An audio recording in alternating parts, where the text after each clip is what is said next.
Okay, attempt number 2 to stream to YouTube, Twitch, and Instagram Live. I've never streamed a game to Instagram Live before, so this is kind of a new experience for me. I'm gonna walk around and see how it actually looks now too. It's giving me a nice little preview. Oh yeah, no, it looks good. It looks Norman. Okay, yeah, I think this will be fun. It looks pretty scaled down too for Instagram. We may end up adjusting it a little bit, but I think it looks really good where it's at. Moment of truth. We're going live to Instagram. Hello, Instagram. Hello, hello. The horde of people flooding in earlier. Uh-oh. Uh-oh. Hello, Shadowman Raz over on twitch.tv. How you doing? How you doing? Hope you guys are having a good night. Friendly reminder, I don't know anything about 42 that you guys don't know. I am a fan account. A lot of you get mad at me because of how the game is. I promise I have nothing to do with these decisions. Welcome. I'm still kind of new to streaming to Instagram. How's the audio over there? This is my first time doing it. Oh my god. Also, do not sound like that. I don't know why my voice is lowered. Like motherfucking ambiguous and I promise my voice isn't this low, you guys. I really don't know why I sound like that. I hope you guys are having a good day though. We played some Dead by Daylight today. We played some Helldivers again. I cannot tell you guys enough. I am not a developer. I have no contact with the developer. I just read the dev blogs. I am also hyped for Build 42 though. I'm just gonna start lying to you guys. I'm gonna tell you that I am a dev. No. I make all the decisions you hate about Project Zomboid. I make them. No. I'm leaving my house and I have no idea if I have supplies or not. Hello, hello, hello.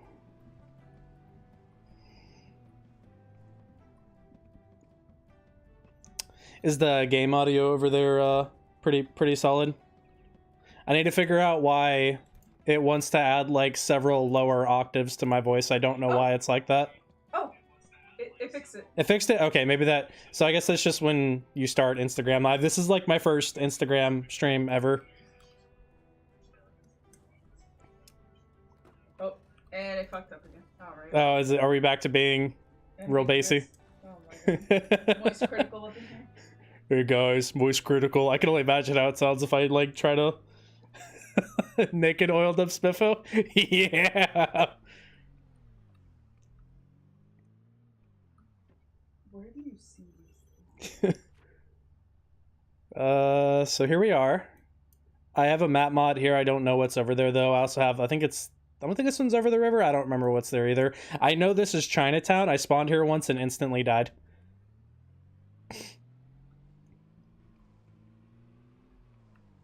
All my fellow late night, 12 in the morning Eastern Standard Time gamers. I hope you guys are having a nice night.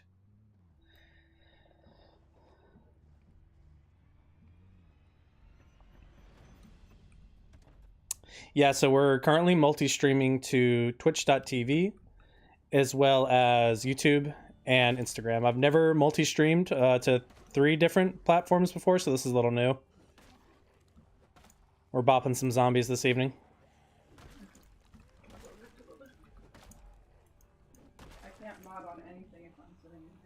Heard.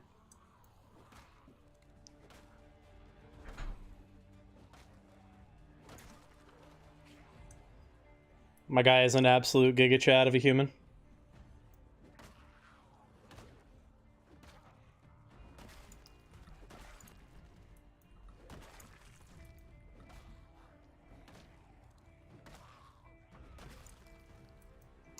Yeah, we got the Jap Wrangler. Such a fun car. I love car mods that makes it to where you can actually like put proper body armor on the car. Hold on, leave me alone, zombie, I'm smoking.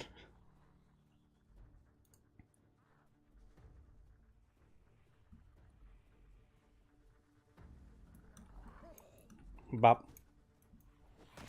Oh, hold on. Duty calls. It's poopy time. just gonna stick that on over in there. Zomboid enjoyers, arise, arise from your slumber. Now we're having a good night. We're having a good night. I think to celebrate our very first Project Zomboid stream, we're going to do a reading of one of my favorite books, What Would Skeletor Do?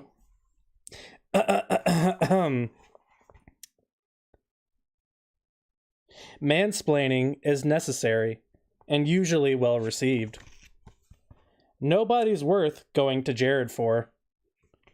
And of course, everyone's favorite, I ought to cover my throne with your hide. Home is where the hatred is.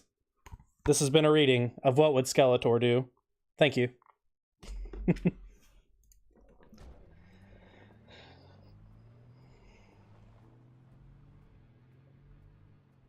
I won't go March Ridge, but helicopter event happened and now I'm scared to go to March Ridge.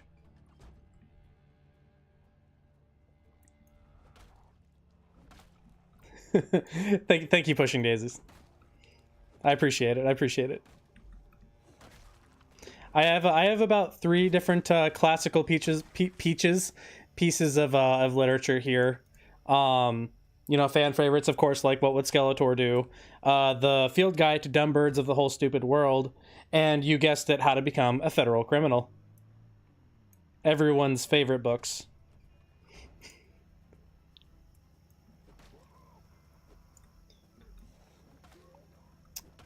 Also, if, again, this is like my first ever Instagram stream, if you guys want me to upsize the imaging a bit, I'm happy to do that as well. Well, you know what would be fun, actually? We put some tunes on, and I could, like, read you guys the dev blog. Would you guys want me to do that, or just want to play some Zomboid and chill? What do you guys think?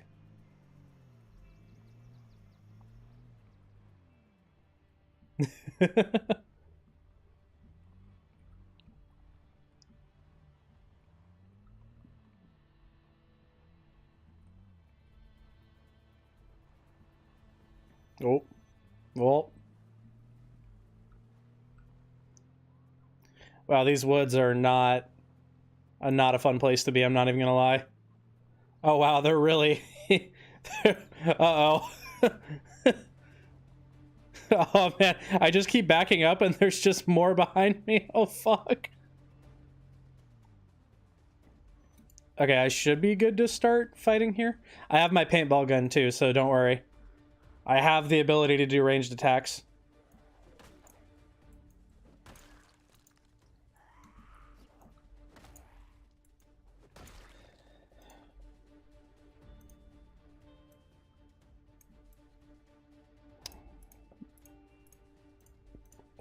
Good old helicopter event. Part of my settings as well. Gonna blap this guy real quick. Part of my settings are I have helicopter set to sometimes, so I get it about every week or every other week. So it definitely makes me play more nomadic, if that makes sense. But I do have a little safe house. I just try not to ever be at it, so that way the helicopter does not show up for me.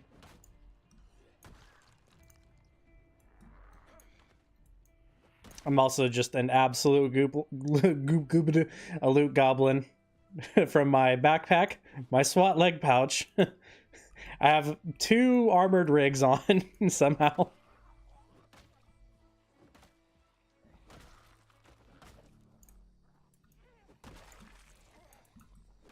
Oh.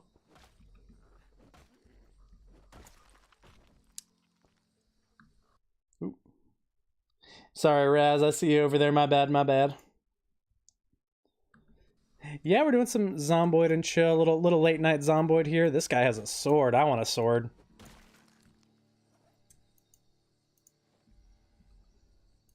Remember going into tourist shops? At least in the South, they always have the store with all the really shitty knockoff airsoft guns and the $95 katanas.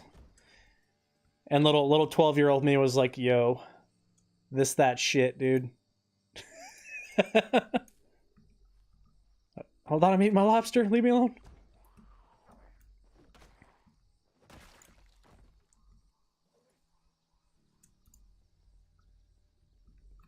Zomboid gang.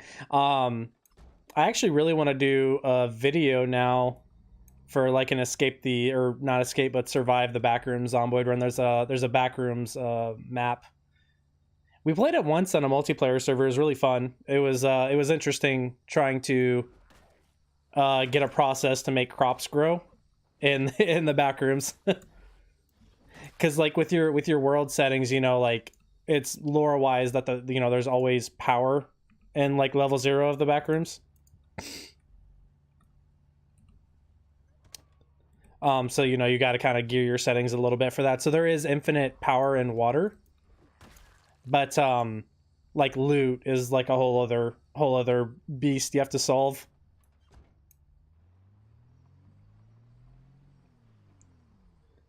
Do you get free stuff for watching this? You get free entertainment. You get the joy of my company. Come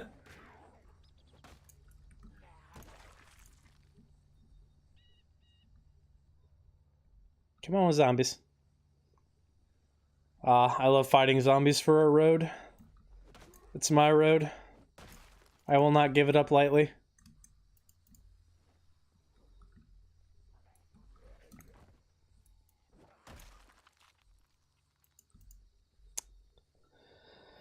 Ha ha ha.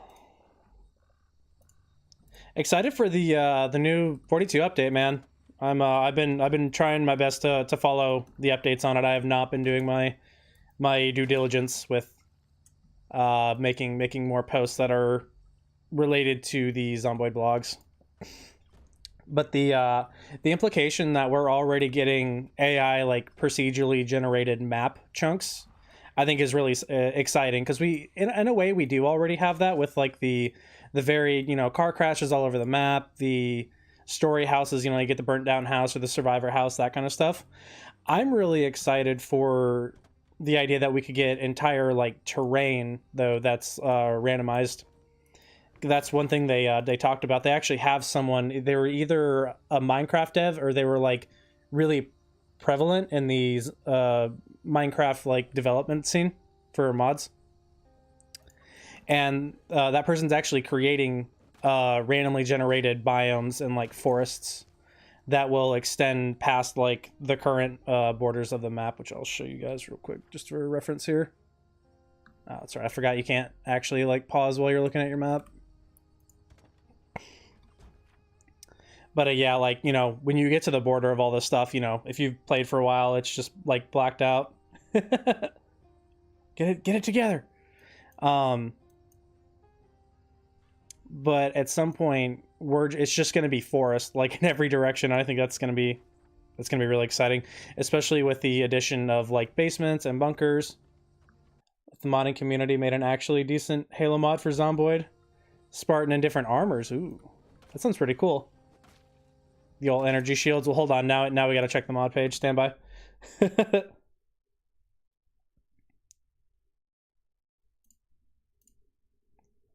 see here. I imagine you probably... I think there is actually a warthog. Oh, yeah. No, it's already in the game. No reason to pay. Yeah, I don't know about like any energy shields, but they definitely have the Warthog's assault rifle and the chief armor, the Mjolnir. Zomboid with the flood. Honestly, though, some of the like eldritch looking like horror zombie mod packs that are out there, I know there was a post that I had with like Lay Down by Priestess playing over it. I know over there they had a hi KP, how you doing? I know that's very flood-esque. You got guys like running on all fours at you. Looks terrifying. You're doing some Swift over there on Twitch, Raz. Nice. Thank you for the alert, KP. I appreciate you. I need guns. I need guns and more guns and bullets for those guns.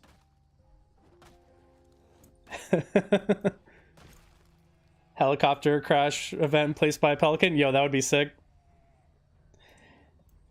Speaking of the Pelican, I played Space Engineers probably like a year ago, and we got a mod to add like custom ship builds. All you had to do was set the blueprint and then give it the resources and it would auto build the ship. I made a Pelican on there. That was someone's someone's almost called on a map mod, someone's ship mod, and I really enjoyed it. My guy's all scruffy. He needs a good beard. He needs a bath too. I need to take good care of him before the power goes out. This has been a longer running character for me too. I believe we're coming up on week 3 for this guy. I've been hoarding watches to disassemble back at the base as well. Yeah. Skill tree is not too bad. It's like we have some basic skills. I started with obese as well. I like to start with like the heavier guy traits. The heavier folks. But yeah, thank you guys for tuning in. I apologize for the first stream there. I hadn't never streamed to it. I thought it would auto format and just show the whole screen. I'm glad it did actually. I'm glad it kind of forced me to make like a proper relay or overlay rather for vertical streaming, because I don't know, I feel like I slapped this together in about 10 minutes and I think it looks pretty good. I mean, for Halo modders, I would prefer for it to be not like hodgepodge together. I want it to be more well made. Yeah, something more like an overhaul and not just like, oh, Mjolnir in Kentucky and Mjolnir, or not Mjolnir, but Warthogs in Kentucky. Yeah, I think I understand. That does make sense.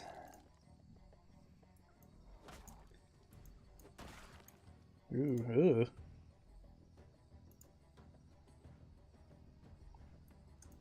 Oh, Brooklyn Smasher, I'm so sad I'm not going to get to use you more. I do have that sword, though. I just don't have any long blade XP. I think I took Brawler and something else for Axe XP modifiers. I know I have one for long blunt and Axe for sure.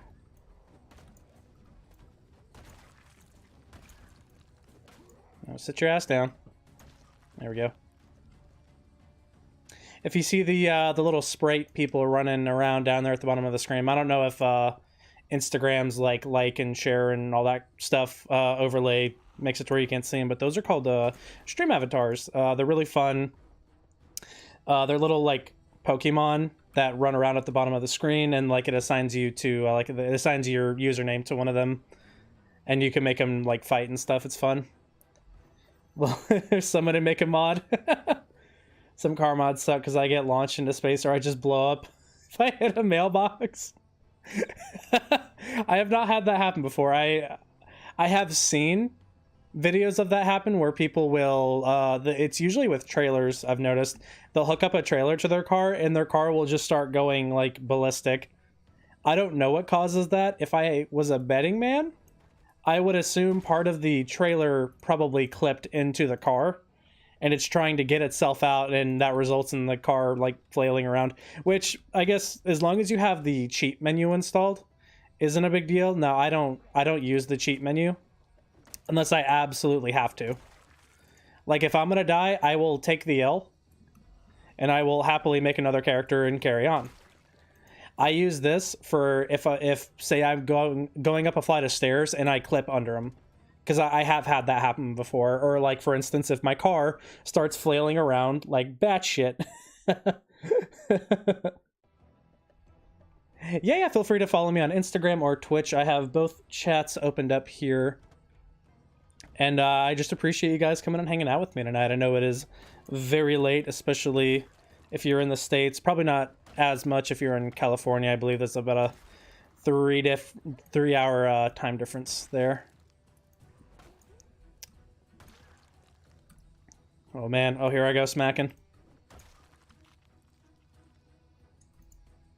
Public server when? Yo, really? That could be fun.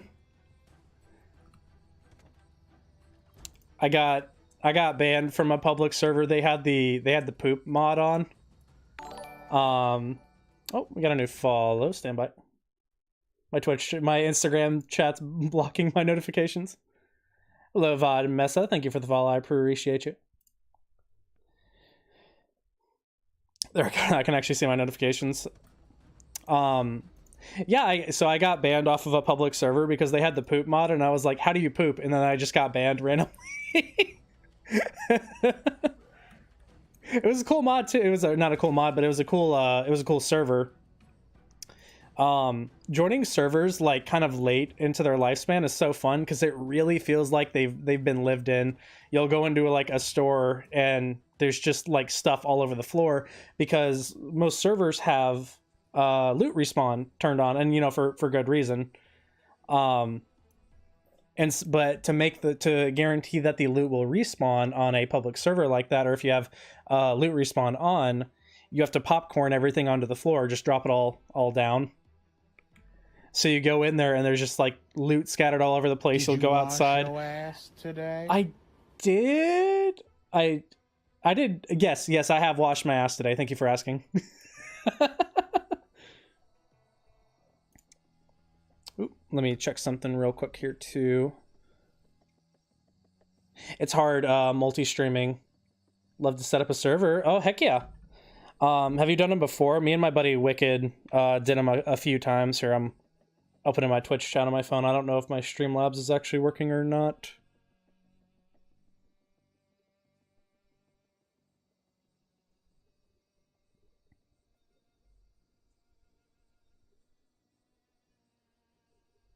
Oh yeah, no, it's definitely not updating. Give me one sec here.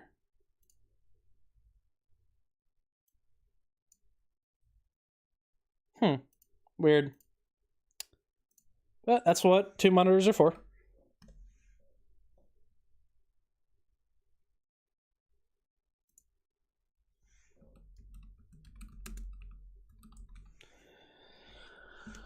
Oh man.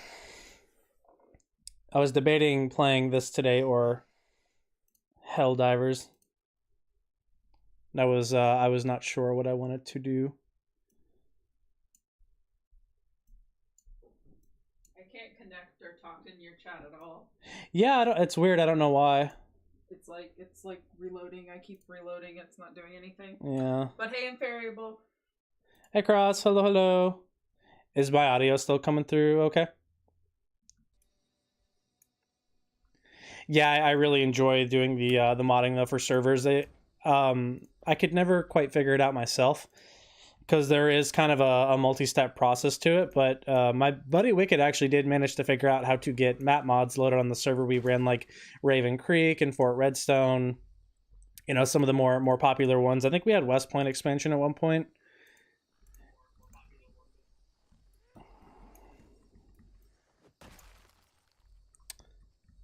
I wonder if it's an us issue, because I can see it now on my Pongo. Oh wait, no, it's still stuck on connecting.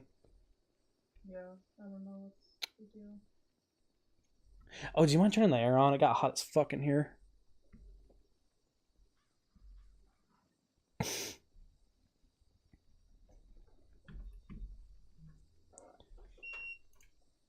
Considering it, but I really don't want to destroy the 90s aesthetic. Yeah.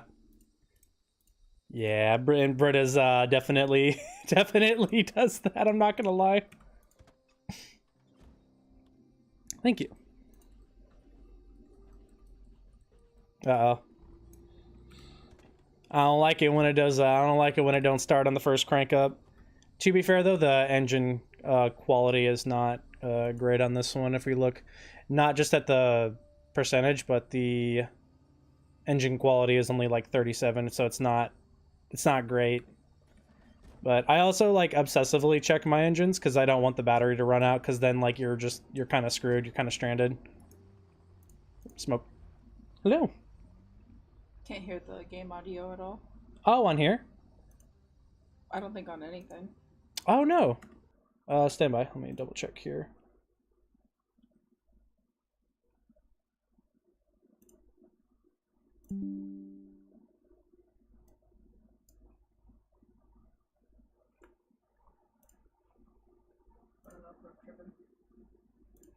I can definitely crank it up.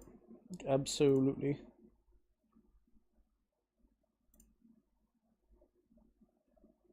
And close that. That's a Barracudas. Fuck yeah. I like your name. I like your cut, G.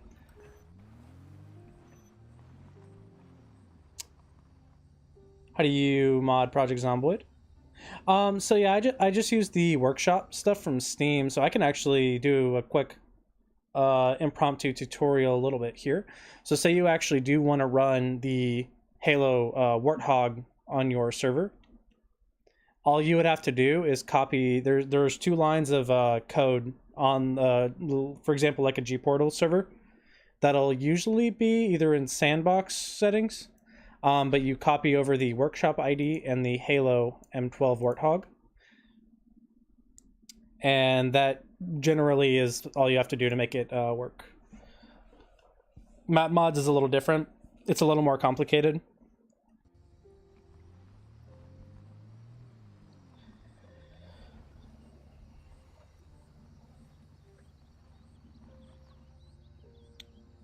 Friend and I had a private server set up, ran lots of quality of life mods and 3 different map mods. He said it was kind of a pain to set up because he had to take our mod list and put in each source link. Yeah, it does take a minute. It's really hard. It's nice if you have a friend to do it, because then you can kind of work together. It's like, all right, I'm gonna record all the workshop IDs, you do all the server IDs, and it makes it a bit easier. Worth it though. You put in the real life work, and I would put in lots of time in game. Very little overlap playtime these days, but oh my gosh, you know, regardless of the whole COVID thing, man, I never got to play with my buddies as much as I did during COVID. Yeah, not everything does work. Yeah, there's there's stuff that just it's too it's too hard to get it properly synced from client to server. You know, it can be a little complicated. I mean, there's still bugs with doors reopening themselves or ovens not turning themselves off after you turn them off, which is why I have fire spread basically disabled on my servers, because you will turn the oven off and it'll just be like, nah, it'll just turn itself back on. For a while there, I actually started cooking exclusively with microwaves, and that kind of worked. But food, you do get a lot of negative modifiers for cooking out of a microwave. Plus, the whole cooking pot thing, it'll definitely catch your house on fire there. Gotta bounce if you set up a Discord. Want to set one up, let me know. Love your content, man. Keep it up. Oh, thank you. Here, I will actually drop a link to my Discord here. It's called Baby Rave. I don't know if you can get it from Instagram Live, but I will still drop it regardless. This is kind of our shitter Discord. We all just kind of hang out and chill and laugh and have a good time and play lots of games. And all are welcome. Just be cool.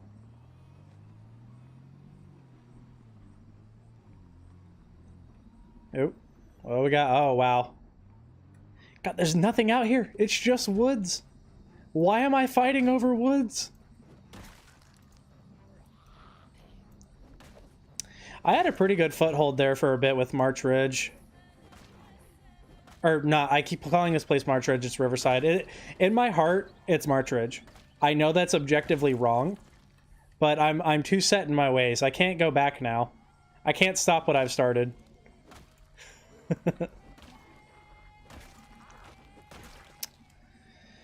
Oh man, it is a great year for indie games, you guys. We got Helldivers. We got 42 coming. We got Helldivers again. Palworld. Palworld was fun. I really enjoyed playing. Am I a Project Zomboid? I am. How did you know?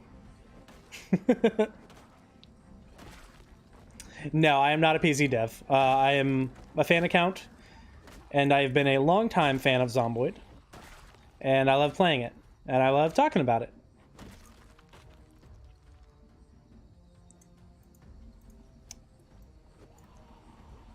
But I appreciate you asking first. But a lot of people, I don't know if you've seen some of the comments on some of the posts.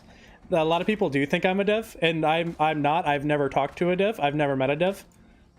But people will get mad at me because of the state of the game. Or like how long things are taking. And I'm like, bro, it says in the profile I'm not a dev. Oh no. Oh dear. Oh dear.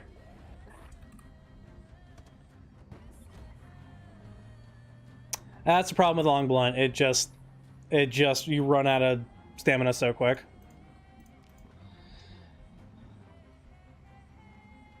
Thank you. I hope you have a lovely evening yourself. Yeah, but like I do my darndest to at least keep up with like the dev blog. I do enjoy hearing about the stuff they're working on. Especially with how like long some of the stuff takes. You know, it's no secret that they really like to put they don't really like to do little updates, as you know we've seen historically. They like to kind of put a whole bunch of stuff in and then just they get it into IW bums, which is I will back up my save. Which if there's anyone here who's curious actually how to do that, I'd be happy to assist with that if you'd like. Oh, we got a new follower, but of course my Instagram chat is blocking it. 1 sec.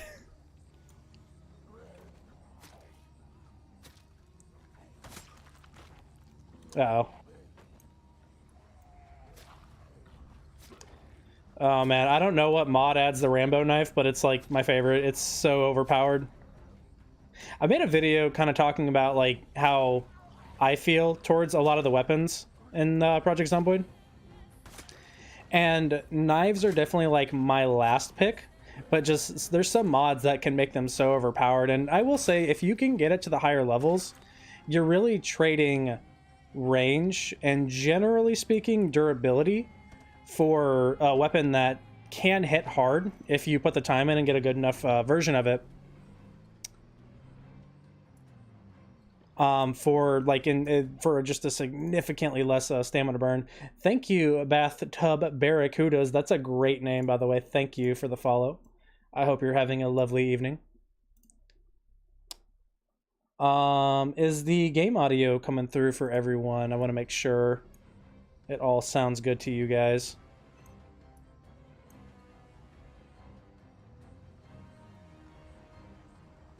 Hey, Arc Zombie, thank you for popping in this evening. Who we got here? Who we got here? What? It's such a dark blue, I can't see it. Oh, we got an Arc Zombie raid. Raid with 10 raiders. I'm gonna be real with you, Arc Zombie. I think there's too much going on my computer because we are multi-streaming to 3 different platforms right now, and I think it's breaking Streamlabs a little bit. I apologize for missing the raid notification. Thank you for the raid, brother. How was your evening? How was your stream? What'd you play? Welcome in, raiders. It could be a bit louder, sure. Yeah, we can definitely turn it up. Yeah. Definitely. Let me kill these boys real quick. I'm happy to turn up. I know Zomboid can be kind of quiet sometimes. We'll crank it way up.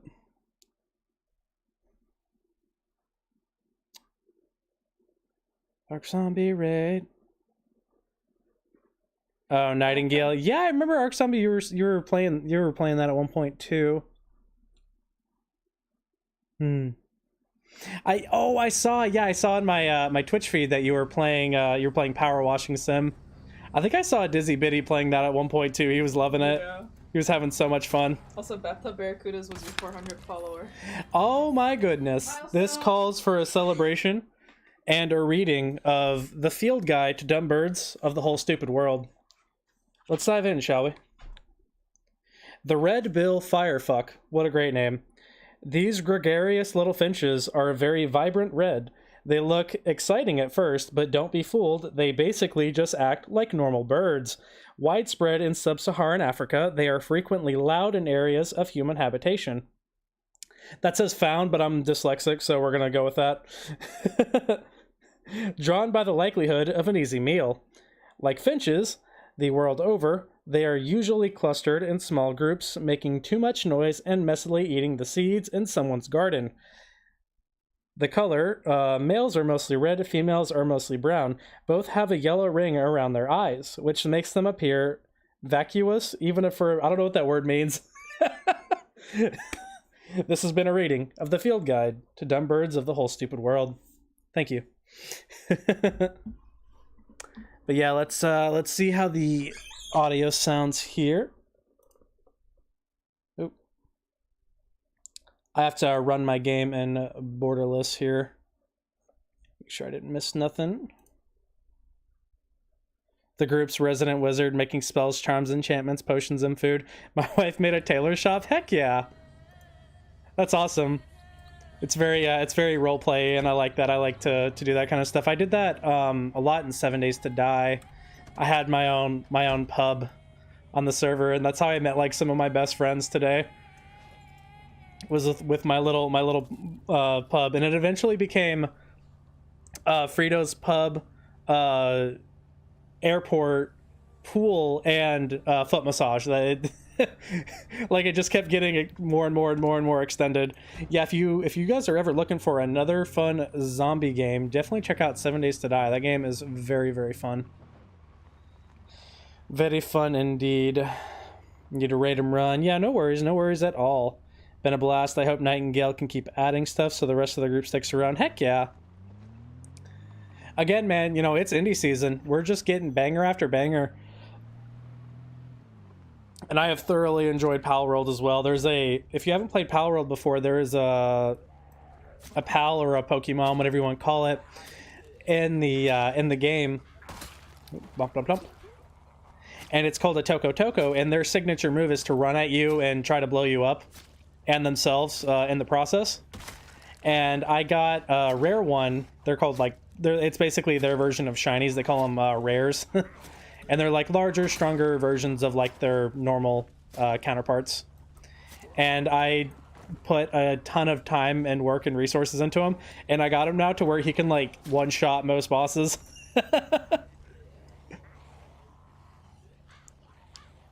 7 Days to Die was a goated game. Oh my gosh, yes. Even with mods, man.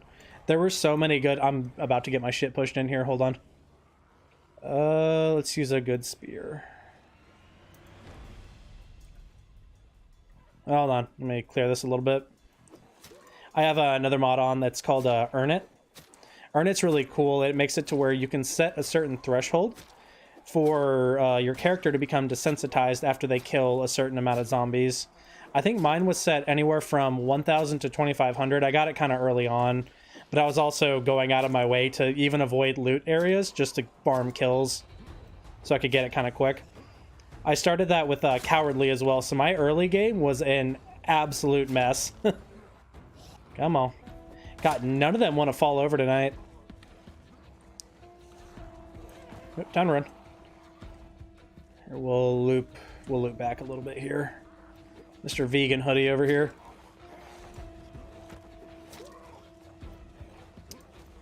Ah! Okay, it's getting a little hairy.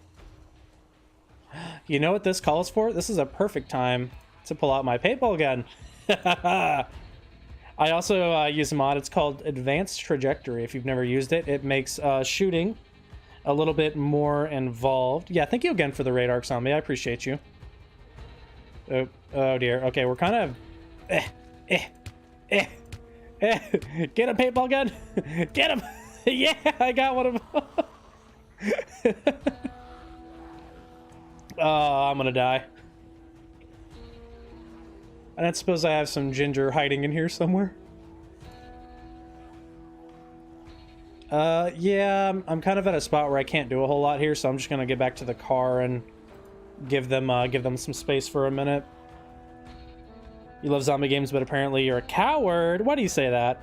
I tend to get too immersed in the game, so I try to play with my friends. To this day, they still poke fun at me about my Resident Evil 7 playthrough. Okay, like, dude, scary games, man. There's just some, like, horror games that I can't get through. I still can't get through Dead Space. I have tried, like, 10 times throughout my entire life to finish Dead Space 1, and I can never get past, like, maybe 30 hours of gameplay. Probably closer to 20 if I'm being honest. And I personally think why Dead Space was as scary as it was for me was honestly the audio. Having like people kind of do little whispers in your ear, it's scary, man. It really adds to the whole thing. And you know, you're sitting there like in your dark room. It's real late, you know, trying to play Dead Space, and you're just like, ah. Sucker for zombies, bro. Same. Dead Island 2 was my game of the year. Ooh, sweet. I'm looking forward to the Steam launch. I refuse to get anything other than Steam. I just do not want Epic.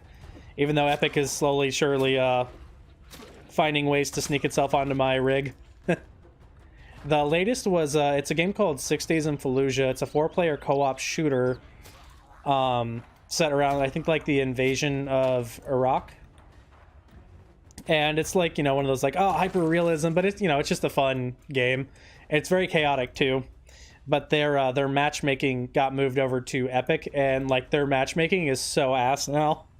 I never got like lag outs or anything before they took over, and I'm so sad about it, if I'm being honest. Oh, pokey stabbies.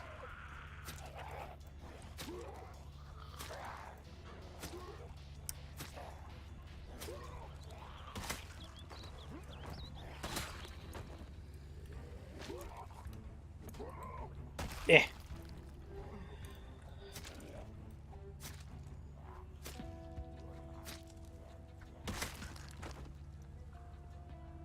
Butterfly knife. This is another really cool mod. Besides, like, you know, Arsenal gunfighter, there's a mod that adds quality to certain weapons, so you can get a weapon that's like the spear is used, even though I'm literally the one that created it, or like high quality stuff. There's also a chance of finding a 5-star item, as well as a secondary skill with the mod called Tinkering, where you can use a certain resource. Sometimes it's duct tape, sometimes you can get away with using leather to re-roll qualities of your gear. And it's cool. It adds a little bit more variety, a little more spice, if you will. Thank you for the great job, Soto Luigi Hernandez. I am a fan, though. I am not a developer, but I appreciate it nonetheless. Uh-oh. Uh-oh. No, I don't want to turn on the radio. Oh.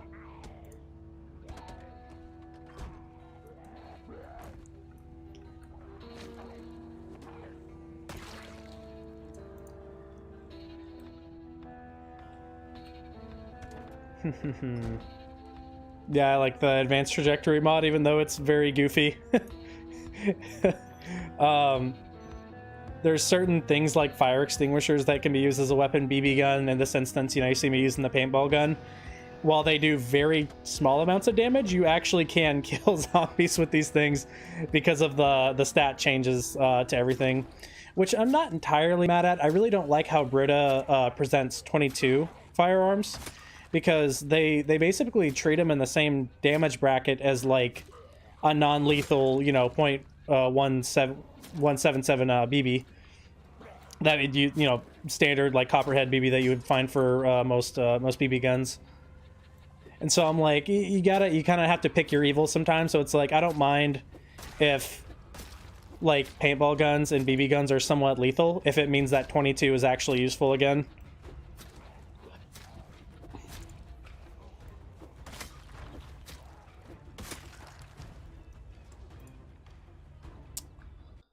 Just started playing game last month and I'm hooked. I love everything, but I'm still learning through failure. Anyway, good morning from Croatia. Croatia, sweet. How you doing today? Thank you for the good morning. I appreciate it. Oh, hold on. I'm missing comments over on Twitch here. Friends say I have a good imagination, but get scared of games. Oh, got you. No, not Dead Space. Love the lore and story. Dude, I can't get through it. I'm right there with you, brother. I know Ark Zombie loves Dead Space. I think I was in your stream. It was either you or Raz.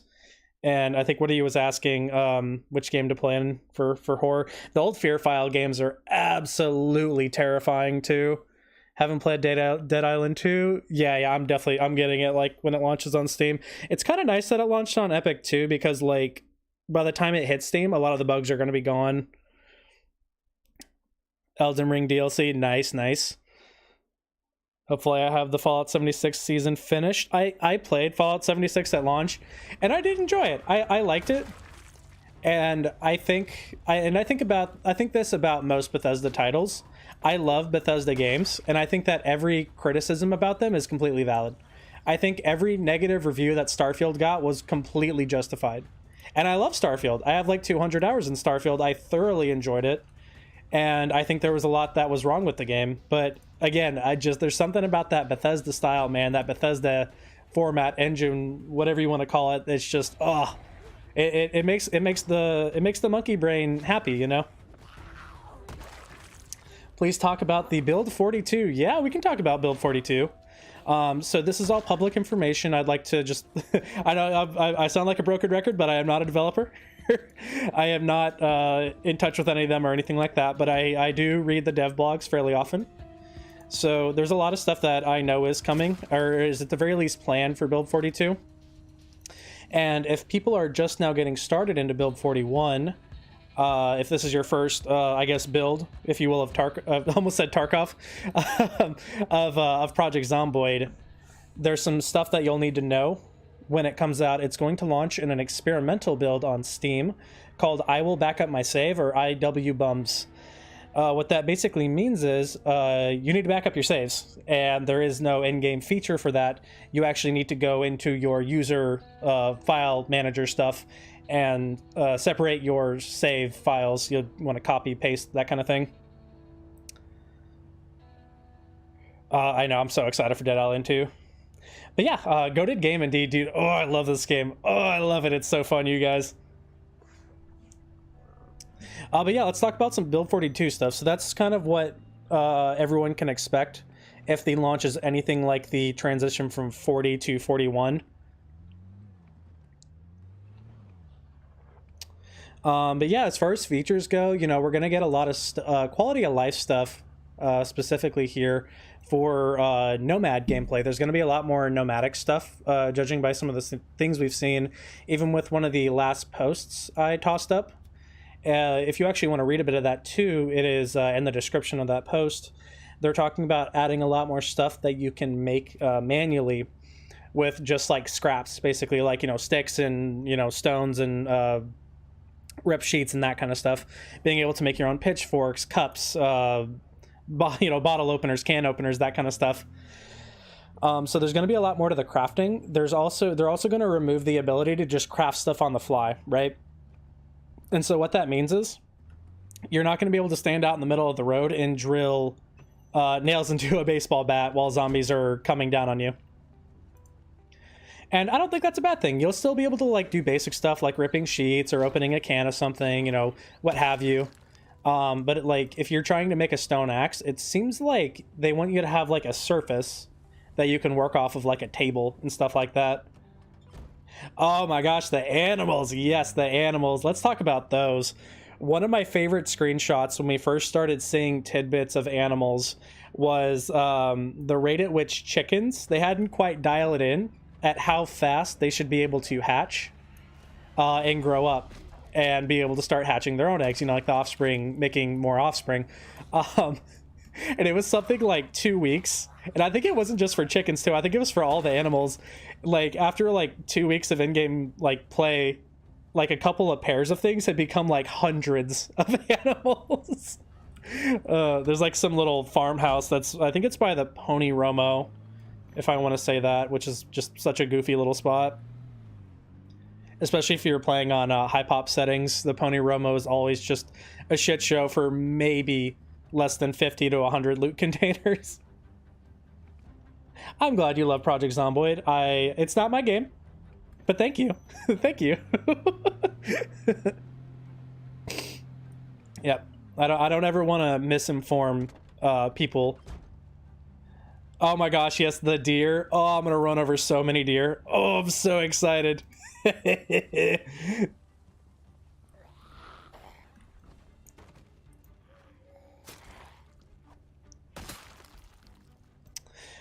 Z levels are something that we talked about a little bit earlier, just with the addition of things like procedurally generated forests and things like that will really kind of open up the map a lot more to being able to run map mods. And I know a lot of probably a lot of community folks too. I imagine somewhere there's some live map where it's like, okay, this map mod author has kind of claimed this area, this, that, and the other, to kind of coordinate their efforts. I imagine there's a lot of behind the scenes stuff for that.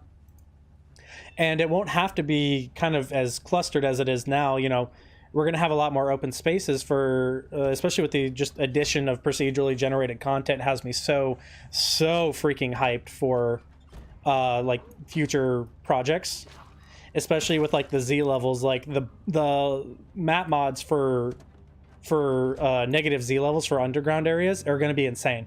It's going to be insane, you guys. I'm so excited for that. And the lighting changes. I love the little like quality of life stuff, the lighting updates. are really, really cool. You can see that with the bunker showcase I posted recently. And stuff like the doors actually having like a proper swing animation. I really like that as well. Let's see how we're doing over on Twitch here. Older Bethesda style was goated. Oh my god, I loved Fallout New Vegas. Had every DLC. So Fallout 3, or actually technically, I think it was either Oblivion or Fallout 3. I think it was Fallout 3 was my first like introduction to Bethesda games, and I fell in love with it. It's still like one of my favorite like RPG games to this day. I loved Oblivion too. I dare say I enjoyed Oblivion more than Skyrim. I was really sad how in Oblivion, or like the transition from like Oblivion to Skyrim, we lost the ability to craft spells. I thought that was like really cool, and we can really see it from like every Bethesda release. The mechanics just get dumbed down like a little bit more every game, roughly.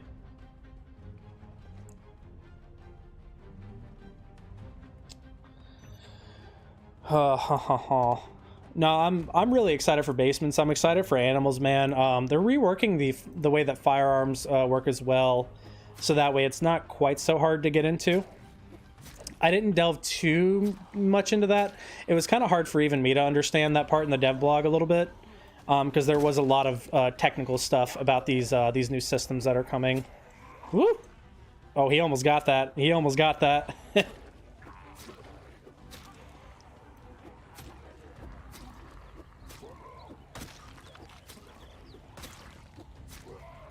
Ah! Ah!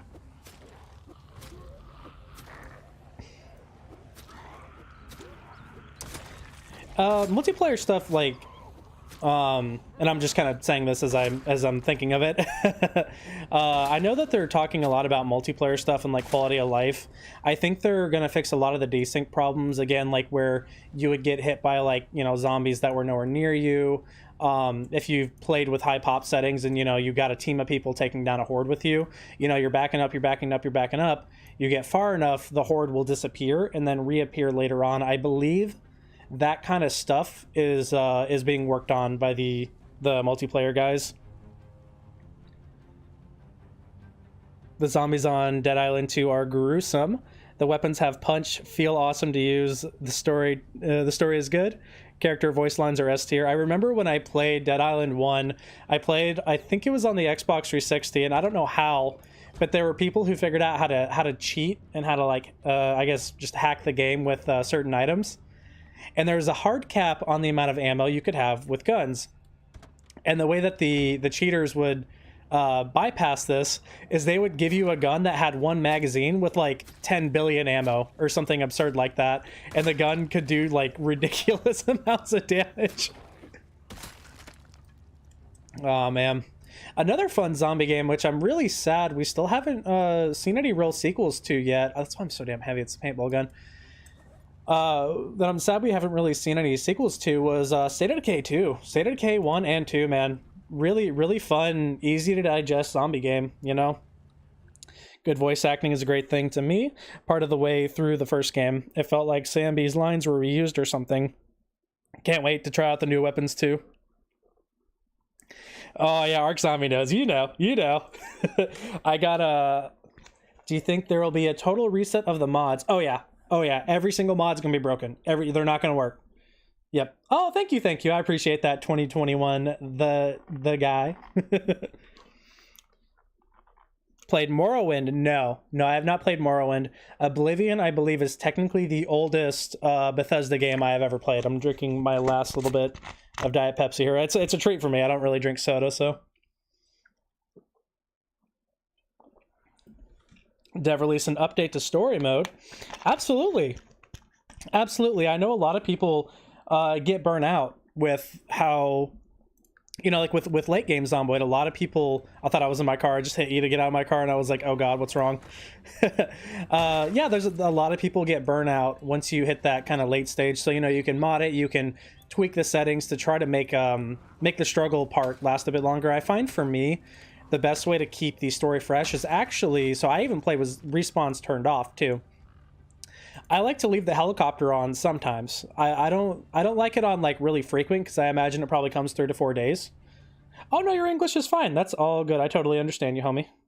If you didn't tell me that it wasn't your native language, I wouldn't have known. State of Decay, yeah, you know. The game saved your life. Aw. Well, I'm very glad that it has had a positive impact in your life, but I sadly cannot claim that fame. I am just a humble fan of Project Zomboid.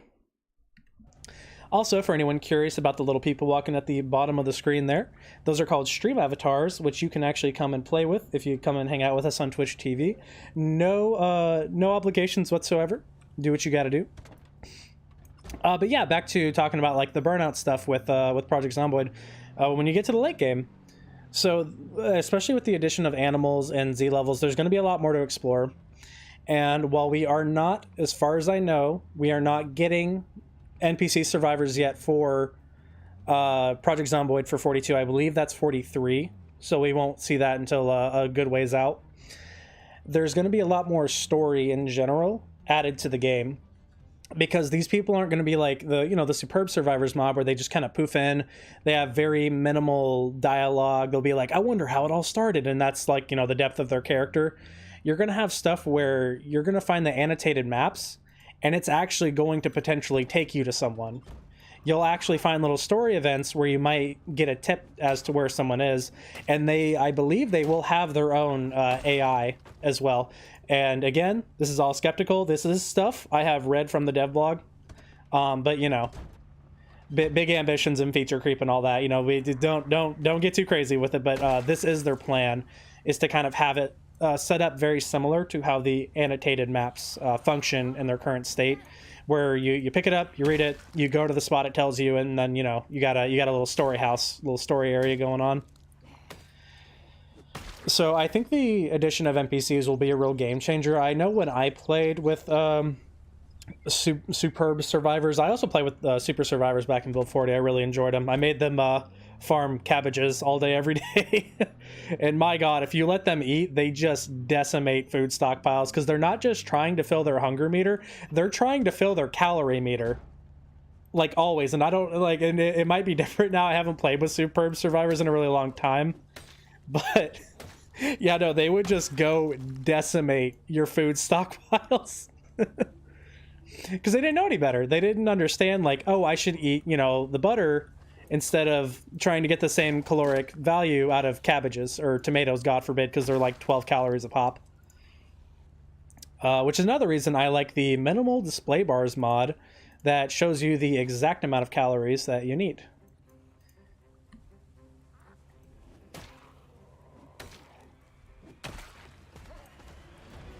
Bap. Also, fun fact, when you're in a fight, you can actually hold Alt. A lot of people don't know this. You can hold Alt to force your character to do a ground pound. You just hold Alt and left click. Took me a long time to figure that out. Y'all might be like, bro, you're dumb.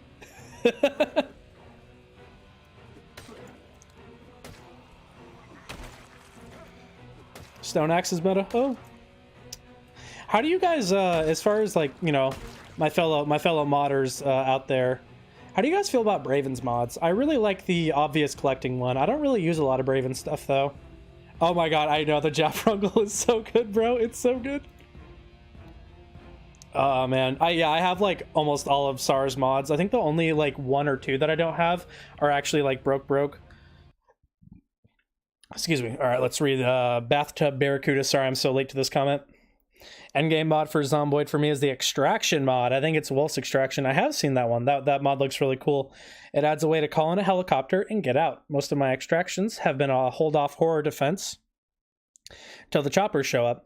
I normally pair that mod with the one where you can make a cure, so I make the cure and then bug out. Yo, that's pretty cool. Perfectly balanced, because it is a god, of course. That's really cool. I thought it was just get to a specific area on the map and then like that's it, you're done. I didn't know there was like actual content there. That's really cool. I'll have to try that out at some point. I know Braven. Oh boy, here we go. This is a big part of Zomboid streams, is just going into your workshop and just looking at mods a little bit. Just here and there, like a tidbit. I'm not crazy about the ones that we have today. This actually launched like while I was live. Damn, little ballistic face mask there. Oh yeah. But yeah, SARS mods. I'm a huge fan of. Phantom Sniper. This is a new one. There's a sniper wanting to kill you. Oh, this is cool. So there's actually a mod out there I know of that does this too. Yeah, a lot of Raven's mods are really cool though. Let's look here. Yeah, I use Obvious Collecting. I don't think I use any other ones though. Now there's a really cool mod out there that actually turns Project Zomboid into an extraction shooter, which I think is really dope. I think that's a really good mod. Operation Eclipse, that's one of the ones I was thinking of. Yeah, it's like one where you get deployed. It's like a challenge map. You get dropped off. You actually have two followers. Braven has their own NPC like framework that they use, and you have to go into the prison, kill a whole bunch of zombies, try to get this briefcase, and then extract. And it's not, you don't keep any loot or gear like one of the other mods, but it's a cool mod, and I want to try it at some point.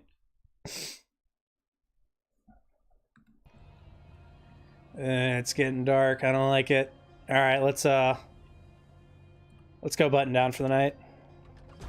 This is even with cat eyes too, man. Cat eyes is such a it's such a good perk. It's definitely one of my daily drivers, if you will. I have to have it no matter what character perks. I can show you guys my character tree here in a sec too. I think I don't remember if I used any free points. If I do, I never use more than like 10. I also almost always do burglar, just because it's kind of a meta one for like fighter specific character builds. Because of the buff you get to your nimble ability. Having a high nimble, man, oh, it's so overpowered. It's so good. But yeah, are the audio levels good now? Can you guys hear me okay? Can you hear the game okay?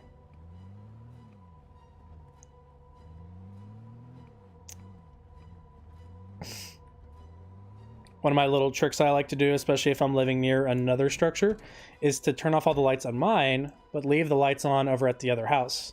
That way it's kind of like a lightning rod a little bit for the other place. My base is very homely. This is my my water bong collection. We have the Arabian gold, the pastel green, pastel yellow, and the regular yellow bong. As you can tell, I use green fire. Hi, Masked. How you doing this evening? Appreciate you stopping by. Hope everyone's having a good night. My fellow night owls, my night hawks, if you will, or if you're on the other side of the planet, hello. I hope you have a wonderful start to your day. I'm going to hydrate.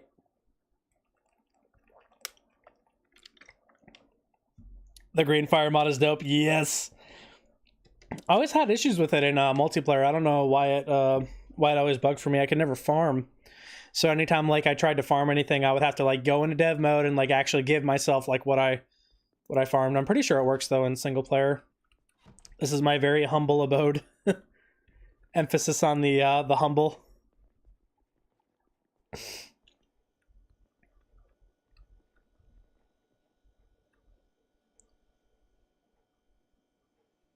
I got marshmallows. When I started out, I had a bag of tobacco, I had my lighter, but I hadn't found any rolling papers or a smoking pipe, so like I actually let my smoker character like smoke just regular tobacco out of the bong.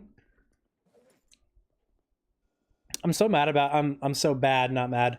I'm so bad about like just doing like min-maxy stuff. I want to try to like role play more with my characters. With some of my older ones, I actually kept a journal, and I would like kind of build like lore on my characters. I miss doing that. That was always a lot of fun.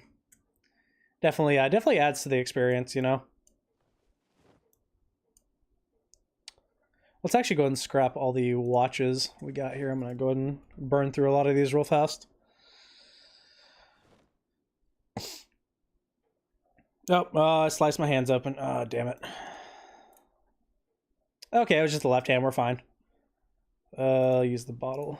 And bandage with sterilized bandage. If any of you guys want any tips on how to take care of your character when they get hurt, scratches and lacerations, obviously you need to disinfect and bandage, but a fun fact about the bandages, the bandage quality actually matters. So obviously you have your adhesive bandage is the first tier of bandage. It is the weakest and has the slowest multiplier effect for healing. The rag is actually better, believe it or not. The regular old rag is better than the actual adhesive bandage. And then the regular standard bandage. If you can sterilize them too, it's better. But you should always still disinfect the wound. One sterilized bandage isn't going to fix it. Oh, let's see. Barracuda says, my favorite Zomboid run. I had a fanny pack full of weed, a frog I found somewhere, and a gun. Dude, that's all you need. You got your food, you got your frog, and you got your gun. You're good to go. Into collecting things, there's a Pokemon card pack that adds cards and booster packs that kept me going in the end game trying to finish my card book. Oh, I think I have used that one. I know what you're talking about. Let's see. I think there should be more story sort of mods that can give your character like a story. Yeah, I definitely want more of that. Sir Samuel of Spaghetti has joined. That's a great name, sir. Sir Samuel of Spaghetti Shire. But yeah, the collecting thing here. I think I actually do have. I think it's the Yu-Gi-Oh pack mod here. Let me see if I have any card packs here. Yeah, Yu-Gi-Oh trading card packs. I don't think I have very many though.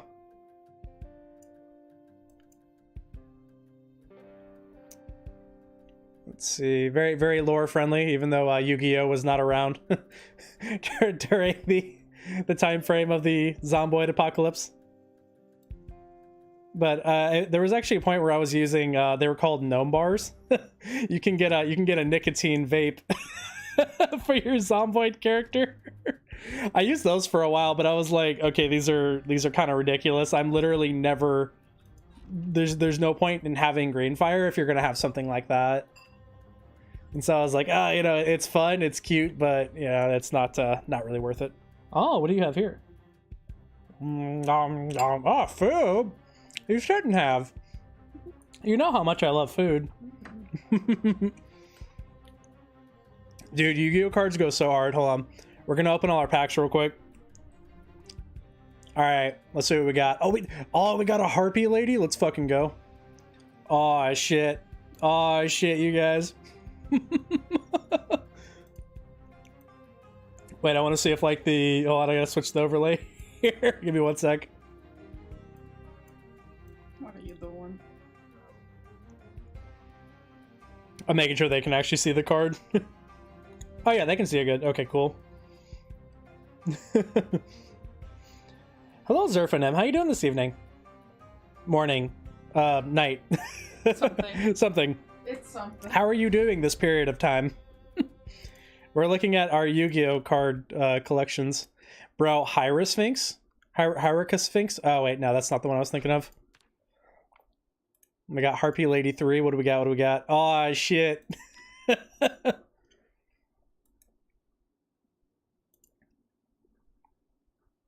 It looks like a penis.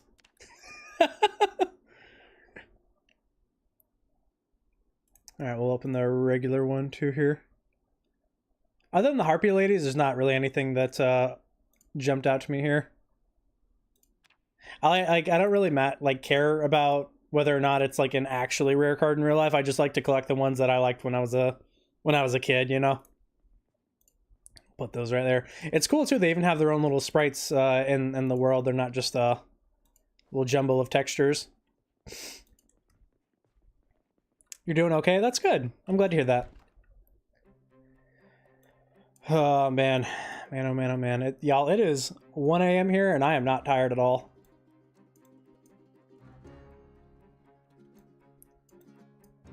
Who also suffers from insomnia? Right, Serpentine Princess. Oh, that one. I hate that card. That card's so ugly.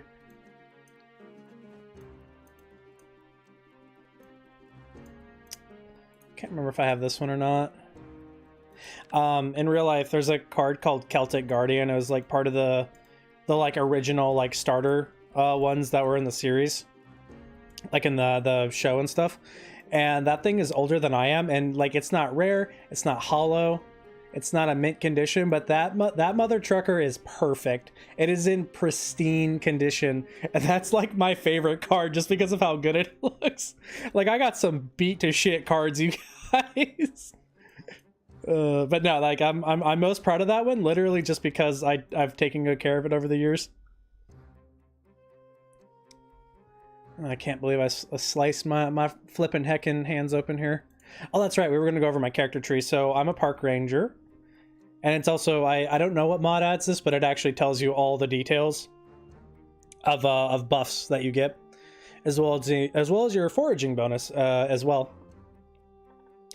So the park ranger allows much faster movement through forest and woodland, plus 30% movement in trees, and knows all trapping recipes out the gate, with a buff to axe, carpentry, foraging, and trapping. 1, 2, 2 respectively. What else we got? Oh, hey Pocos, thanks for tuning in. Yeah, I always take the smoker straight barracudas. I love the green fire mod. It's so fun. Makes it a little more involved, you know? Yeah, I love it too. You can actually sit there and examine them. Hello, Pocos. Doing good. Had me some food and eating some ice cream. What kind of ice cream? What kind of ice cream are we talking about? There was a comment today on one of the newer posts. I think it's actually the newest post about the bit about the dog food. And the guy was like, I know now that this is what we're reduced to, eating cans of dog food, now that ice cream isn't immortal anymore. And that's such a good way to put it. The ice cream has become immortal. I love that. Oh my goodness, that's so funny. We've got... Oh yeah, we're going to talk more about the characters. So there's a lot of buffs. I won't go through all of them, but park rangers just have insane buffs towards foraging, which, you know, naturally they should. Fun fact about the park ranger, they don't start with the herbalist, which I always thought they should, but, you know, balancing. So my perks are high thirst. I've always liked high thirst. I've always thought that water was very trivial. So I like having this on, as it makes it feel a little more like tough. This is also part of my settings are my days are set to 2 hours instead of 1. So yeah, we got high thirst. We have slow healer. And I like slow healer because it makes the injuries really feel like you really don't want to get hurt. You know what I mean? Banana pudding ice cream, my dude. Nice. Still have my ancient Mew card from the Pokemon movie promo. Oh man, the promo cards, forget about it. That's actually one of the most expensive Yu-Gi-Oh cards. I think they're up to $1,000 US. It's called the Creator God of Light Herakti. It launched when one of the movies launched, the Yu-Gi-Oh movies launched in Japan. They're all in Japanese, and there were only 300 of them. There's only 300 of them bad boys in existence. They're not as expensive as the Black Lotus, mind you. Magic the Gathering, I believe, has the crown for that. Possibly, I don't know if Magic the Gathering has that beat or Charizard's from Pokemon. I know baseball cards also go for a biblical amount, but we're only talking about like kids games. Yeah. I can't even imagine. I think Black Lotuses are like $20,000 now, you guys. Like, do you want like a solid card, or like a Black Lotus that you can use in the Magic the Gathering tournament? I think you know the answer. We do be firing. Used to play Yu-Gi-Oh when it first came out. I have a lot of extremely old cards. Yes, yeah, I was just talking about that. I have like a 1994, or well, probably not that old, but I have a card that's like as old as I am, and it looks like brand new. It's a Celtic Guardian, and I'm so proud of it. It sits in like a little pencil box that I got when I was like a real little kid.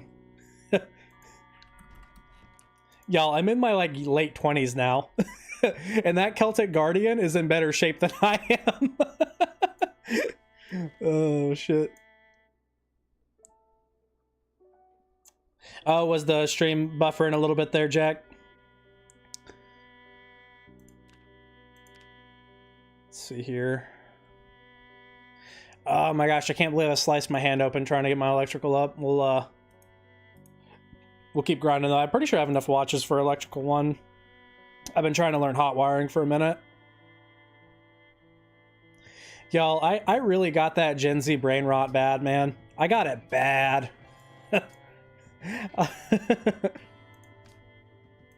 Yeah, back to the character sheet. So yeah, we got the slow learner. And really with stuff like slow healer or slow learner, I like to slow the game down because it is very easy. Didn't have audio on. Okay, all good. Good. Hope you're having a good night, Jack Conway.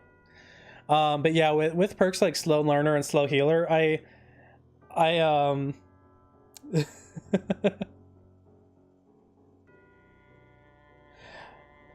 but yeah, with perks like slow learner, slow healer, I like to slow the game down. I don't like to rush to end game. I like to really get to enjoy like the flavor of the Zomboid run, if that makes sense. I know that probably sounds a bit silly. We'll let our dude clean up. I don't think he showered in like 3 days.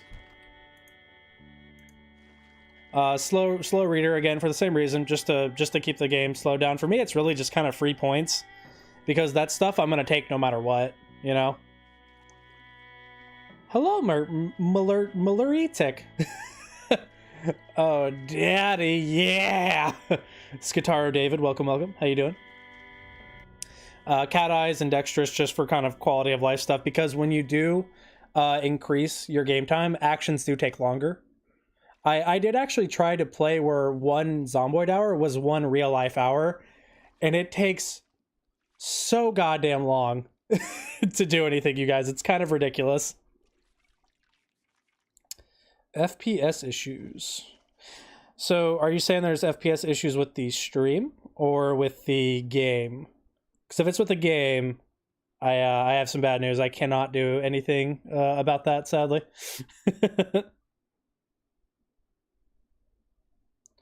I'll check it out on my phone here. We'll see how we're looking.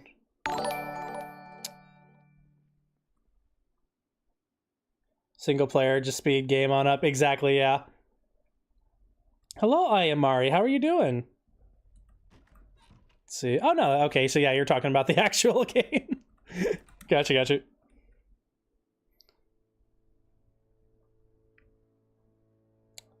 How much these cards will sell for in a couple of years? Yeah, dude, same. I am honestly curious of it too. You never know. You never know what's going to become valuable. I remember when I was a wee lad and Bitcoin first came out. I'm not going to get into the whole crypto bro stuff. Blah, blah, blah. But I thought Bitcoin was the stupidest shit I ever heard of. So you know, it's just an example of you never know what's going to become valuable. You know what I mean? I feel like I definitely missed a comment. I am Ari if I didn't say hello. I did say hello. Okay, cool. Yeah, no, I'm doing good. I'm definitely in night owl mode. It is 1:38 in the morning over here. PC is so relaxing sometimes, but other times you just want to start pulling your hair from your scalp. You're not wrong. You're not wrong. I'm gonna be real with you. I love too with like, again, getting back into the card stuff. I still haven't finished reading my character tree, by the way. I'm still trying to do that. You have to like compensate for like the US dollar or whatever your currency is for like the inflation too. So it's like buying gold, man. It's ridiculous. But yeah, let's check out some more of this character tree, shall we? So we got the outdoorsman trait. The big one here, outdoorsman, is a nice one for cryo runs. If you've ever done a run, I have so many mods. I'm probably at like 70 to 80 mods roughly, which I know for some people that's rookie numbers. I know there's one post where this guy's like flying down the street in the car, and it's like thousands of errors are just compiling on his computer. But yeah, we have a handful of mods on this evening. One of my favorite mods is actually the scavenger mod. It's from a series of different mods. I believe one of them is one of the mods from the same creator is really cool. It adds the ability to dry fruit. You can dry apples for storage during the winter. That's a really cool one. I like that mod quite a bit. We have and also these. So the scavenging mod. So what the scavenging mod does, there is a percentage chance that when you first look into a container, you will have a chance of doubling, tripling, or quadrupling the loot, essentially. Make sure I understand here. Yeah, we're good.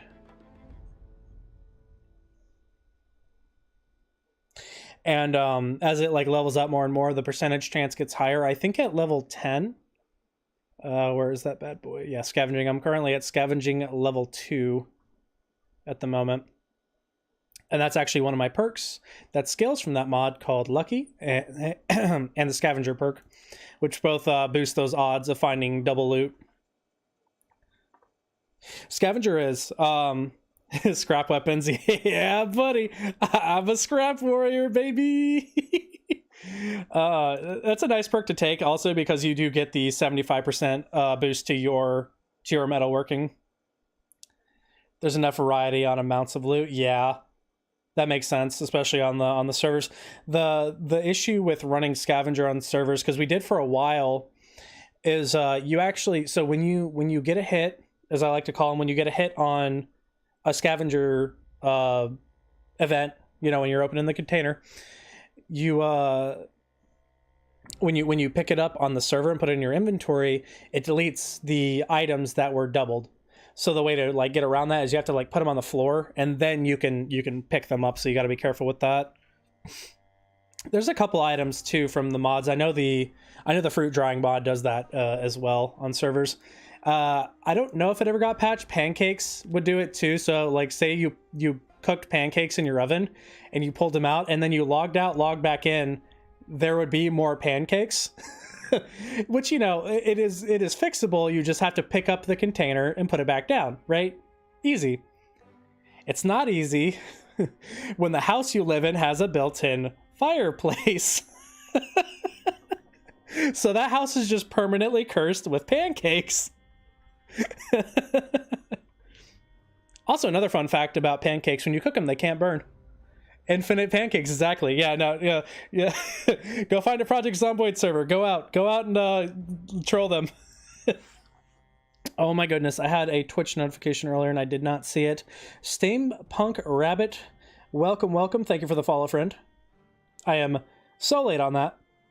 I appreciate you guys being patient with me this evening. This is my first ever time streaming to 3 different platforms. The pancake glitch is so funny. Yeah, if you ever do that in a fireplace or you ever dry fruit in the fireplace or what have you, it's over. Like your game's just fucked. That's it. Oh, I think I messed up my overlay. Oh, yeah, I did. Oh my gosh, you guys, I'm sorry. Stand by.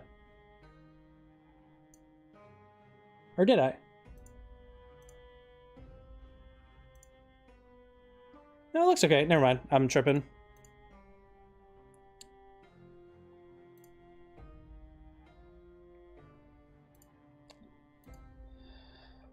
Need to start getting ready for work anyway. Gotcha. No worries, Jack Conway. It was so fun hanging with you. And I hope you have a good day.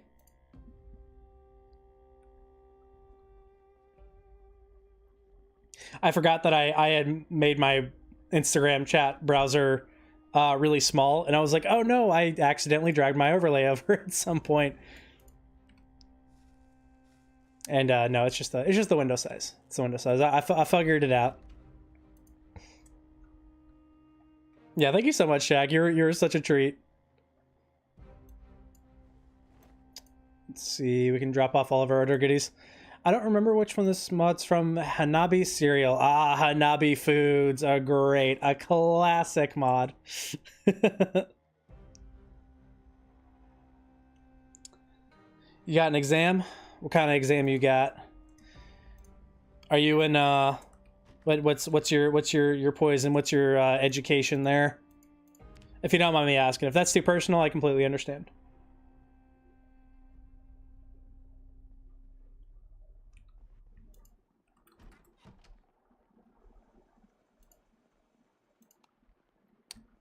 Turn off the old lights here. So for our dining pleasure this evening, we have some almond milk. So we could make some cereal, we could cook up some eggs, or, and the obvious choice here, we could eat an entire container of sour cream. And I think we know where this is going.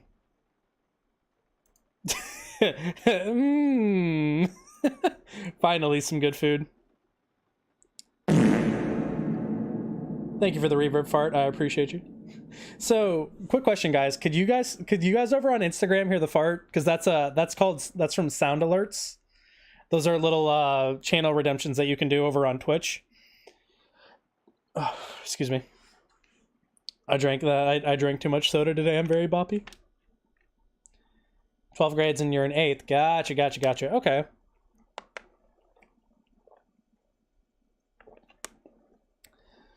Another question.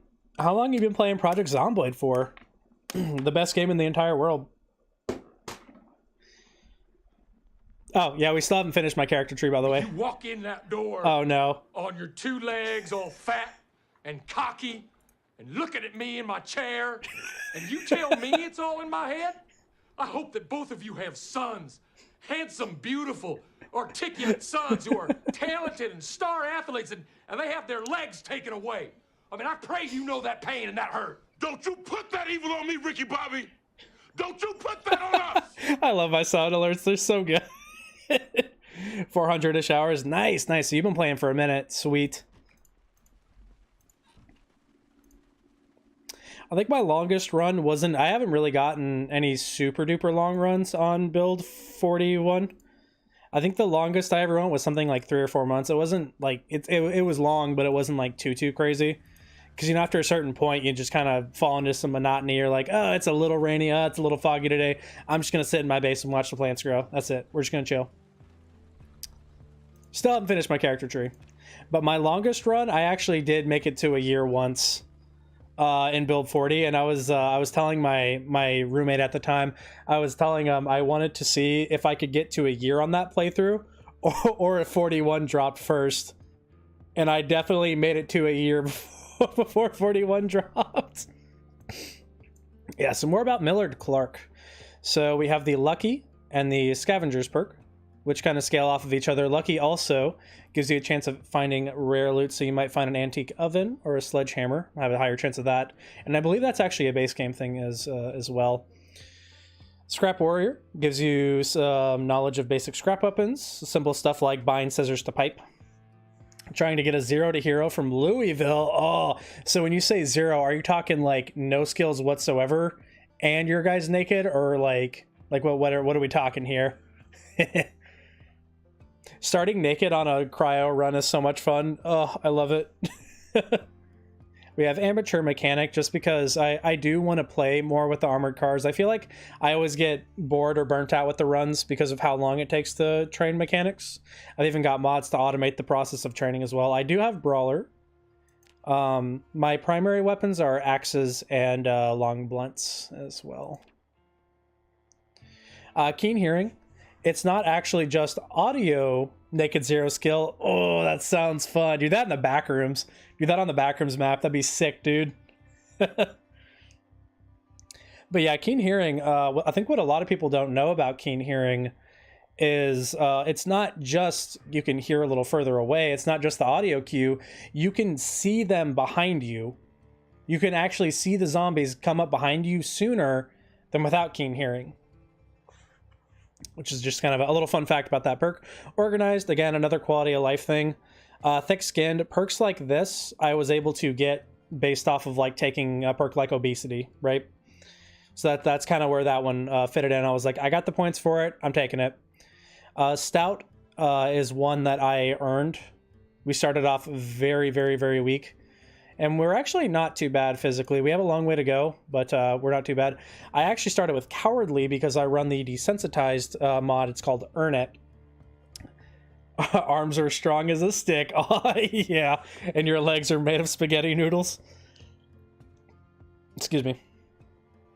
But yeah, so once I hit anywhere from, I think it was 1,500 to 2,500. It was either 1,500 or 1,000, but I know like the cap was 2,500. any kill between those two levels, you get desensitized, which is kind of a fun perk.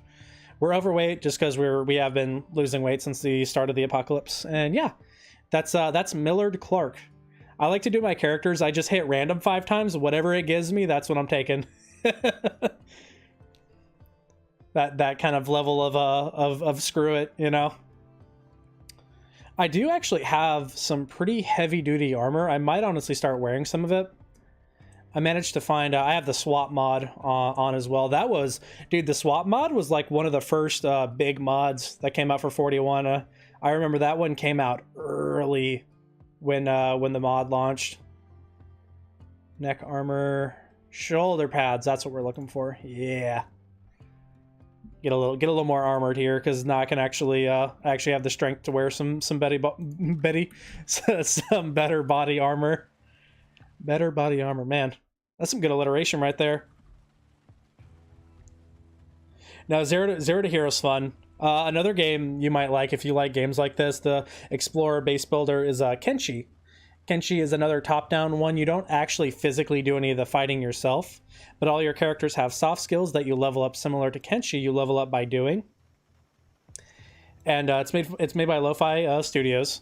So you basically get you start off as one guy. I know I'm putting it off. You are correct. Real Doggy Dude. It's a great name. So sad there are hundreds of map mods out there, and they probably won't be updated for Build 42. I think a lot of them will. Map mods were honestly, they were kind of niche for builds like 30 to 40 or 38 to 40. You didn't really see a lot of them. Like there were map mods, but there wasn't anywhere near as many. And there's a lot of people who, even if the mod is abandoned, they'll pick up the torch. It happens all the time with normal mods as well. But yeah, for the initial launch of 42, I can say without a doubt all the mods will be broken. None of them will work. If they do work, even if it says on paper like it works, it's fine, you should still give your game some time. You should still give the devs some time to roll out updates for the mods and stuff, because it's called I will back up my save for a reason. It's going to break vanilla. Dude, I got so much drip. I have so many containers. He got the nice glasses. I just put on the shoulder pad armor.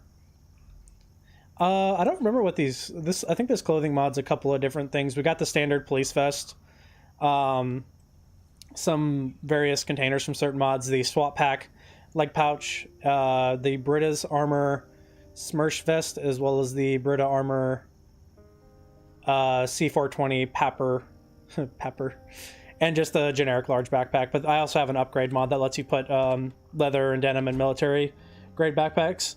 You know it's bad when the vanilla starts bugging. Yeah, you know there's going to be issues. They can't get it all, kind of thing. But honestly, there's going to be so many features in Build 42, and I'm not sure if there's going to be map expansions. I take that back. There will be new areas. I can say that without a doubt. I just remembered I did read something from the most recent dev blog. There's actually going to be a little tourist attraction that's like Western themed. It's going to be like a little Wild West attraction. Apparently they've added an actual like physical coffin that you can move around, and I think you can put stuff in it too, which is kind of funny. So yeah, there will be new locations as well coming with 42, specifically like we talked about earlier with the basements and the bunkers that are coming. Fun fact with basements, they're going to be random. I don't know necessarily about the placement of which house they go into, but what's going to be inside them is going to be, for the most part, random. It's going to be just like the story areas with certain houses. So like one basement, you could find a whole bunch of prepper supplies. One, you know, you find a nice little man cave or something like that, you know?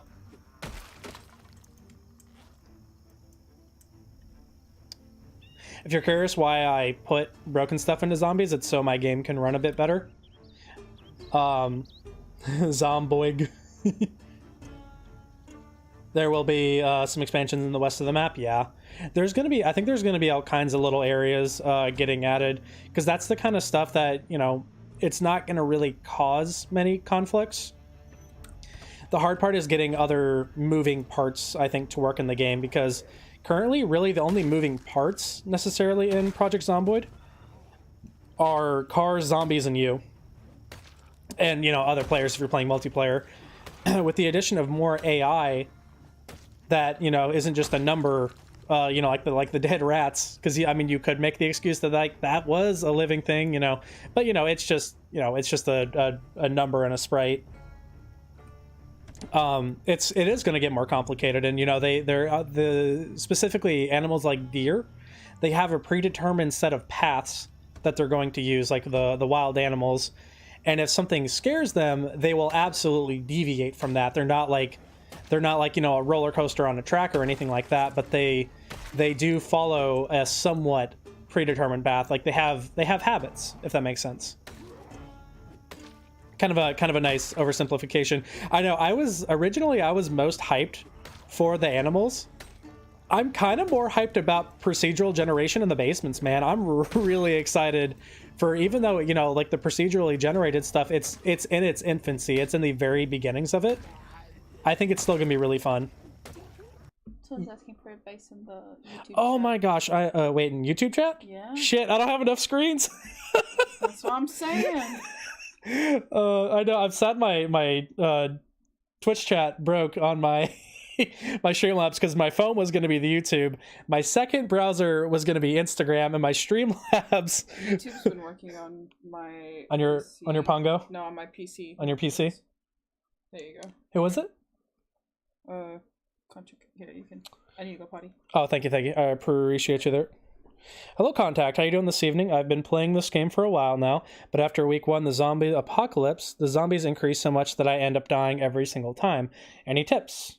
So, think you should play on Apocalypse. Thank you. I should play on Apocalypse or Survivor. The zombie population increases so much after a few days. Yeah, so there's a couple things going on there. So if we go to, I can actually show you real quick, and if there's anyone out there that struggles with their own custom Apocalypse, I can kind of help guide you through the custom settings here with the big keynotes.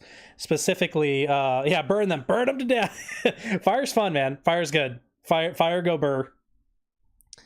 Yeah, we'll head back to the main menu for a brief intermission, and I can talk about the zombie settings super fast here. So obviously, you know, you do solo, do your custom sandbox, do next, do all your stuff. Don't really care where I spawn. So in your settings, and also you can save this stuff too. You can overwrite over older settings if you want. I just have one called new one. That's like my primary setting. So my Zomboid ideal settings, I start with the count at very high. And this has taken me some tweaking to kind of narrow down. And again, this is all stuff that's like for longevity. I don't have transmission on. Shit on me if you want. It's not fun for me. Having animals is going to make meat come in more late game. I know. Oh, I always hated that you couldn't do anything. Like, I love Saf's cooking, but you can't do like 90% of it once all the food's bad. When is build 42 coming? As far as I know, it's this year. That's all I know. But yeah, transmission off, toughness, tough, infection mortality, never, all this stuff. But the big thing that you want is the advanced zombies tab. My ideal settings are respawns off and an insane amount of starting population. That's my personal go-to settings. So another thing I really like is rally group size. If you set this to 0, they actually won't form little groups. They'll behave like proper Walking Dead zombies. They don't form little clusters. Alternatively, you could put that number on like 80 and you'll have an empty street one moment and then like 400 zombies chasing you down in another. So, you know, it's all about what you want. Redistributing hours. Very late stream. The first ever T4 Backs. Welcome to the stream. Thank you for hanging out with me. Yeah, I haven't, with the devlogs I've read, I haven't seen anything set in stone. I don't want to be like, it's coming out this day, and you guys be like, you lied. Fuck you. No, but, you know, they said it was this year. That was from the devs themselves on Indie Stone over at Twitter, now known as X. what transmission does. So transmission is the chance of infection. That's what transmission is. Yeah, no problem, Contact. I'm sorry I'm sorry my Streamlabs pooped out on me tonight. Otherwise I would have seen your comment. But yeah, so yeah, transmission is literally just the infection, essentially. If you set respawn hours to 0, they shouldn't, on paper, they should not spawn. I still set this number to 8,760 just in case, for whatever reason they decide to. I'll be done with the run, but by the time they do, generally. Respawn multiplier 0. Now, what redistribution is, the way I've always liked to describe it is redistribution is how zombies spread around the map. If you think as the zombies literally as a liquid, this is how often they try to fill in empty sections of the map, and the helicopter event can heavily influence this because you'll have spawn rates that are so high, it's almost like there's zombies that are in a sort of stasis where the population is so big, you don't actually get to load them all in, which is why, you know, you can set the zombie multiplier to like 4 and the population to insane, but it's basically like having respawn. You're not going to kill them all. You're not going to take West Point. You will get destroyed on those settings. Yeah, but I really like this seems kind of a magic number. It doesn't feel like respawn's on, but it feels like there's just a lot of them.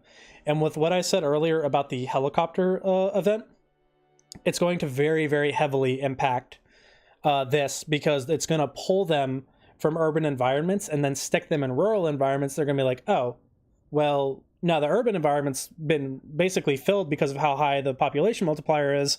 So now I'm going to start filling out the rural environments, which is, you know, farmland and stuff. But yeah, that's kind of the nitty gritty of it. A lot of your mods too will come with little settings like that you can tweak. I highly recommend just going through the custom settings. If you change this, you better have a supercomputer, because it's so hard to survive when they're everywhere. I do not recommend this. I can never get a footing anywhere. They are everywhere. I like my day length at about 2 hours. It feels like I don't have to really rush, but the days, you know, it's still realistically, it's going to end. 0 to 2 months generally is a happy spot for me. I really like to make the perishables slow down. I also turn off world item removal list. For lower end PCs, I actually recommend not turning that off. This is an automatic setting that will remove things like maggots, hats, and glasses from the world.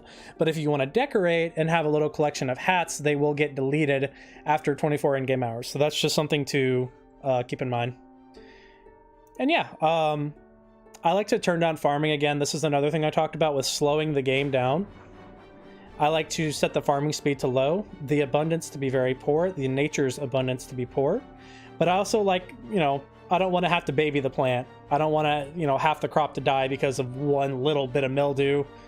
So I have their resilience set to high, but, you know, you gotta wait and you gotta still like water them and stuff to take care of them. And yeah, those are kind of the nitty gritty of my settings. If I missed anything, I'd be glad to chat about it. It's epic. Let's go do a flip. I can't, sadly. I don't have the dancing mod turned on him. I apologize. Hello, Lord Lamb. Hello, Dokin. How you doing? How you doing?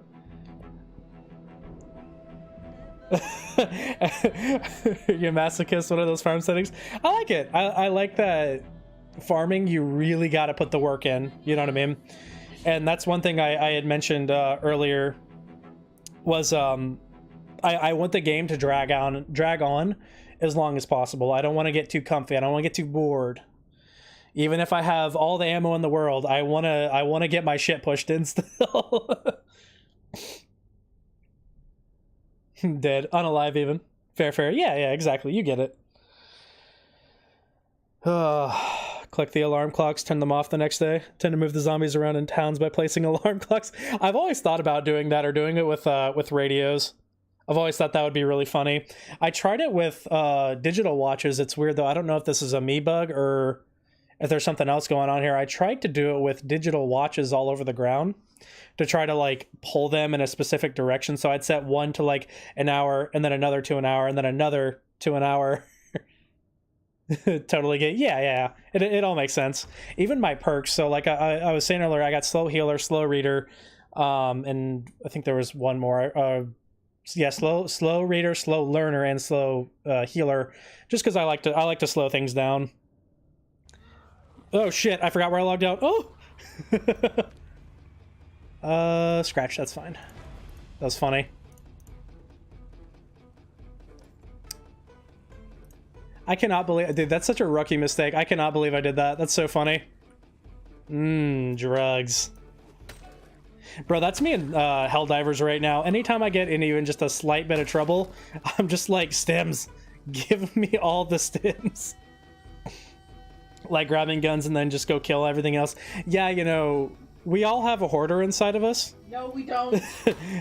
No, we don't. And Project Zomboid lets you you know, express those feelings of I maybe I do want to go into my neighbor's house and take all their stuff and have it in a big pile on my floor, you know? And that's understandable.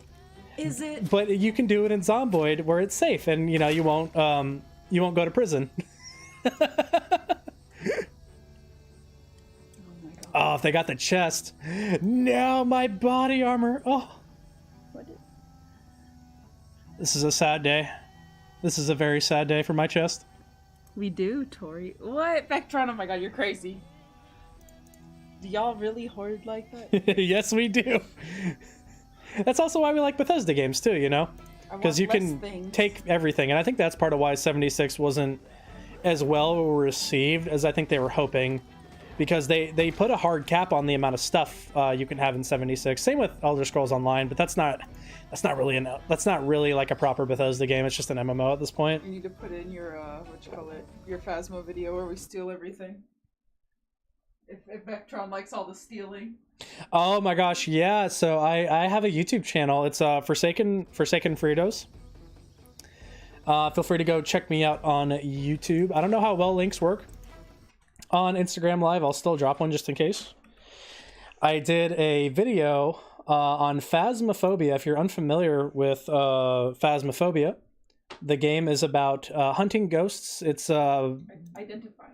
Yeah, you hunt ghosts. You identify the spooky ghosties, and there's like little items in the game that you can interact with. But you know, me being the man of science that I am. The gremlin. The gremlin man of science that I am. Yeah, I don't know how well links work, but I mean, I'll still try. We stole everything from the house and solved the ghost because that's just the kind of guys we are. About to oil up for Zomboid. Oh, bro, I got boxes of rice vinegar and vegetable oil back in my house. My Zomboid house. My dinky little safe house.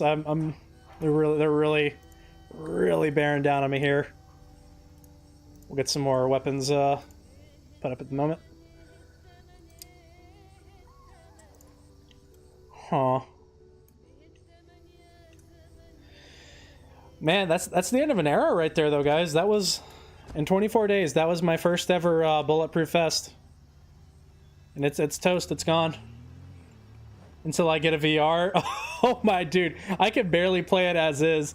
Like I still like get jump scared, especially if it's an Oni, just because they're very aggressive. They're very in your face ghost. I can't even imagine going against an Oni or a demon in VR. I would not be okay after that. If I shit myself playing, it's gonna be epic. Can I salute you? Stand by. Let's see, friendly.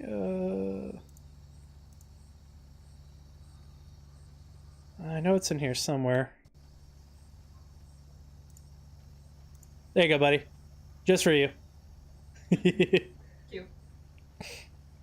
You know what? While we're in the neighborhood, let's get a nice.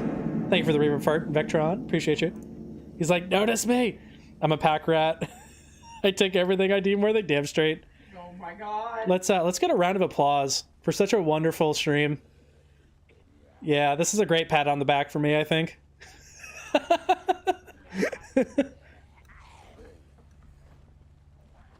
And let's, you know, bro, can you fall over? You're really ruining my moment here. There we go. Let's also get a round of applause for this zombie. You did good, buddy. You did good.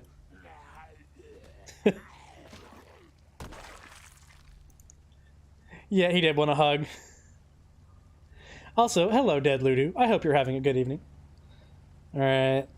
Wilford Brimley. Oh, Wilford Brimley. Let's talk about Wilford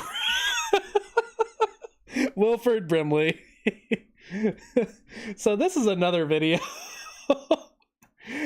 This is a fan account for Zomboid. All we talk about is Zomboid.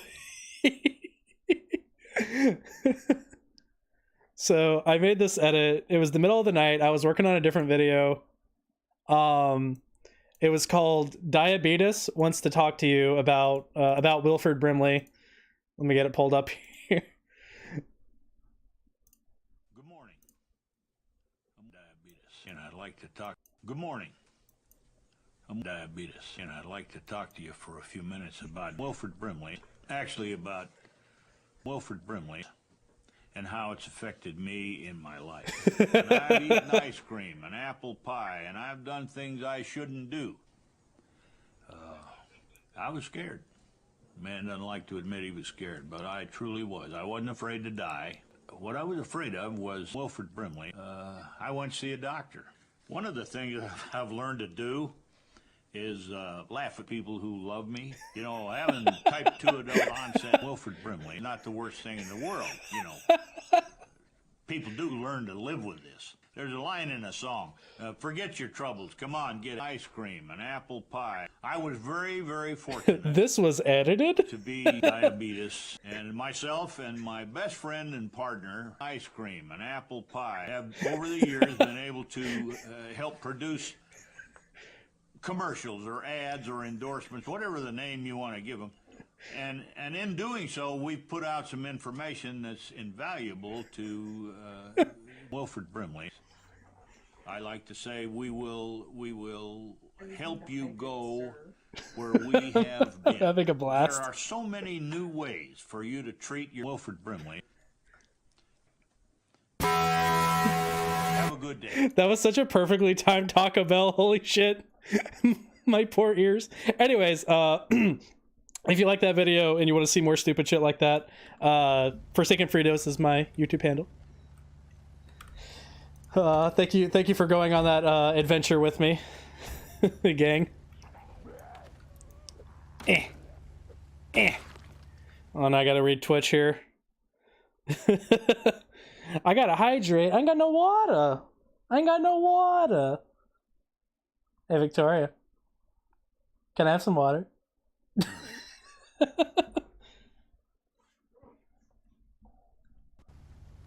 is 2 in the damn morning. Time is an illusion. You know what I mean? Without time, Project Zomboid wouldn't exist. So I like to think that, you know... I don't know where I'm going with this. I'm just gonna stop where I'm ahead.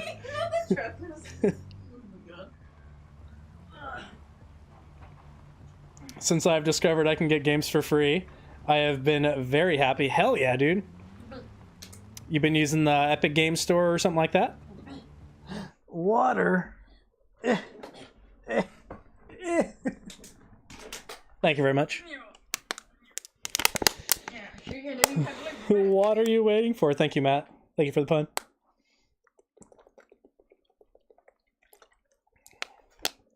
Hello, Benedict Photography. How are you doing? Hope you're having a good, I've been saying a good day or a good evening, a good night, but I feel like a good one. Yeah, I just hope you're having a good one. Whatever time it is for you, I hope it's good. I'm going back to my base because I forgot to get food. Wow. Wow, you forgot to get food? Forgot to get food, and I didn't have any food on me. I do have my fortune cookie message. My fortune was, let yourself dream again. I like when fortunes are statements. Like, a fortune cookie should be something like, you're gonna find new passion in someone that you've never met before, or something, you know, something like that. Something, you know, not necessarily foreboding, but, you know, it's telling of your future. I feel like statement cookies are stuff like, happiness is the key to happiness. Like, that's a statement cookie. That's not a fortune cookie. I really would like if we could go back to when fortune cookies were fortunes. I think we, as a society, really lost something special once our fortunes stopped being fortunes and they became statements. Just woke up. It's 7 a.m. over in Europe. Well, hello from across the pond. I hope you're having a lovely start to your day. I appreciate you coming and hanging out with me today. Steam unlocked. Oh, okay. I haven't heard of that before. Here.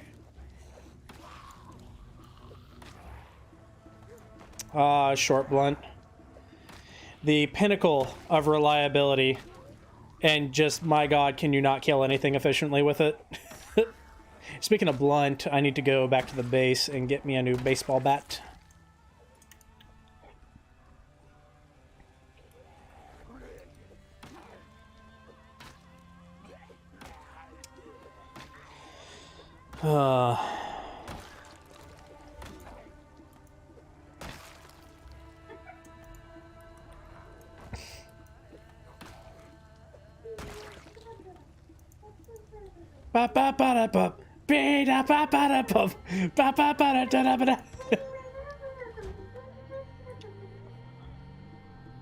Let's talk about Zomboid before there were cars.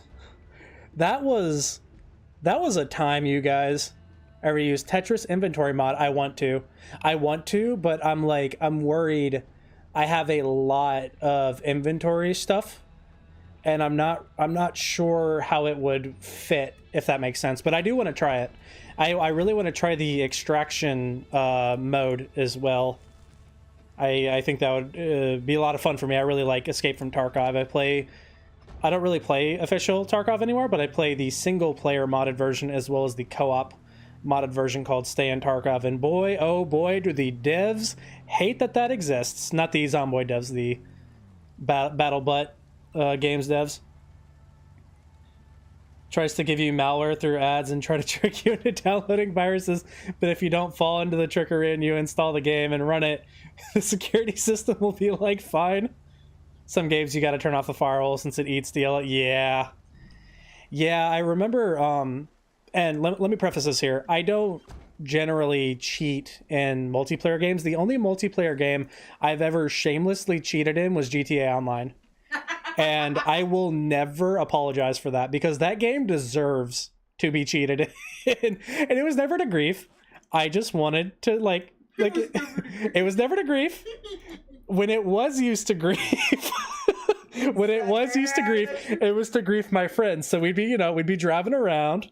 Hello, Somabis. How you doing? Extraction is buggy. Yeah, I kind of figured. You can always tell how well a mod runs based off of how long it's on the featured page. If it's kind of a hot mess and it doesn't, it does what it does, but just not very well, you'll notice it kind of gets pushed off pretty quick. Broke my PC screen. You can't play. I'm so sorry, friend. I'm so sorry. Well, I'm glad you're still giving me the privilege of your time today. But yeah, the whole DLL thing, I had to disable my firewall because my little $20, $40, whatever it was, cheat menu for Grand Theft Auto Online, it really did not like it. Buyer punch. Oh no! I'm so sorry. Oh, that is very unfortunate. I'm sorry to hear that. Absolute mad lad. Oh, well, hi there. I think the zombie wants to talk to us about my car's extended warranty. But yeah, let's talk about build 38. Build 38, or it might have been 39, I forget which. I think 39 is when we got cars. Uh-oh. Oh, I don't like that. I don't like that they're walking through here. I don't like that. All right, but anyways, yeah, build 38 I believe was no cars, and then 39 was when we first got cars. I could be wrong about that. I'll play in League. Oh, brother, the only PvP game PvP games, I guess, that I can stomach at this point is literally like Dead by Daylight, and on very rare occasions, Battlefield 2042. It's an easy game to hate. It deserves every ounce of criticism for it, but I don't know, it's just fun. I feel the way about 2042 about how I felt about Battlefield Hardline. You got in the car and you drove around in the car, and that was the game. Literally the objectives in Hardline, Battlefield Hardline, was to get in the car and drive around the car, and you got points for driving around in the car, and that was the game. And you shoot each other while you're driving around in the cars, and it was fun. It was fun. It was like, I don't know, like 2042 is fun. You know what I mean? It's fun in the way that it's not a Battlefield game, but it's not bad, if that makes sense. But it's not it's hard to explain it.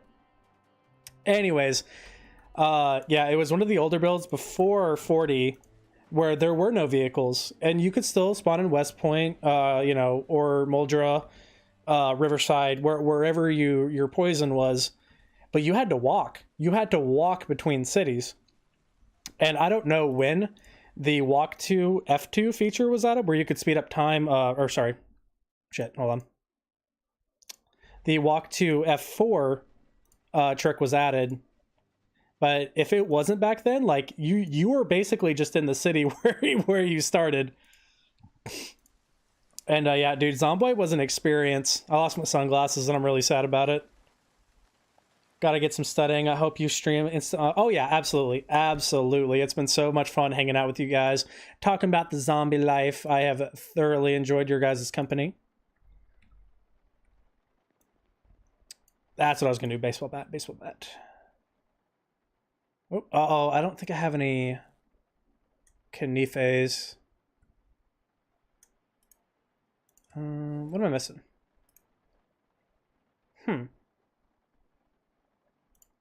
Another nice quality of life mod is the Craft Helper. It'll tell you what stuff can be made with what. So for instance, I'm like, why can't I make this? And it's then you can go through the list. It's like, okay, you need this, this, this, and it tells you what you keep, what you don't. And it was like, you're stupid, you don't have any rip sheets. And I'm like, okay. Gonna go, you have a date with Skitaru David's mom. See y'all. All right, you take it easy.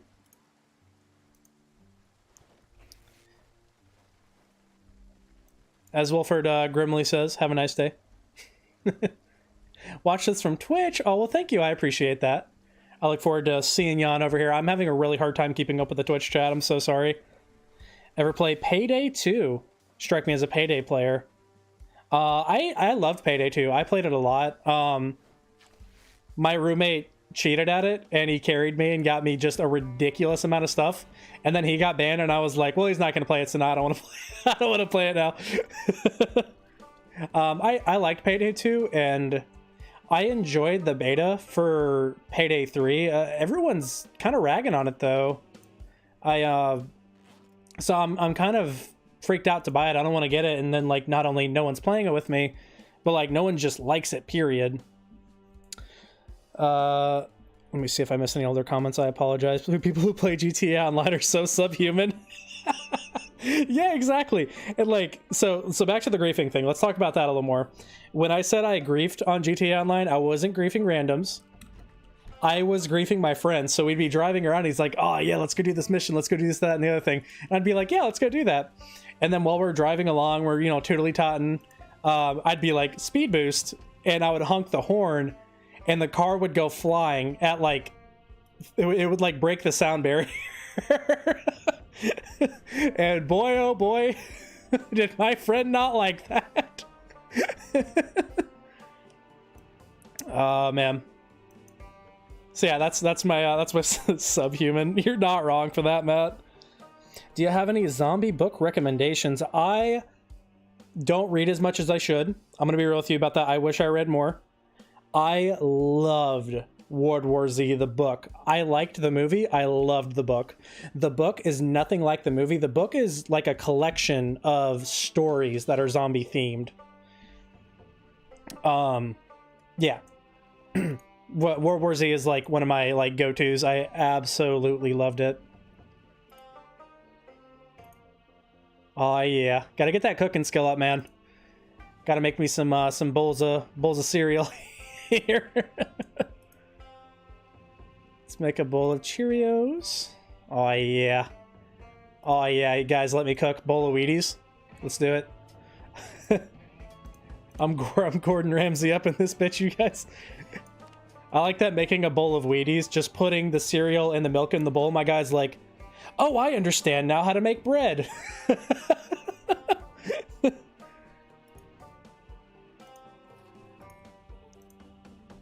This is what I believe you would refer to as a certified Zomboid moment, if you will. Hello, No Soma. Thank you for popping over to hang out with me on Twitch TV.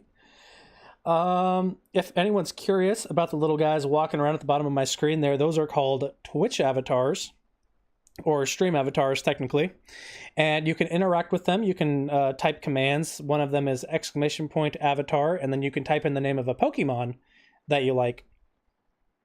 I am a chef now. Instagram boring. Yeah, Twitch good. Twitch more betterer. You get to see more. I can also enter commands. ! Battle Royale. And now they will all fight, or they should at least. Oh, I think they're dancing. I don't think they're supposed. I think they're supposed to fight. Damn it, stream avatars.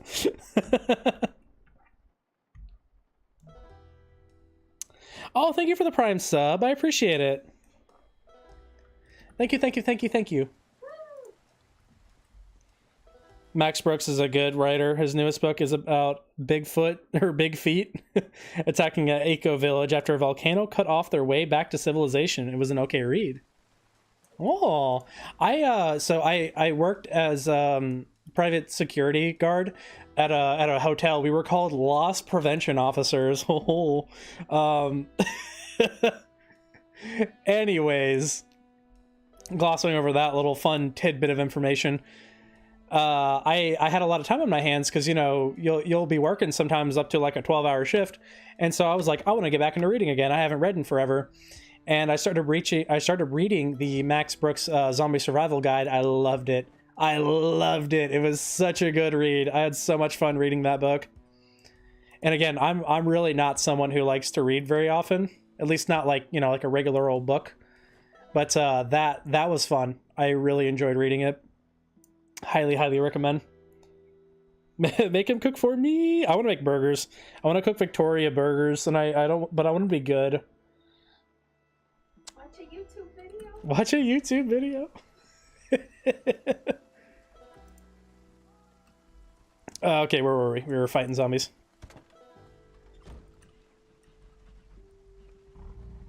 That's what I do now, but that's why I'm on night shift, bro. Being a private security guard is so fun. I enjoyed it so much. Even the like bad parts. I had such a good time doing that job. Because like obviously, you know, like they don't want you to game on the job. I did have a buddy who he was using like, gosh, I wish I could remember exactly what the application was, but he was using some application to remote into his computer to play Xbox games. Or it might have been his actual Xbox. So he brought a controller from home, hooked it up to his phone, and then he'd just sit there and play baseball games all night. And he had an absolute blast doing it. And like, I don't know, there's all kinds of fun little things like that you can kind of learn about yourself when you're just stuck at a computer for like hours. But you know, you're not allowed to like game or watch live streams. I mean, well, technically you can. I actually started doing origami for a while. I really enjoyed it. It was something I always wanted to learn. And I had a really good time doing it. Yeah, if you're ever not sure what you want to do as far as like work goes, you know, career or not, it's fun. It is genuinely fun to be a security guard. I thought so anyways. And it gets you up out of the house, gets you moving around. Nice time differences at Turkey. The time is 9:28. It's 2:28 here, so oh my gosh, that's what, 3, 4, 5, 6, 7, 8. That's a 7-hour time difference. So you're in the future. Can you give me some insider information about the stock market, homie? Off the record, of course, even though this is a public broadcast. On multiple platforms. On like 3 different platforms, yes. The goobiest of goobers has joined. Thank you for the compliment about the car. I appreciate it. No.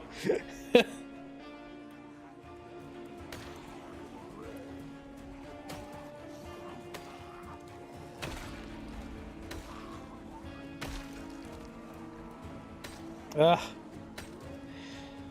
Also, pro gamer strat, if you're ever taking on a big horde in melee, waste high fences, man. They are your best friend. Now, you still got to be fairly generous with them once they come over the fence, because that lunge attack will get you. But fighting near something like this is just, it makes it so much easier. And his name is John C.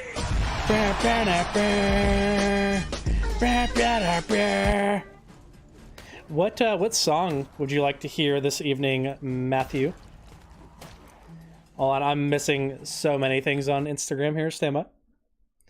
Nice car. Thank you, thank you, thank you. I don't know if he was saying, if the real Stites was saying no to the nice car, but I like my Jap Rungle. I'm fine with it. You're praying for my downfall? It's okay. You're not the only one. And you know what? You know what, scum fuck punk? I hope you have a good day. Even if you hope I don't have one either. Word. You get it, you get it. So when build 42, this is a question that has puzzled philosophers the world around. But the devs posted on their Twitter, it will be this year. We don't know when, but they said that we will. You did not play the whole thing. Okay, thank God.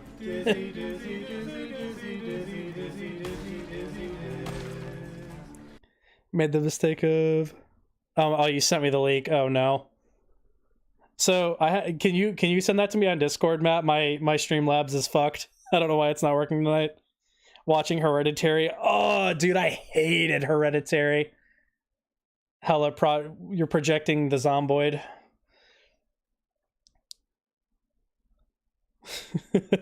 Made the mistake of watching Hereditary on a night shift. It was the spookiest shift. Ugh. I had some spooky stuff happen. So the hotel I worked at was on previously owned native land, and I don't know, man, that place, it was a big hotel. It was like a resort, because your average hotel doesn't really need a security guard on staff. They just security team. Yeah, a whole team of like 10 people. For one night. And 2 on call too. We had 2 guys on call as well. So stupid. Ugh. But no, man, there was a lot of times where I was not bawling. I was not enjoying myself.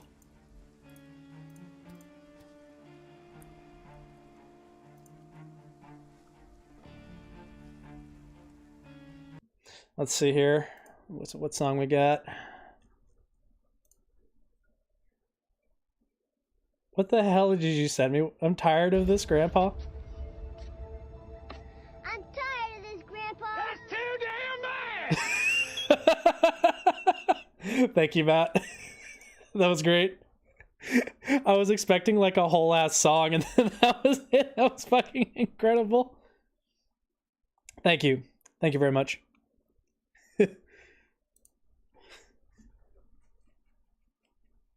No, oh my gosh, you're right. No, I should have done that. Here, I'll drop the Discord link somehow, some way. Stand by. If you guys would like to hang out with me this evening on a Twitch, you are always welcome to. If not, I'm very happy to hang out with you over on the Instagrams. Whatever you guys prefer here. Actually, hey B, do you mind dropping the Discord link in the chat there? Or wait, hold on. I'm a dummy. I can just do it. Right? Yeah, there we go. I'm tired of this, Grandpa. Let's see. Okay, if I do that and then do that. Yeah, okay. Okay, cool. I'm kind of making this up as I go. I've never streamed on 3 different platforms before, so I appreciate you guys being patient with me this evening.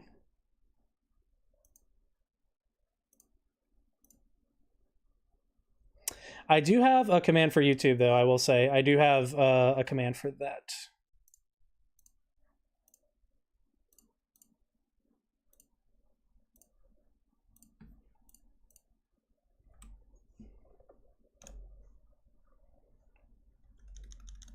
And, of course, I might need someone else to drop the link. I'm sorry. This is a sad day for Canada and therefore the world. Sad that Canada and that father. And that Father Wild. Hey, buddy, come on, gay. Alrighty, back to the zombies.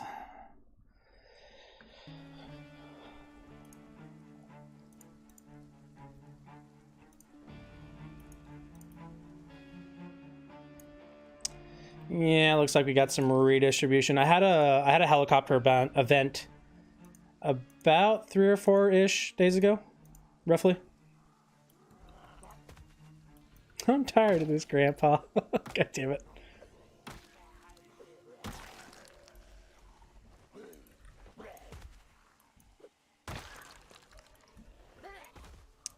When you guys were kids, let's talk about some deep repressed memories here. on our 2:30 a.m. Zomboid stream. What were you guys convinced you were like as sure as as sure as the earth is round was true? I swore up and down that Power Rangers were a real thing. I was convinced. Nothing anyone could say or do could convince me otherwise that Power Rangers were real when I was like 4. And my dear sweet father loved to like yank my chain over that stuff too, because he would ask me like logistical questions about being a Power Ranger. He's like, well, like, what's their income? How can they afford to be Power Rangers? And I'm like, Dad, that's not how it works. They're Power Rangers. You don't have to pay to be a Power. You don't have to get paid. They do it because they're Power Rangers. And he's like, well, I mean, they have to have an income. Like they pay taxes, don't they? And now as an adult, I should have been like, no, Dad, they're a religion. Power Rangers are a religion and they are tax exempt, and that's why they don't need money. Boom, Power Rangers are real. I'm back in the saddle, baby. Fun fact about the shirt, that little green shirt the zombie's wearing, that has the face of one of the devs on it. It's definitely a rare collectible shirt for sure.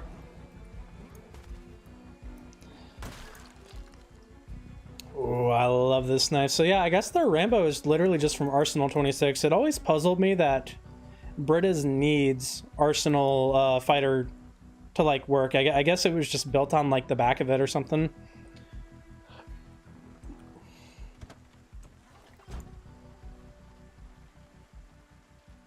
Fast forward a wee bit here just to kind of get our stamina back.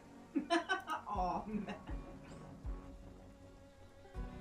Oh gosh, I look over at Instagram, I'm like, no, it's chatting, and then I looked on my phone, I'm like, shit, I forgot Twitch. I still can't. I love that emote. Yeah, my little breakdancing spiffo. I still can't get over the fact that Canada uses square tire. Hey, buddy. Are you playing only Project Zomboid or other games too? Yeah, I do a variety of stuff. I know, like, for smaller streamers, it's good to have a niche, but I don't know. I just kind of play what's fun. I would join the Power Ranger religion. Exactly, bro. Exactly. They're tax exempt, dog. Nah, I've been playing Helldivers. I've been trying, like, some of the, the newer stuff that's been coming out. I really like to play Escape from Tarkov, just like the modded co-op stuff, because you can get an RPG, and I think that's really funny. Every time I've tried to use the RPG in single-player Tarkov, I have blown myself up with it, but... And it's a big one. It's a big but. I got the other guy too, so it balances out. Like $500,000 down the hole, but it balanced out. Not dollars, but rubles. I used to think way too much into Santa Claus breaking into my house, and it scared the shit out of you. Yes. If you play Project Zomboid with the oh gosh, what's that mod called? I literally was going to talk about it earlier too. It's the one that adds all the fun clothing. It's a mod that adds clothing, but yeah, if you run the right mod in Zomboid. Yeah, I'm still scared of the dark. I literally just said that. We're still scared of the dark. We had to use both of our lights to go get my shit yesterday. Going to bed Christmas Eve, just expecting a breaking and enter to occur. Yeah, we got the culture, I'm not married to one game by any means. I just, you got to play what's fun. I play what I find entertaining, because I know if I'm entertained, I can be entertaining at the very least. I kind of had to take a step back from YouTube for a while. I had really gone balls to the walls with it. I was streaming like 6 days a week, for like 8 hours minimum. I was getting so burnt out on it all. I was trying to do like 5 videos a week, which is just insane by today's standards, with like how insane like the quality expectation is getting with YouTube. And like, I don't know. And when I would go back and watch my old videos, I was like, I don't want to watch this shit. This shit's boring. I hate it. So now I try to do stuff that I would want to watch, because I know if I would do it, then, you know, there's probably other people out there that would enjoy it too. Instead of just slapping some shit down, not saying anything, and just kind of gamer facing it for 8 hours straight.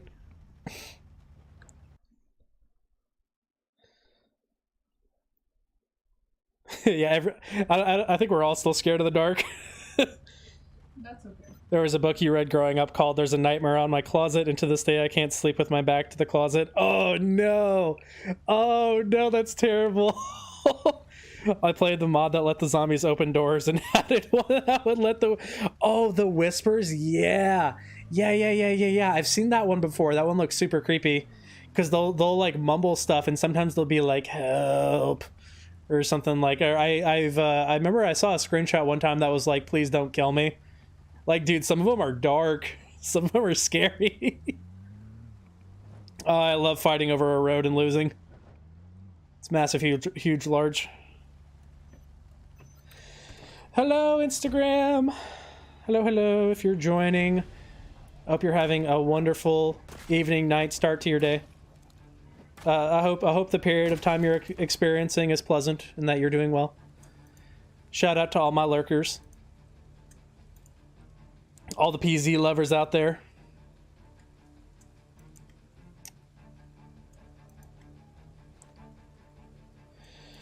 Oh man, map mods.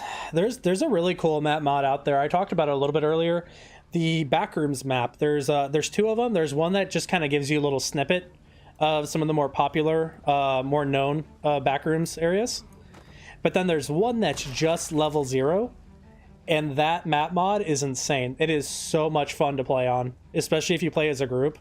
Oh, it is so much fun just trying to do basic stuff in there, like just growing crops. I remember, so there was a whole process to me trying to figure out how to grow crops. I was like, okay, I can't rip up the floor. I can rip up the carpet, but under the carpet there's concrete. I can't, grow out of carpet or concrete, obviously.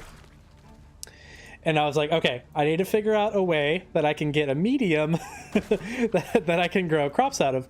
And I figured out that if you put I guess it's more of a bug. It was either gravel or sand. If you put gravel or sand on top of concrete and then pick it back up, I remember it turning into a dirt tile that you could actually farm on.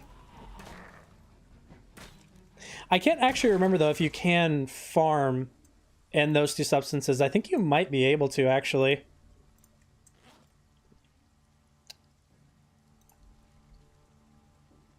That would freak you out. The wolf girl from Scary Stories to Tell in the Dark also gave me some sleepless nights. The one that kind of desensitized me to the horror genre was The Woman in Black with Daniel Radcliffe. I know a lot of people are like, what? That movie's not scary, dude. I don't know. There was something about that movie, man. It just... Nothing has been as scary, besides obviously playing Dead Space. I still can't get through Dead Space as a 20-year-old. Still afraid of the dark, but I'm going to put my cruise control on 5 so that way I'm still technically driving while I'm reading chat. I'm still afraid of the dark, but I have kind of overcome it, because if there is a monster living in my house and I find it, and I find out it hasn't been helping with the bills, I'm going to catch these. It's going to catch these hands, exactly. I was one of those kids who sought out shit I knew would scare me to death. I gotta go for the breakfast. See you later. See you later, Nosama. Hope you have a lovely breakfast. Oh man, oh man, oh man. I got so many zombies to kill. Oh, I remember this road. I came up here earlier and there were house alarms going off, and I have their senses. Want to play in a multiplayer server? Ooh. Do tell, what kind of style server are we talking? PvE, PvP, role-playing? I haven't gotten to play in a role-playing one yet, and I definitely would like to try it one day. Also, thank you for popping in a random username I made. Great name, by the way. I hope you're having a good day. Evening. Ooh, okay, I'm gonna back up the car a little bit. I could see this becoming very bad as we get closer to Riverside. I always want to call Riverside March Ridge, and I don't know why. I've been to March Ridge like 5 times, and I have over 3,000 hours in this fucking game. That's not a flex, it's just an acknowledgement of the fact that no one goes to March Ridge. And you know why? You know why no one goes to March Ridge? Because you can't spawn there. If you could spawn to March Ridge, it'd be fine. Everyone would go to March Ridge.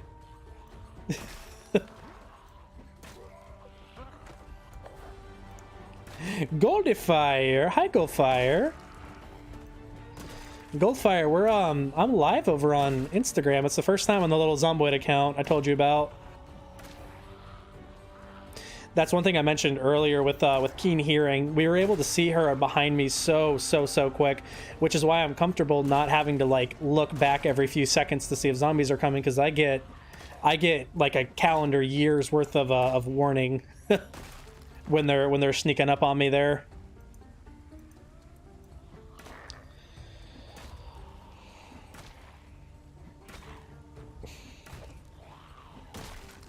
Here, let me get seated here. I burnt through like all my stamina taking that wave. I saw a blue shirt out there. I'm just gonna check my chat for a bit. Hi Goldifier, it's a me. Oh, Instagram. Or whatever your Norwegian version of Instagram is. I was like doing that to my Canadian friend. I'm like, we'll be like, oh man, I went and got a burger today. And I'm like, you mean you're a Canadian equivalent of a burger?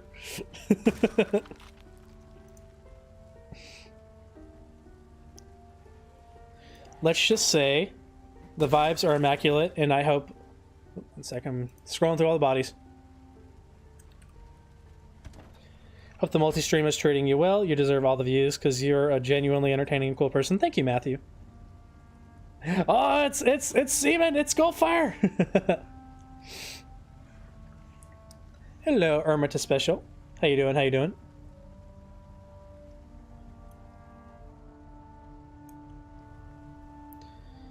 Your sisters tormented you with scary stories and chasing me up the pitch black stairways? No! Shout out over to Brazil. Hell yeah, dude. Oh, we got PZ lovers all over the world. It's good. It's good.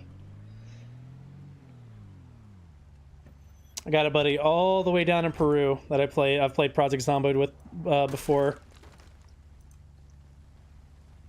And he's a wild man, I tell you.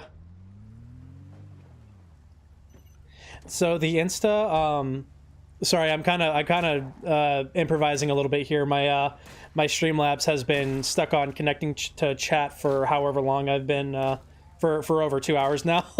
So it's safe to say my Streamlabs is kind of pooping the bed a little bit, with good reason probably, because I don't know if they were expecting you to stream to this many outlets, but it's fine. But if you just go on Instagram and type Project Zomboid, it'll be the first account generally. Miss Boney. Boney was, when I started getting back to streaming, he was like one of the first people that was hanging out with me again. And he was like my own little personal wiki. He would look up stuff for me, he'd help me get through parts in video games that I didn't know. And so we started calling Zomboid, we were naming it after Boney, Project Bomboid. Ooh, I don't know if I'm getting my Jeep back now. Oh, yeah, I might have goofed that.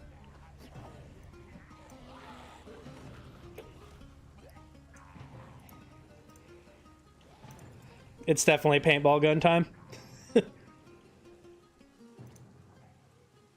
Listen, you gotta get that aiming up somehow, you know what I mean? Oh, that's something I actually wanted to tell you guys about in Build 42. They're trying to make some of the perk effects, like, you know how like if you're deaf, obviously you just get no audio in your game. They're trying to make more perks kind of like that. With the short-sighted perk, you can counter it with wearing glasses to counteract the effects, but they're actually going to make it to where if you actually if you don't have glasses or you lose your glasses, Oh gosh, I totally missed that. Shout out to Norway, land of the fish and oil. Don't tell the Americans we have that. I know you guys love your Earl. But yeah, there, from that one post, I wasn't sure if I wanted to make like a whole post about it, because it was kind of a small thing. I probably will, honestly. I think it'd be fun to just show off everything I can for 42. This paintball gun is doing fuck all. Ah! But yeah, you know, the person like lost their glasses. They like tripped her or got bit by a zombie and the glasses fell off. And the character was literally like, "Oh, my glasses, I can't see," and the whole screen went blurry. It was actually pretty cool. Fun facts about some servers. I don't know if this is well, not some servers, but just servers in general, multiplayer in general. I don't know if it's a mod I had on or have on probably currently. There was I had the ability to actually throw glass bottles, and the intended effect of this was to be a noisemaker, to try to draw attention and, you know, promote more stealth gameplay. But what it ended up being, there was an issue with it where when you threw the glass bottle, when it hit the ground, it was like a grenade went off. And so when you did that in a server to your friends who are just sitting around watching TV with you, everyone suddenly has glass shards in their neck. and all other fun places too.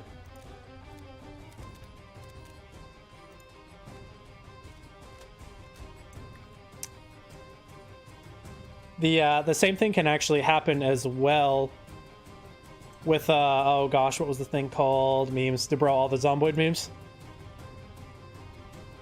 The same thing can happen too. I almost I didn't kill my friend, but I like really hurt them. I gave them a laceration on like their knee because I threw a football at them. Gotta go to work. Have a nice stream. Thank you very much. Aunt and uncle were the same way with scaring and tormenting you. Oh, I'm sorry. Looking back at it, they really put in work on some of their pranks. One of them was the alien in the attic a few days after we watched Signs. No! No! My mom loved watching Signs. Dude, that was like... Signs was like peak Mel Gibson. That and Braveheart. Thank you for the follow, Matt. I appreciate you over on the Instagram. Oh man, I like that scene in Braveheart where he jumps out of the barn, like the top attic of the barn. And he's like, "Brah, brah!" just the way he screams. That really stuck with me into my adulthood.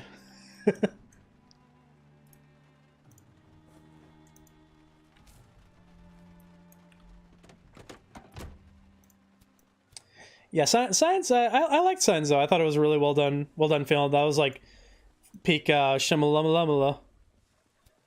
Oh boy, camping, yeah. Like semi. I'm like partially nomadic, but not by choice. I am slowly trying to push into cities, but I definitely keep everything in my car to have enough supplies for like several days. The only thing I really need at this point, because I already got generators done, I have a ton of skill books under my belt. Oh, the bottom screen is the gameplay. Yeah, bro, that went both over our heads. I forgot. Yeah, I totally forgot I put that there. Well, it's because like it's, you know, Instagram Live doesn't let you do like horizontal streaming correctly. You can do like a 1920 by 1080 screen, but like it's real tiny. You can't really see anything. I've zoomed the hell out of what we got now, and there's still so much off screen, I feel like. But if it was like the full resolution, but in the 1080 by 1920 format, you wouldn't be able to, you know, see anything. And there was a whole bunch of space up there, and I was like, I don't know what I want to put there, so I just went and found a nice picture from the Steam community area. There's always some fun screenshots in there, and I felt like that was a nice chill banner for the stream. Also, welcome Sloppy Paws. I hope you're having a good day. It looks great. Surprise! This is the first Zomboid stream. I know. You know, I am a fan page. I'll never claim like responsibility for this absolute masterpiece of a game. of digital entertainment. That's the classy way to call a video game.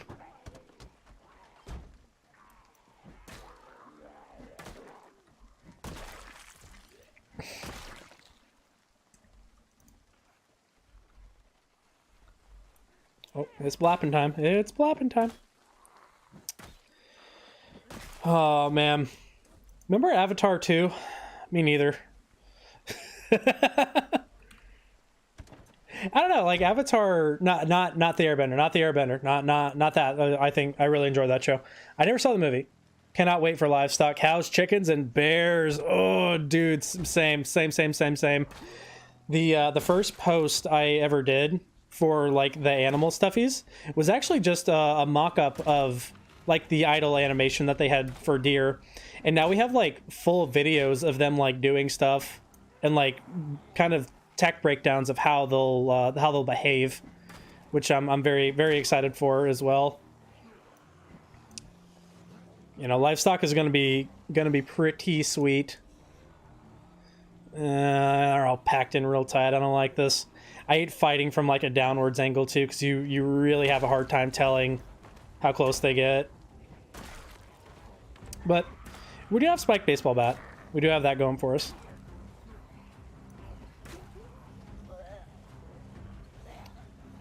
Yo, I'm gonna need some of y'all to fall over. Yeah, this is spiraling. It's insane. I'm especially excited for the modding tools. I remember reading something about that. Once they were like, hey, this is really only for the modders. If you're not tech savvy like that, you're not gonna get it. And I started looking into it a little bit, but it kind of just, from what, you know, my small pea brain could understand was, modding is about to get a lot more easy. It's going to be a lot more streamlined for people who create mods. And I love that. I love that, you know, Zomboid really kind of breaks the mold. It's really set a good example of what indie games and just games in general should be, with not only embracing the mod base, but actually like actively helping it to be better.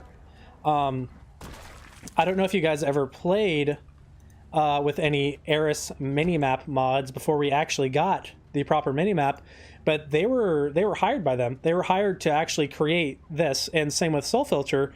Soul Filter is actually part of the official dev team. If you've ever played with Soul Filter's foraging, farming, or the Awesome Time mod, which I believe is all of it put together.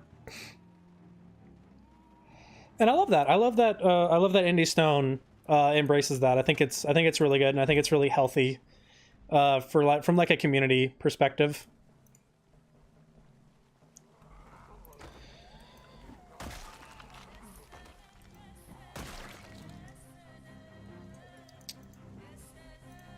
Yeah, dude. Oh my gosh, there is just so much cool stuff coming.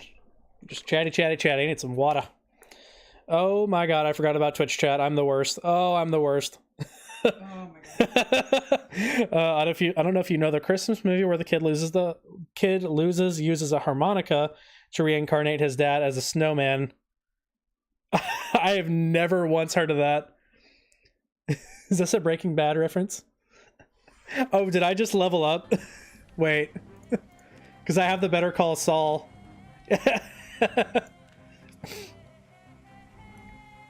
Oh, yeah. Dad tried renting that for us to watch, but accidentally got a B horror movie about a murderous woman, and in the first like 20 minutes he shoots an icicle through someone's heart, and little me was just like, bruh, that's just scarred into your brain. It's not really a scary thing, but the movie that scarred me very, very young was actually Attack on Mars. The scene where the aliens melt all the people, that scared the shit out of me. Jack Frost, not to be confused with Black Christmas. It's all right, man. Some buddies rewatched it in college, so I got some closure. They made sequels to the horror movie, believe it or not. It's like a trilogy, and it's phenomenal. Attack on Mars was such a trip. I also really like that scene where the guy's like, fight me like a man, and the robot, the like, not the robot, but the alien with just the giant, formidable like brain, just so much brain packed into a small body, was like, I will fight this titan of a human being. And then they all start mobbing him, and he just starts beating the shit out of them. Dude, that movie was such a trip.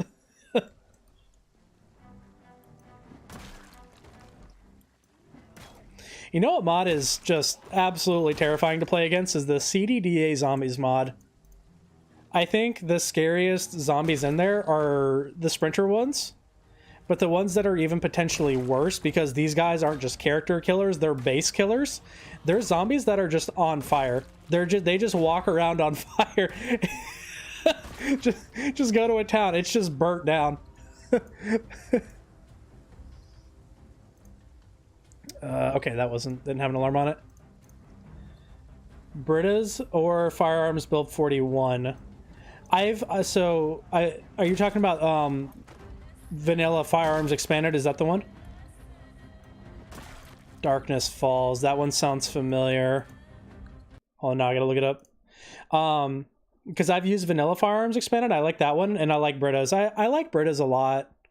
That's usually my go-to, just because I do like games like Tarkov. Let's see. So Occult Zombies is one I have been wanting to try. I wish I could like wish list. I mean, I can still sub to it. It's not, it's not going to enable it mid run. But yeah, I have been wanting to try these ones out. They look real freaky. Darkness Falls. That one sounds familiar.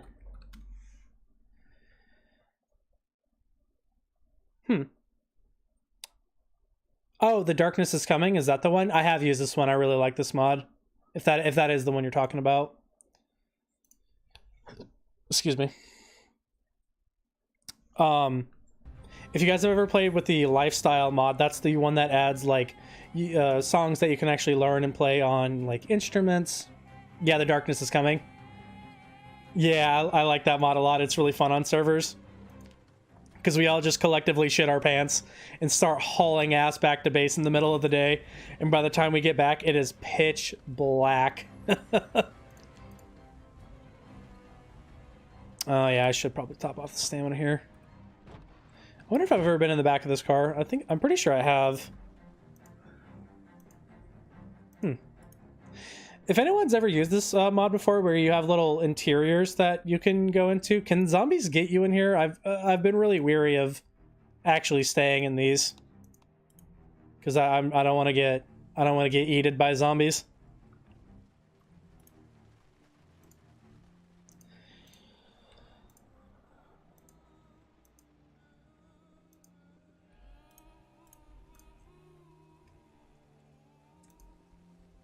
That's another Braven mod I've been wanting to try too, is the Basements mod. It lets you create your own little private cell, essentially, your own little living space that you enter through a little portal or whatever you want to call a little hatch.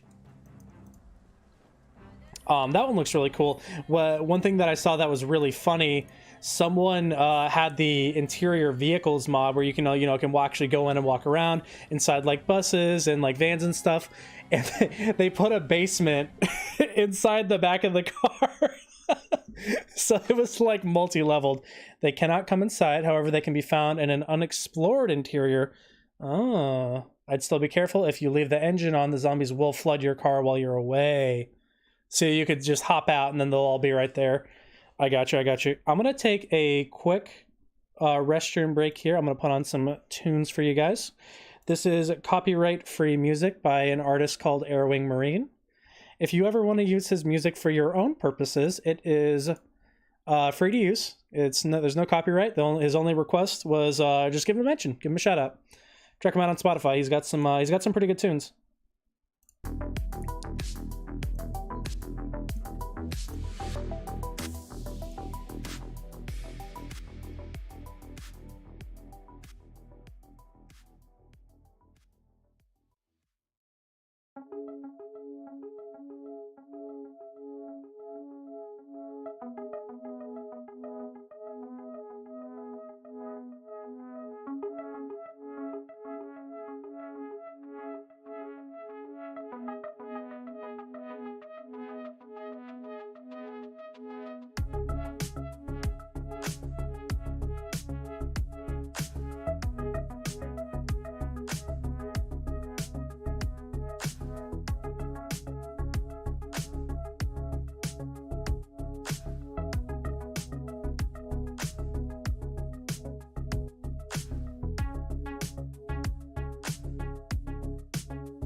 Hello, hello, hello. I have arrived. I am back. I am present.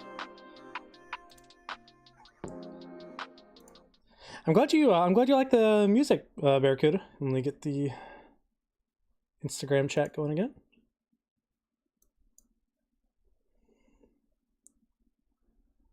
Yeah, sorry, no 42 yet. My gun too.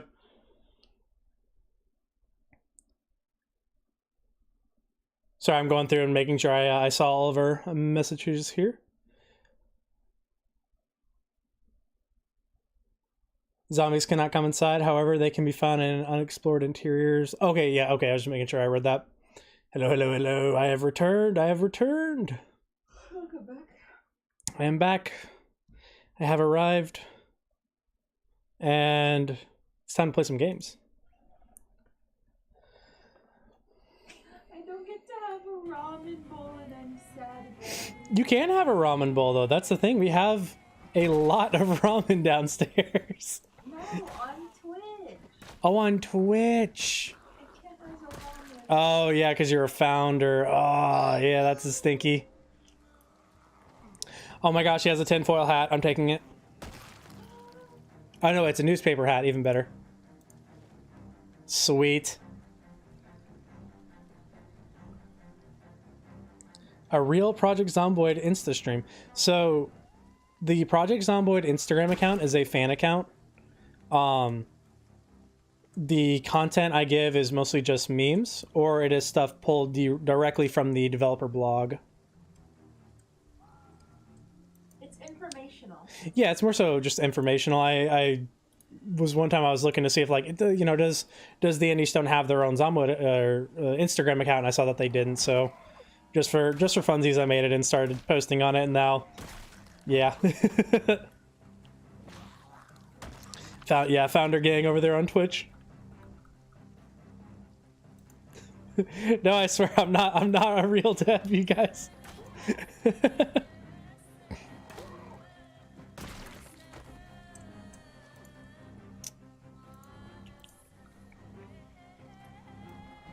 Friends and I love your work. No, no, damn it. As the leading developer. No, oh God. People coming in and being like, I don't like the way cars work. And I'm like, oh, I'm so sorry.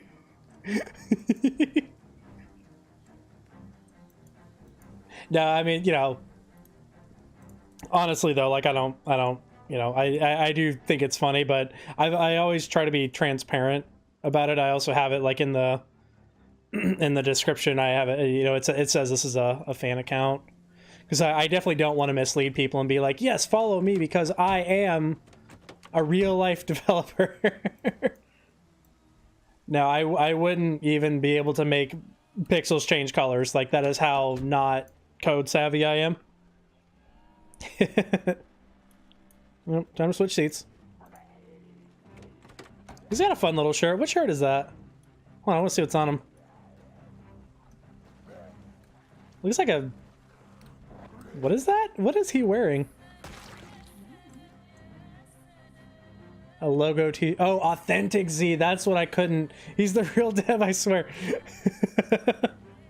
My little hat. I love my little hat. Yep. Nah, this is just a little fan account. Just a little side project I had. And now it's like a full thing. And, you know, I'm just happy to be able to just play such a wonderful game. And it's very fun. Step.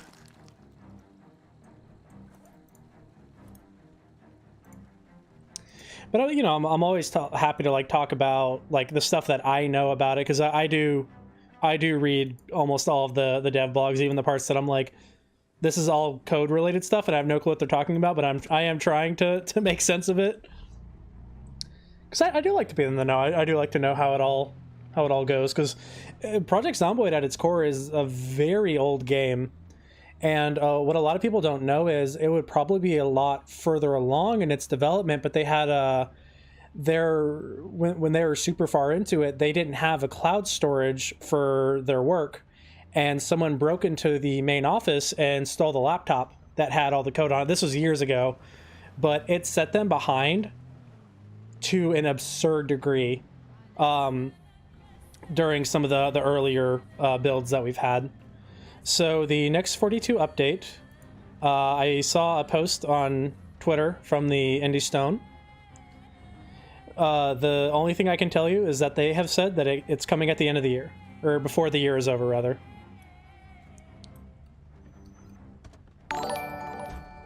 Oh my gosh, I have too many browsers open. Stand by.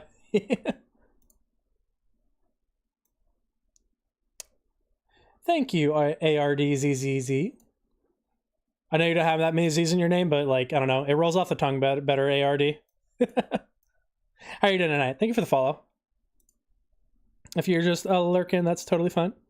I do be loving the memes you post on Instagram. It's always nice to see some Zomboid content. Yeah, I need to post more. No, that's number one. I need to post more.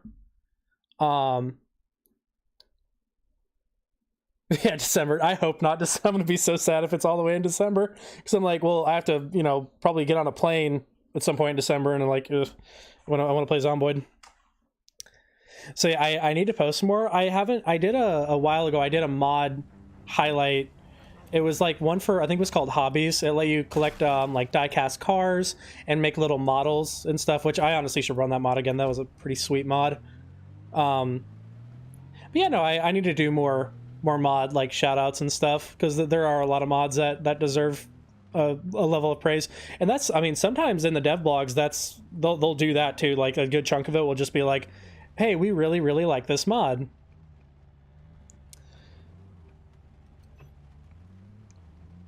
Not out of zombies, please fix in the next build. It's all my fault. I take personal responsibility for all the problems the game has.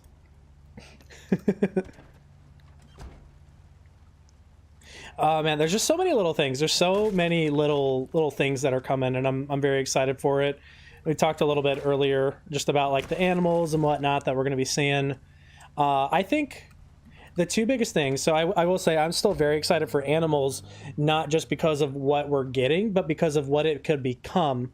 The framework will be laid for modders to start basically putting more animals into the game. So, you could go from vanilla Zomboid, where you have like, you got your cat, dog, rat, rats, mice, raccoons, horses, possibly. I know deer for sure, pigs, chickens, and they've said bear. I have not seen the bears. I have not seen that in a dev blog, but they have said on the wiki that it's coming. Gundam Zomboid, hell yeah, dude. Gundam Hobby, oh yeah. No, it was like little, you could have like your own trains too, little train table. The Hobbies mod's really cool. That derailed me really hard. But yeah, it's not just the updates I'm excited for. It's what the updates are going to become with what the community are going to do with them. Oh yeah. See, we got our table here. We have the important items on our table. We have our Pabst Blue Ribbon, our jammed Taurus M9, Harpy Ladies 1 and 3 from Yu-Gi-Oh!, our paintball magazine, and of course our marijuana joint. Pet gorilla, zebras, or a penguin. Exactly. That's part of where my hype is, because when you really stop thinking about it, it's like, oh man, all these like cool features are coming to vanilla. It's not just that. There is so much framework being laid for so much more community content to come out. Take RimWorld, for example. If you guys ever played RimWorld, it is a storytelling based building game, and it has so many mods that it can be quite literally whatever you want it to be. And they're releasing new DLCs every single month, because the game's been in 1.0 for a while. Every single time they add stuff, the community builds on it. And the amount of shit that's going to be coming with 42, the community is going to do so much stuff with, and I'm so excited to see what they do. Like, imagine, you walk into your house, you got lizards, you got little ball pythons all over the place. It's going to be so cool. I'm very excited for it.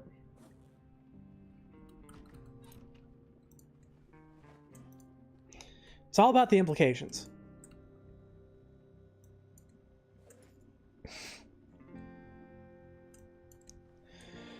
Oh boy, you guys. I can tell spring is around the corner. I had a whole bunch of yellow pollen all over my car today. I am so allergic to pollen. So I'm sorry, I'm trying to keep the snorkeling to a dull roar. My friends keep recommending RimWorld. I've got to try it, but I'm a broke. Yeah. Best game ever to exist. Zomboid and RimWorld. I will say I've put way more time into RimWorld, and I do agree with you. I do agree with you, Cash, that Zomboid's like one of the best games ever made. Pets would make the Zomboid world a lot less depressing. It's always the loneliness that ends my playthroughs. I feel the exact same way as you. I completely understand. I feel like there's two things that burn out a run. Or I guess three. The first thing is like you just don't got enough time, which is totally understandable. You know, you're like, oh, well, my mods are all boring now, and there's a whole bunch of more mods, and gotta start a new playthrough to get all the mods, and you know. The second is just you get so big, you get so much stuff that it's like, why? Why are you still playing? What's your goal? You know what I mean? And then, like you say, it's like, well, okay, I'm getting a little lonely playing this all by myself. At least in RimWorld, it's like you're a group. You know what I mean? It's just you against all the zombies in this. Oh my god, I forgot about Twitch again. I am so okay. Founder gang. I give you 0% credit for the good stuff in the game and 100% credit for all the bad. Yes, excellent. I know so much code. Project Zomboid horse, yes. They have talked about that. I don't know I know obviously horses are coming. I don't know if they're going to be rideable, and I actually don't know if they're coming out like with all the other stuff. I use the Pocket Cat. If we got horses, I can't wait to Rick Grimes move into Louisville. There's a backpack it's literally the Rick Grimes gun bag. It has a little gun sticking out of it. Back to sleep. Thanks for the entertaining in the wee hours. Catch you later, Brotato Ship. Good night, Bartholomew. I hope you have a lovely, lovely sleep. Providing for someone besides yourself would add incentive. I would search for the ends of Kentucky for your pupper's dog food. Oh, damn straight. You know, there's actually, I'm pretty sure it's in Louisville. I'm hoping I don't remember it being in Raven Creek or Bedford, but I'm almost positive there's actually a pet food factory specifically for dog food in Louisville. I remember I went there and I walked out with like 20 cans of dog food on low settings. Yeah, no, I am curious how the animal feeding will work. I do remember that they have said that the animals will not be targeted by zombies. They may add a setting to where you can change that, but I imagine... Yeah, dude, Louisville's hard, man. I still haven't scratched Louisville because my settings are the problem. I never get enough guns. I never play long enough. I get bored, whatever. I don't know. I want to take this run kind of far, even if the character dies.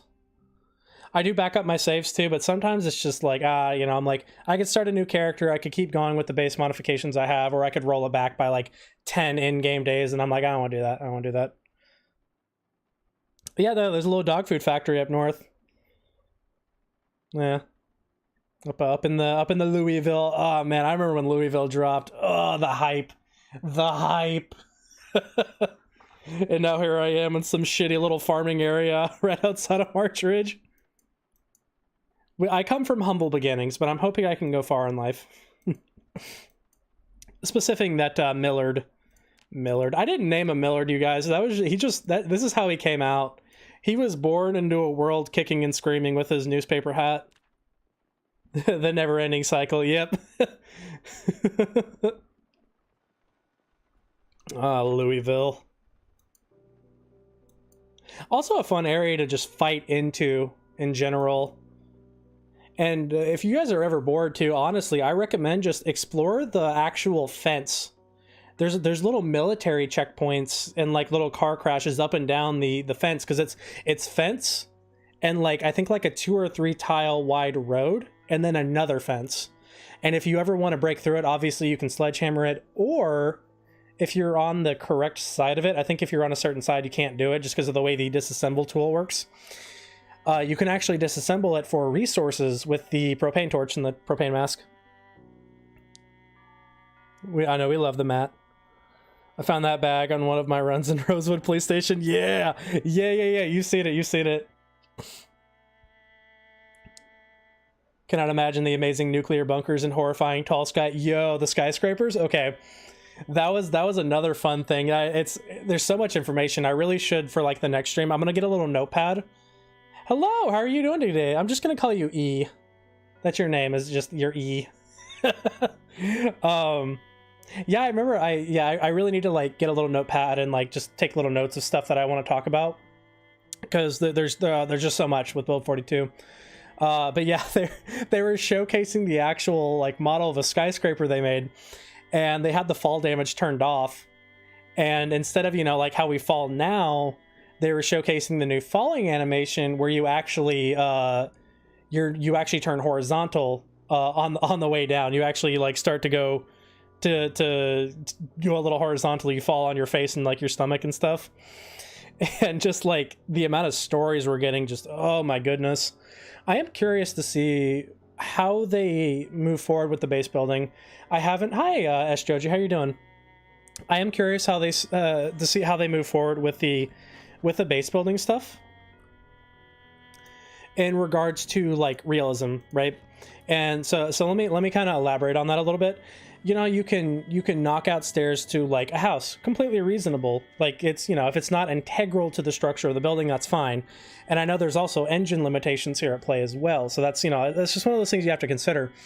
But will we still be able to make like absurd floating sky fortresses? Because I know that's very easy to do, and, you know, like, obviously at the end of the day you got to pick your cheese, whether it's floating sky fortress with rope ladders all over the place, or TV walls that you can't break, which they're going to patch that, by the way. You know, you gotta, at the end of the day, it's a single player game. You got to make it fun for you. But I am curious how the devs will approach that in the future, with how base building kind of currently can be gamed to make areas that are completely safe from zombie intervention. I will say, as far as invincible walls go, I don't mind the fence wall, because that is technically not impenetrable. If you down a zombie and they become a crawler, they can get through that, and they will get through it so fast.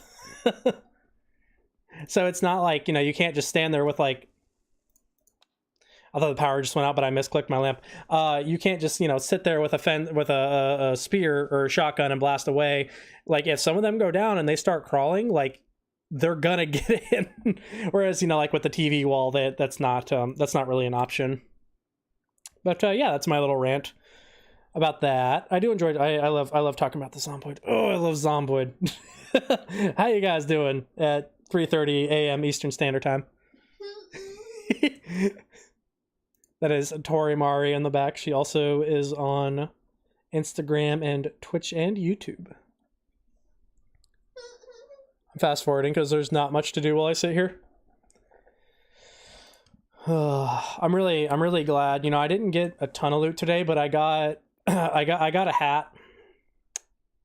And you know, you got to respect the wins that you can get. I'm going to make a salad from my singular wild onion, and my character is going to be like, wow, I am just the chefiest of all the chefs.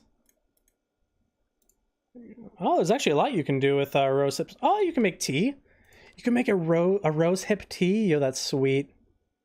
Oh wait, no, it's a wine. Is it a wine? I have like one of the big brewing mods, and it's like kind of crazy. You need some sleep.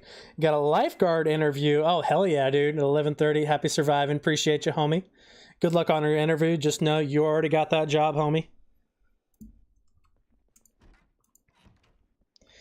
Also, my parting words for you, Sloppy Paws De Niro. Dress for the job you want, so you make sure you go to that interview in a red Speedo, and they'll take you serious.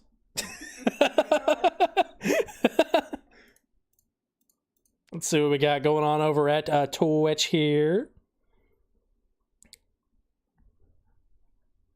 Oh, it's foggy. Oh, whatever. I would like to see them change how the generators work. Ooh, yeah. I would be curious about a generator rework as well.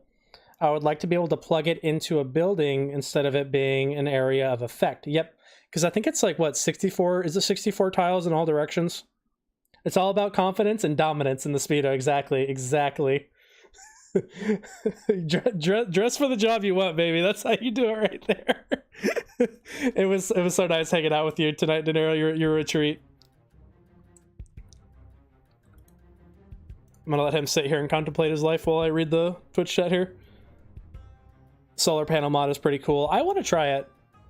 I don't remember if I have it installed or not, but I do remember coming across a corpse powered generator. My crafting list is like, what is that? 3,430 recipes, so it might take a minute for my game to actually show me what I want. So we'll type in gen. Make a steam generator. Okay, I at least have that mod. At the bare minimum, I have that one. That one's pretty cool. I've never gotten to play with it. I'm afraid, like, I don't know how the steam generator mod works though. I'm really afraid I'm gonna blow it up. 64 around it, and I think 4 stories up. It's been a while though. Oh, I didn't know there was a limit to how far up or down it went. I am also curious how they handle basements in that regard with generators. Yeah, the steam powered one. So the corpse generator mod, you know, obviously it runs on dead bodies. It's just an extension of the steam powered mod. Like they're basically, they're two sides of the same coin essentially.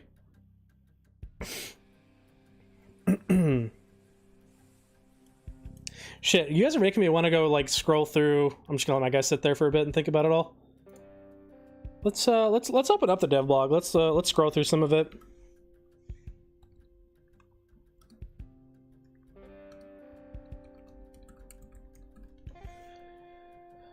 Let's see what we got here. All right. If anyone ever wants to look at the projectzomboid.com blog news, just check it out. All you gotta do is type in Project Zomboid blog, and the devs have all kinds of fun articles for you to read, going all the way back 52 pages, which I'm actually very curious. 2012. Oh shit. Oh my gosh. I wonder what build this was for 2012. 14 years. 14 years of Zomboid, you guys. Right? Did I do that math correctly? No. No, it's 12 years. I can't math. Oh, damn. They privated the video. Holy shit. Okay. Look at that. That's ancient, man. We're looking at fossils. So let's see page 48.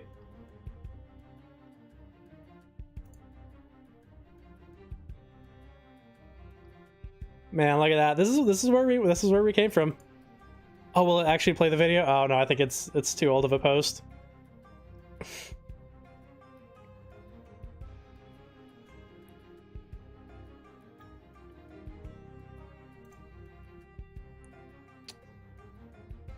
With the basement mod, I'd had a place to put batteries in it to run power. Ooh, interesting. I never thought about the fact that, like, how would you power the basement? That's really smart. I never even thought about that. Here, we'll sorry, it's honestly really fun to scroll through the older stuff. It's really cool to kind of get a look at where we've been and to see the framework that's been laid into what is, you know, now build 41.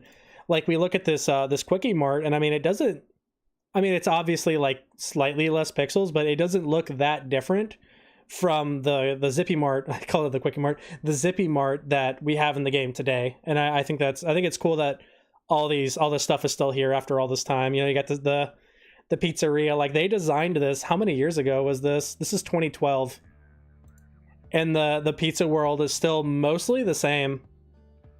That's actually news for me, honestly. I never even knew that. That's actually really cool.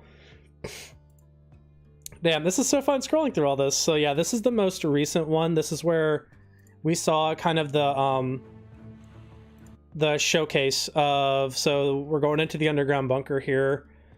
And so at this point, you know, we're going down the first level. You'll notice there's a light switch on the wall for that light. And as the blue lady goes down, you'll notice each level has its own light switch. You know, that's pretty normal in standard Zomboid. But as she's going down, there's like ambient light coming down on top of this this character here. So this is also not only a nice display of the basements that are coming, this is also a really good display of how the lighting is going to be different as well, and how ambient lighting will work. Because I know in a lot of games, especially Phasmophobia is a good example of this, a lot of people complain that Phasmophobia's lighting is bad. I don't think Phasmophobia's lighting is bad. I think it's completely reasonable that ambient light straight up just doesn't work in Phasmophobia, because you're hunting an entity that can kill you. And for me, it makes sense for that. But in Zomboid, they're trying to make light more something that actually bounces off of surfaces instead of just a texture that's brighter than the one before. Because I feel like that's pretty industry standard for how like lighting and all that stuff works. Basement Mob was fun. We messed up and tried using it as a fallback point. It was fully stocked with food, water, and entertainment. It only had one exit though, so the zombies that broke into the base stayed there, and we got trapped. Oh no! There was an American Dad episode where like Roger could see the future. And then the family was like spazzing out about it. They're like, Roger, you have to keep us safe. You have to tell us the future. I don't know if I can go outside today or not. And finally, like, they just like cornered themselves in the bathroom because they were so scared to leave the house. And Stan's like, see, this is fine. We can make a life in this bathroom. He's like, I call dibs on the tub. And he just goes and sits down in it like this is his life now. New lighting will give me heart attacks. Oh, I'm so excited. So here's a really good example right here. So I'll hit pause on this. I'm going to make this a little bigger so you guys can see it a bit better. Notice how, so I think the character here is holding some kind of light source. She might be holding a lighter or a candle or something. When she opens this door, check out what happens. See that? That's the lighting changes. So not only does it work on levels up and down, it works through doors. So doors can now literally like, well, I guess they've always done that, but you guys know what I mean. But yeah, I think the way that they're presenting it now, though, is it's a lot more effective. It feels a lot more real, the ambient light that would be coming from this room, instead of just like, it lights up the 2 to 6 cells that are kind of close to it. So yeah, even stuff like this gets me excited. Then we had the 3 things I got from here for that one post. This was really fun. I'm sad that Instagram has text limits because I wanted to put more into that post, but this is a really fun fact for something that's coming for RP and PvP servers is anonymity, but it's anonymity through role-playing. And here's where this gets cool. We see here that admins are allowed to turn on a disguise setting. And I'll just read this here. This disguise option for multiplayer, which, if enabled by the server admin, will allow players to disguise their username by wearing a combination of lower and upper face coverings, or indeed a full face covering like a balaclava. Just for role-playing purposes, that's so cool. Like, what a nice little feature. It's like, it's instead of just always knowing who your friend is, you just got a guy who walks in with like a face mask on, and it's like, oh shit, I don't know who this guy is. So I don't know, it's stuff like that I'm excited for. This is one of the things I mentioned earlier. So it's a little pixelated just because it's loading. The zombie gets the bite there, and then the whole screen goes blurry. And that's the kind of stuff I think they want to add in the future for like various perks to be a little more interactive with the player. This is also when we talked a little bit about new locations. This is the area I had mentioned a little bit. This is actually a whole little tourist attraction. You got the Hangman's Post, you got the church, the saloons. It's like a little Wild West tourist town, little cowboy town. Yeah, I think stuff like this is not only good for role playing, but just for exploration in general. And I love that they're still doing silly stuff like this. Little top hat.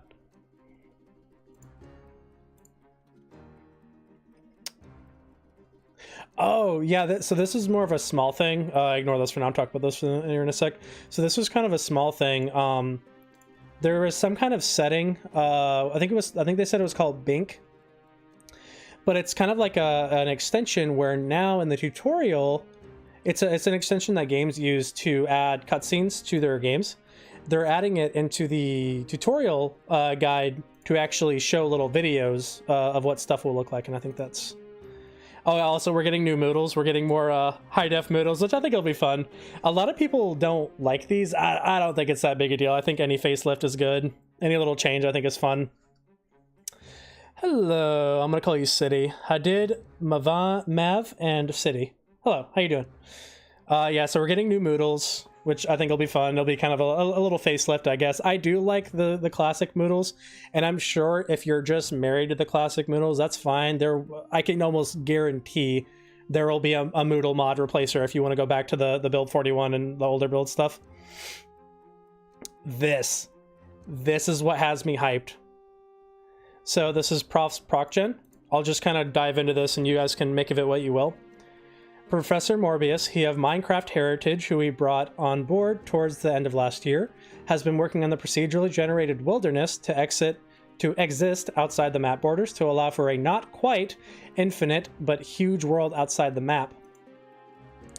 So just based off that first paragraph, in my opinion, that means that there's a certain threshold where there's just going to be random forest.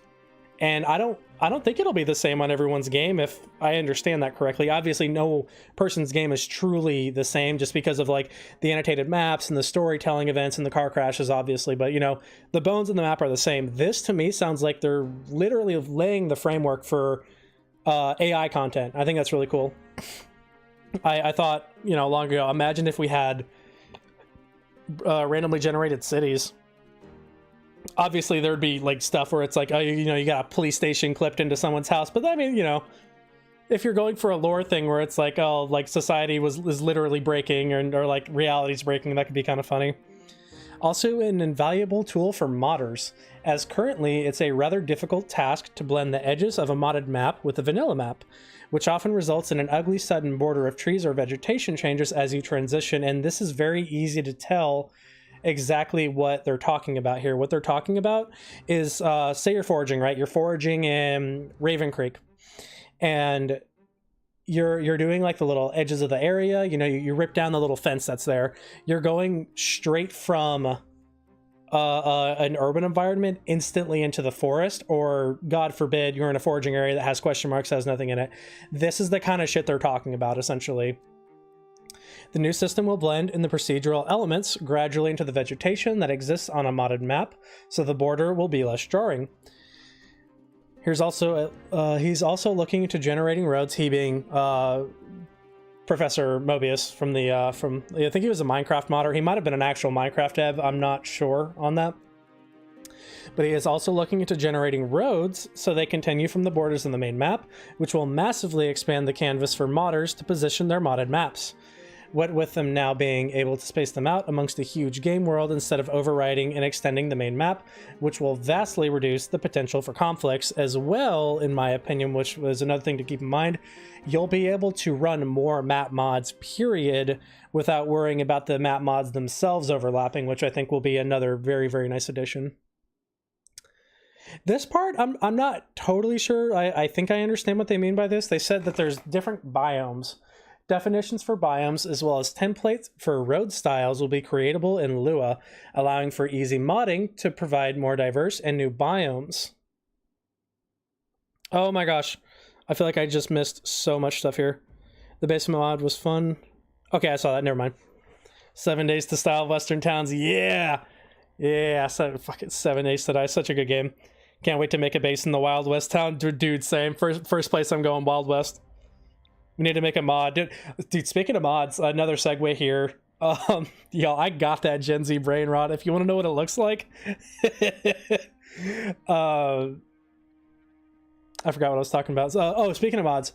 A, it'd be cool to get a spawn there, but B, I've always wanted to make a mod for the fishing net to give us pancakes instead of fish. I've always thought that would be really funny for a mod. And a couple of times I've contemplating, like, it can't be that hard to, like, be like, okay, no more fish. If X, then Y. Like, okay, instead of, like, bait fish, give us this. Because I know there are overhauls for net mods. And I think I'm actually running one right now that adds the chance for, like, little freshwater shrimp, I think, or frogs. or there might be some other stuff too that you can actually get. I actually have another one I never really play with. It's called Fish Farm, where you can actually get your own little crabs and stuff. That one's I haven't gotten to play with that one yet because it's a very late game mod, and I usually burn out before I play with it. But I'm looking forward to doing it this run. Anyways, let's talk about biomes. I'm just going to start from the top again. Definitions for biomes as well as template for road styles. Okay, yeah, we already got all that. Never mind. The full wilderness map will have a different set of biomes to choose from, allowing less realistic but more varied biomes to be feasible. Traveling an hour down the road to get from a desert to a tundra, for example. So pretty 7 days to die, I'd say. Steam power generator. Yeah, it would be on brand, wouldn't it? Barracuda. God, such a great name, Bathtub Barracudas. It's such a good name. That's probably like S tier username if I'm being real with you. With the system in place and the huge swaths of wilderness with convenient road networks to utilize, it is our hope that a heavily map modded game would have a truly huge gameplay area, hundreds of times bigger than what we currently have. And the map in Project Zomboid is huge, as we all know. And then this is the bit where they talk about like the modding and how it's gonna kind of affect things. I kind of want to look at the gun again and kind of reread this because I don't really understand it fully what they're trying to accomplish.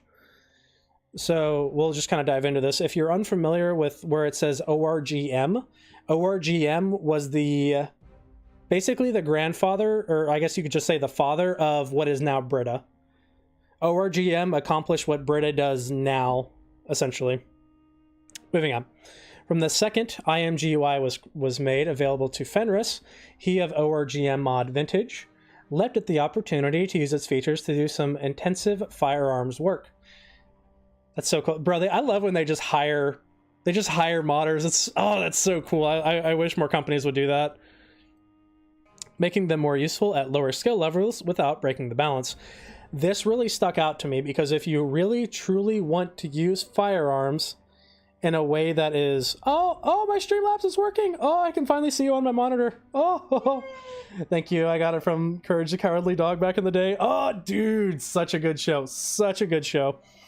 But yeah, so yeah, with firearms, I think the reason why Brita's mods, I think there's two reasons why ORGM and Brita's mods were as big as they are, because like ORGM in Build 40 was the biggest. It was up there with Hydrocraft, and Hydrocraft is fun. But ORGM was right up there with it. And I am glad Hydrocraft's still around. It's I feel like it's kind of become niche because there is a lot you can do with that mod, and it does get overwhelming. Anyways, oh yeah, what I was going to say with guns, if you really wanted to get into firearms and do it quickly and efficiently, the best way to do that was to be veteran or police officer. Those were the two you had to pick, and you had to use shotguns. That was the only way you could level up. The leveling system for it is obviously, it's like any other. You level by shooting zombies, you level by killing zombies with guns, and anything else was a waste of time. It was a waste of time and ammo and durability on the firearm. And the reason for that being is just how it was scaled. Because when you shoot at a zombie in the current state of the game, I have advanced trajectory installed, so it's a little bit more feasible for me. But vanilla settings, the way that it would work is every bullet fired was a percentage chance of a hit. Whereas with shotguns, you have minimum of 4 potential targets you can hit, which is why shotguns are the go-to if you're trying to level and not just clear. Obviously clearing is there too, but the end goal was always just to be able to rapid click, and every shot was a kill, which is, around level 9 to 10. And the order went from like, okay, you're proficient in shotguns, you get, almost every BB was a kill. Now you can use rifles. And then you got to a point where like, okay, I'm not missing any shots on my rifles now, I'm good to go. And then but this wasn't until like level 7 that you could proficiently and realistically use a pistol. So I'm really glad to hear that they're kind of reworking stuff for the early levels, because rifles and pistols, man, they're just not worth it. Here, I'm actually going to, give me one sec here. I'm going to mute my game because I never really watched this one. Excuse me. Didn't use firearms till I got rid of his mod. Exactly. You know, it's so, they're very hard to get into, and I am glad that they're trying to get them to be a little more usable. I'm really happy to hear that.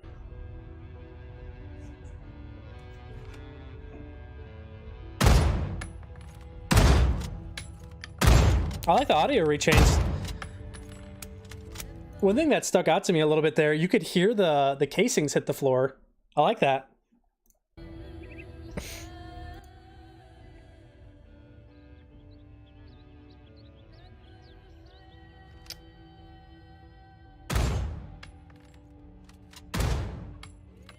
Oh, there's actual, like, there's a lot more with the recoil I'm noticing too on the left side. It's kind of hard to see what's over here. It's small, and I think it's cut off on the Instagram stream as well. I'll be real with you guys. I don't understand what hardly any of this shit means. Okay, we got like some kind of thing here.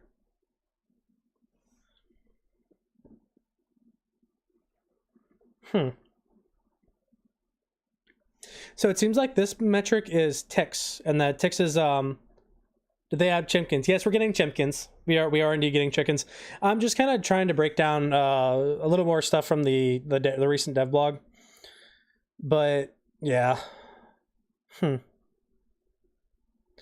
Yeah, just by looking at this, you can really tell that they are working on it a bit more. So it's called the aiming delay mechanic.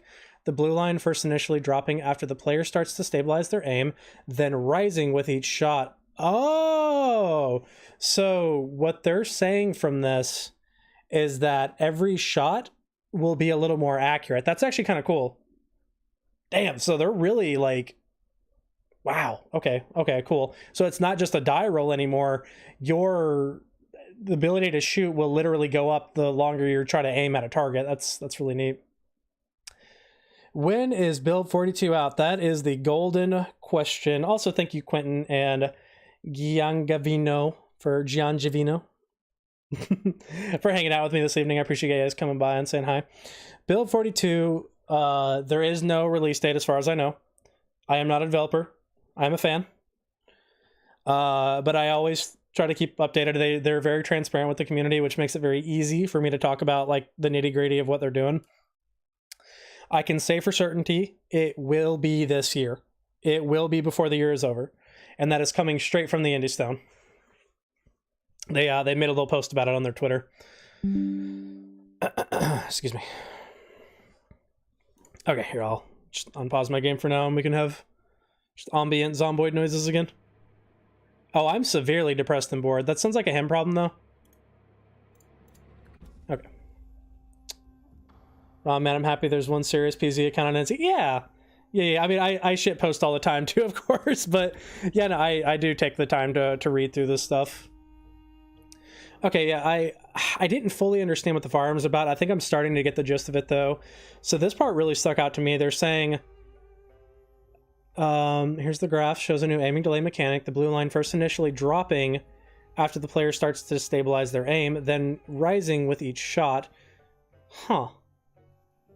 Okay. Then overlaid with the recoil delay and animation states. Which I really like that they added audio for the casing setting before. That's really cool. We see him taking timed shots and waiting briefly so his aim stabilizes again.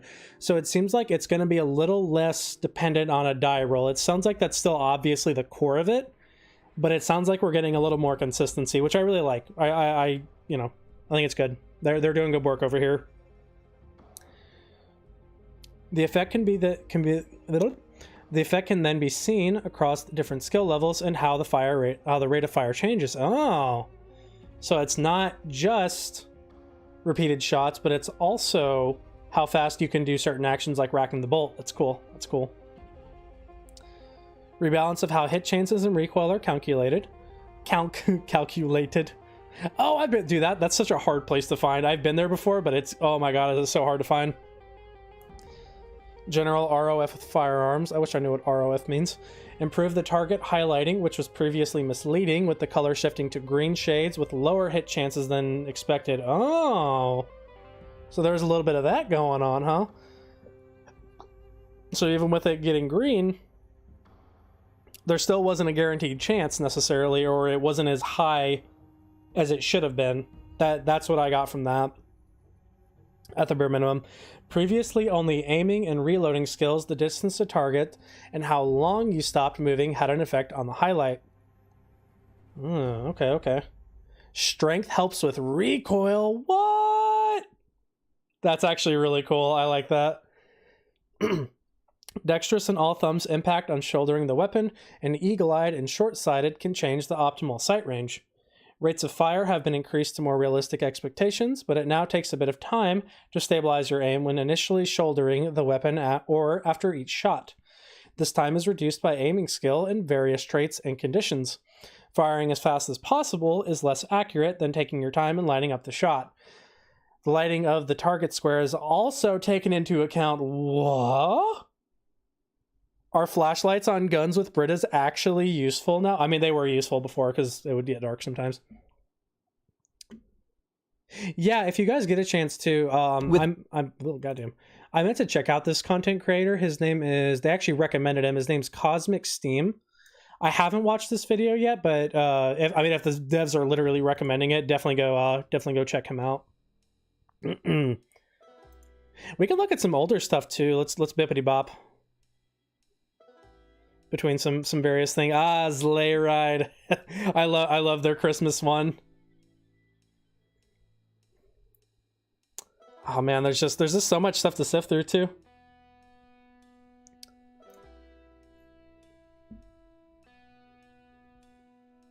We're getting more flowers. Oh, that's pretty.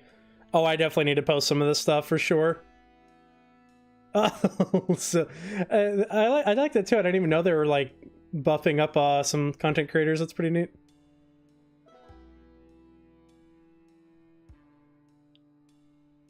Huh. Some of this concept art's pretty neat. Oh, he made a little item tracker. That's funny.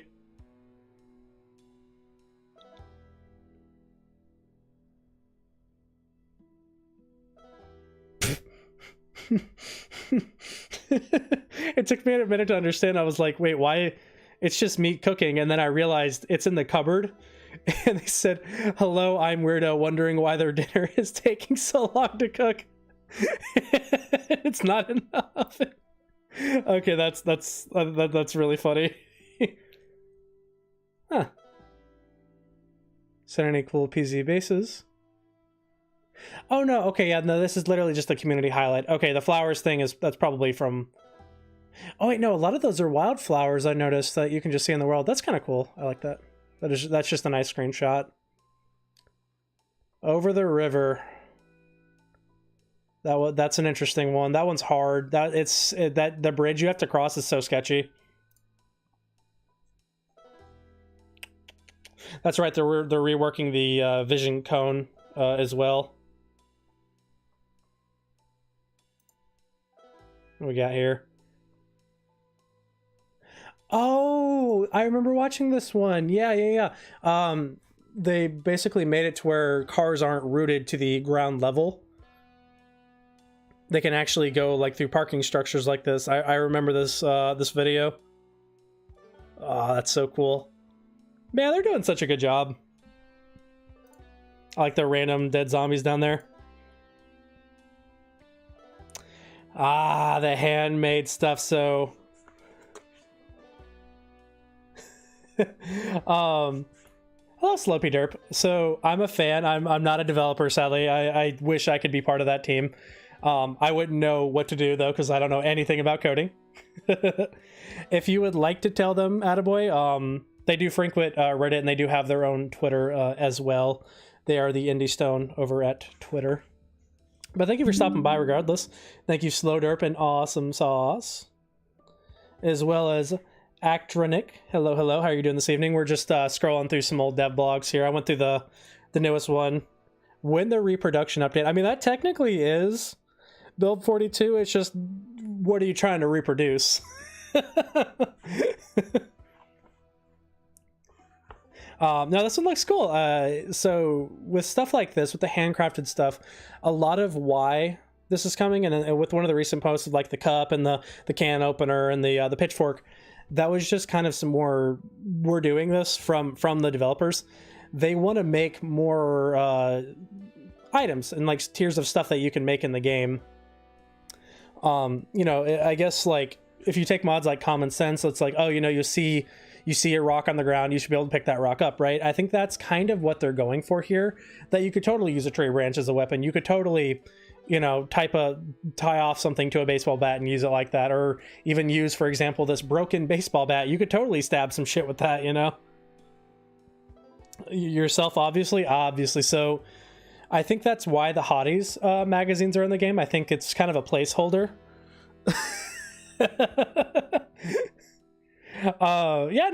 So I like what they're doing with the crafting here. I think it's a really cool change.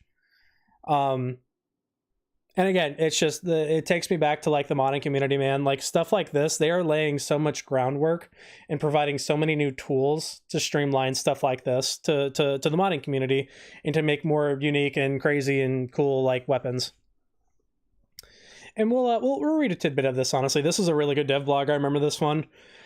So let's this is like the crafted doors. This was the initial lighting update that we saw. I like the little sleeping bed she's got there. It's pretty fun.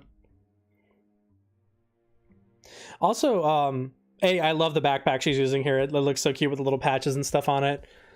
I feel like the character models look a little bit cleaner too. Not like physically clean, they just look like better. Yeah, the Hotties. Even rarer than sledgehammers sometime, man. I swear to God, they're rarer than sledgehammers.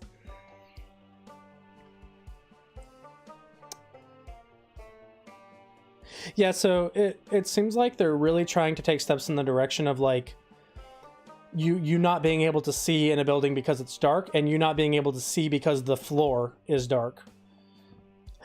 Because like in here, obviously, you know, we can honestly see fairly well, you know, overall, but you know, that is also because the textures of the tiles and walls are all like, you know, they're white, so you can see a lot easier. The Hotties magazines and a little stash in the floor. Bro, I swear to God, those things are rarer than sledgehammers. Oh, man. So yeah, that's just kind of a little tidbit from that. And also the door swinging animations. I don't know if you guys noticed that. You know, doors, as they currently are, they snap open, they snap closed. Whereas here, she'll do it here in a sec, it actually has a little animation. Y'all, my throat hurts from talking, but I'm having so much fun hanging out with you guys tonight. So we have the little bit from Overground Underground. This is kind of the introduction into what they're doing with basements and bunkers. And this is another thing I'm very excited about, is the handcrafting. We have a very almost Conan-esque look, the very Highlander. There can only be one outfits going on here, right? Caveman. Yeah, it's definitely not Highlander, but the sword is. The sword is kind of Highlander. So let's talk about the weapons. We're waiting on a big commit to fill in some of the gaps in the crafting system process itself. So in the meantime, let's focus on some of the fun stuff that'll be coming out the other end. Weapons. Clearly, we already have the more normal and traditional blacksmith weapons for build 42 already. That's, you know, I don't know. Actually, I'll have to look into that one too. Stand by. I believe they're redoing most of the books and magazines. Ooh, adding new models and maybe some text. Oh, I like that. That's cool. A little more entertainment for us. I swear I saw somewhere that in the new build, you could find a family picture, and on the back would be a text leading to a cabin, kind of like an annotated map. There is, oh gosh, it was like Baldhead and like someone else. I can't remember their names, but in the very, I'm talking ancient Zomboid, you guys, like 10 years ago minimum, Zomboid. It was Kate and Baldface or Baldhead. It was one of those two. I am not the dev team. I'm just a fan account. If you would like to get updates from the developers themselves, they do have a Twitter. If you use Twitter, I do not like Twitter though, so I don't use it. But they are the Indie Stone, INDIE Stone, on Twitter. They also have a dev blog. If you type in Project Zomboid dev blog or just Project Zomboid blog on Google, it will pop up for you. I just like reading through everything and posting all kinds of fun stuff, and you know, and I do know a good bit, and so does Barracuda's here.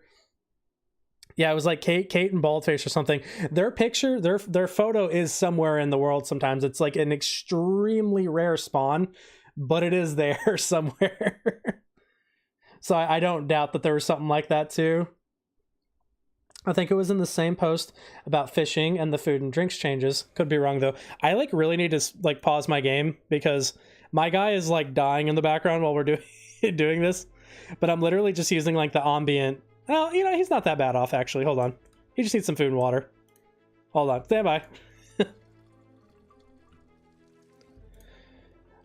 Don't we all need some food and water though? If you guys don't mind, get yourself some food, get yourself some water. And then once you're done getting yourself some water, drink some extra water. Everyone's dehydrated. We live in a time where we don't have to have kidney stones. Our ancestors didn't have that luxury because everyone was drinking alcohol. People died from kidney stones. All right, that's enough of that. Oh, he needs to poop. Okay, that could actually become a problem. Stand by.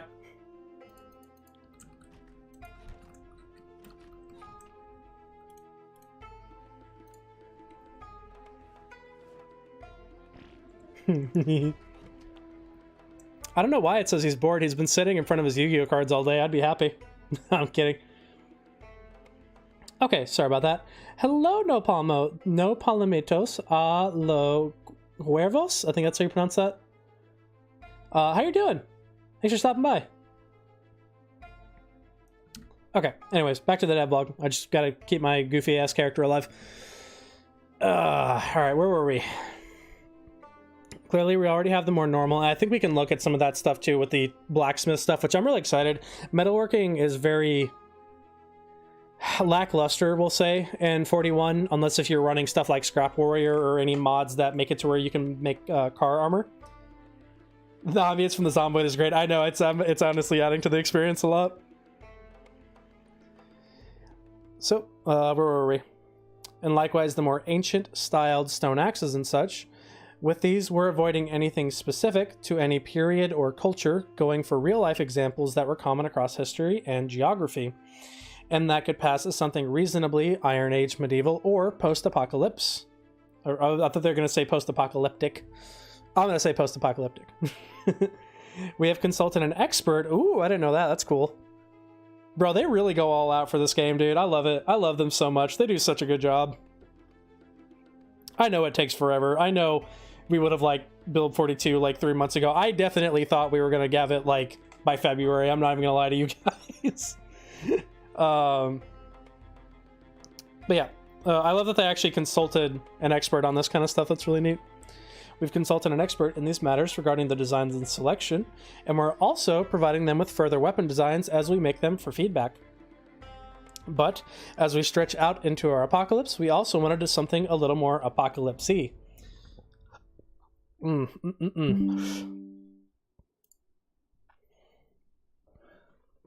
As such, currently what's being wrapped up are post-apocalypse improvised weapons.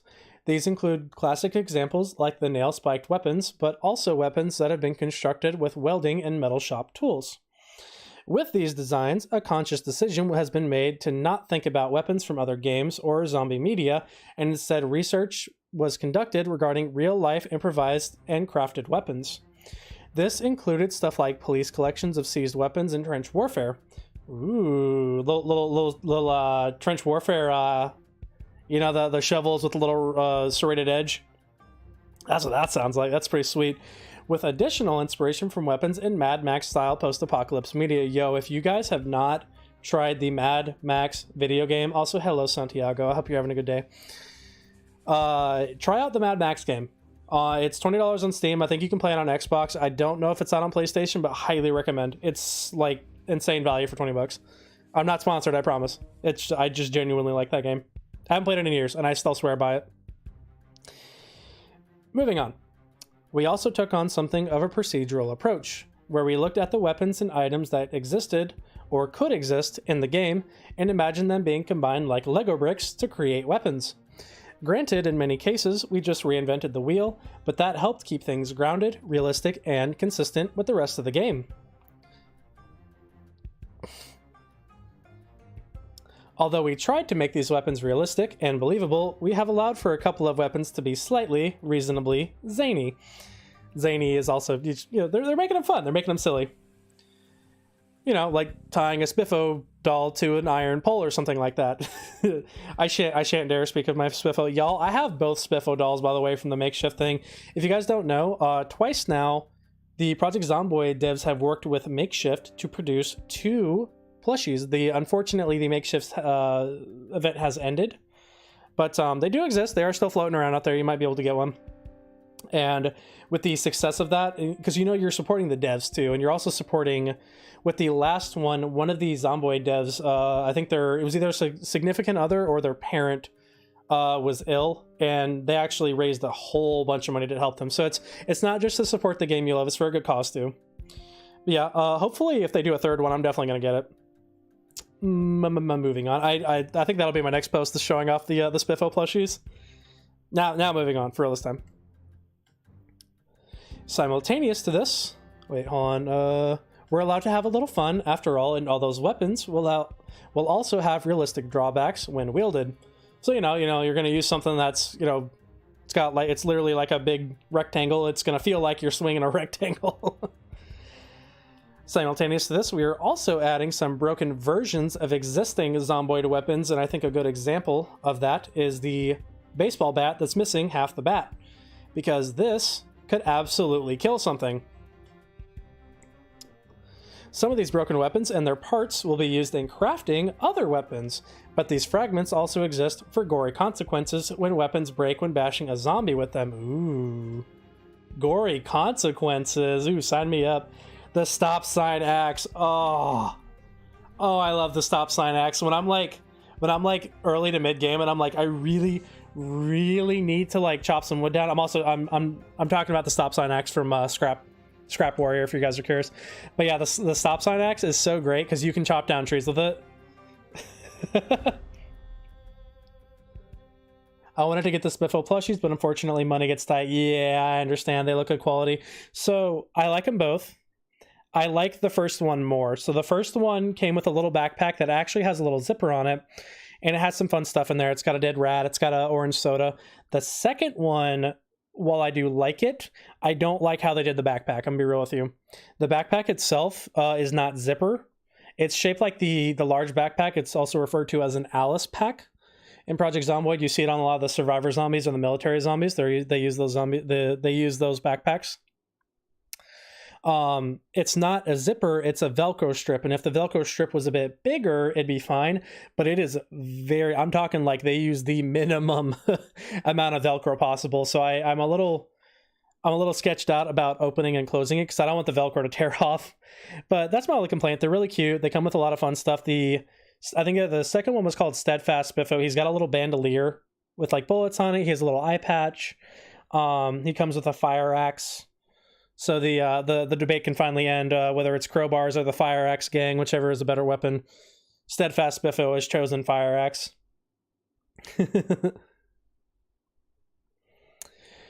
Where were we? Let's see here.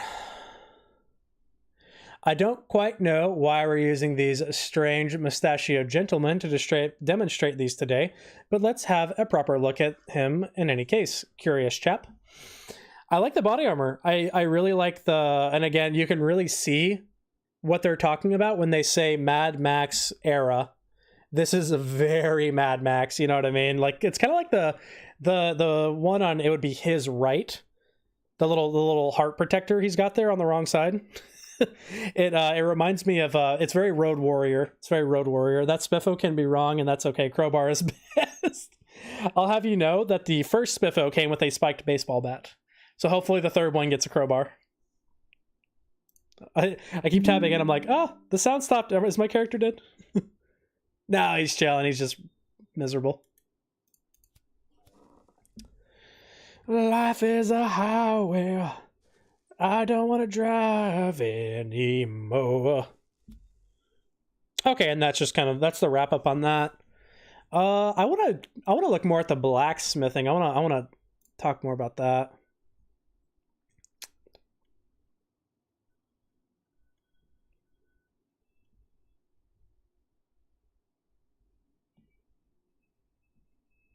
Oh, okay. This is just a thing saying Zomboid is not playable on mobile. I think you can play it on the Steam handheld. Don't quote me on that though.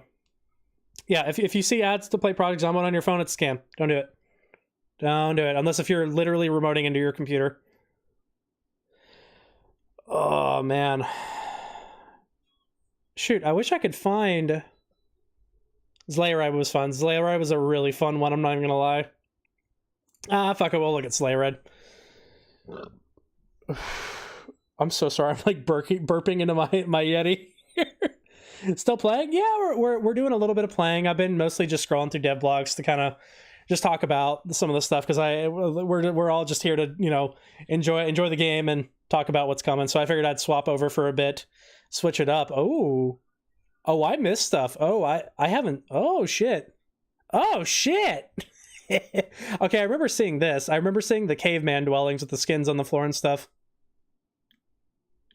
Interesting. Hold up. All right, let's so this is the Christmas update. With the last Thursdoid, some people arrived at the mistaken impression that in normal build 42 play, iron ore deposits would be the primary or only source of metal for crafting. While we're not ruling this out in the long term, and it'll certainly be the only source of metal to be found within the wilderness area, the primary logical source of metal would always initially be found within the now abandoned civilized world itself. So we can kind of see some nice screenshots here. Guy's got he's got his little knee pads on for starters. It looks like we might get some more vanilla armor here, which would be really cool. But yeah, you see little chunks of stuff on the floor here. He's getting a lot more materials. I knew you could get metal bars from the black fences, but it looks like we got some more little chunks of metal, little nuggets of metal there. Moving on, so for several builds now, players have been able to dismantle various metal furniture and other objects in the world, including wrecked vehicles, to get metal bars, sheets, and scrap metal. This still exists in build 42 and should serve as the primary source of metal in various sorts and sizes for crafting. Also, Barracudas, I just thought, like, the salvage crowbar, oh, bro, it's so good. It's so good. The swing on it is insane. This also includes taking apart railroad tracks. Here, I'm just going to pause my game. If the music's not going to play, I'll just play Zomboid music from Spotify. Sorry, it takes me a second to run it out. The window mode that I have to run my Zomboid makes it black out for a couple of seconds, so I do apologize for the wait there. We'll pull up some Project Zomboid music.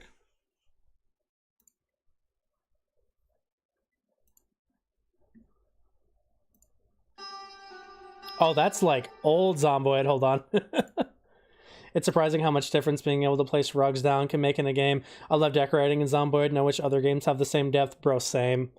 I feel like 7 Days to Die didn't do too bad. I feel like 7 Days to Die was like almost enough. I thought it was like very close to what we wanted. What am I doing? All right, let's go to Project Zomboid. Let me switch my YouTube account here. I'm on my creator account. Good morning. I'm Wilford Brimley, and I'm here to talk to you about diabetes. Fucking video. Excuse me.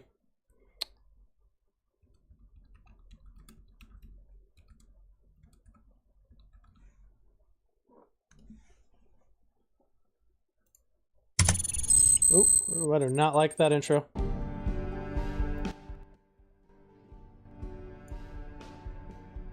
Okay, there we go. See how that audio level looks. Oh yeah, that's pretty good. That's pretty balanced. Okay, back to the chats here. Also, a big shout out to you guys, man. Thanks for hanging out with me tonight. This is our first ever on Instagram stream, and I was a little nervous to do it. I'm not even gonna lie, but I appreciate you guys coming and hanging out with me and chatting, and I appreciate all you folks coming and hanging out with me on Twitch. It's been an absolute treat to chat with you guys about, honestly, my favorite game. I'll be real with you, this is probably my favorite game. It was pretty good, but 4K plus to get a TV was insane. Yeah. Alrighty. This also, I noticed, we can break railroad tracks in the new build. You even get little... looks like little beams there, little metal beams. I'm curious what those will be used for. We can also see this looks like an impromptu. Oh gosh, I guess you would call that a forge, a charcoal powered forge. I watched a little bit of Forged in Fire. I don't know what the fuck I'm talking about, so don't don't think for a second I do.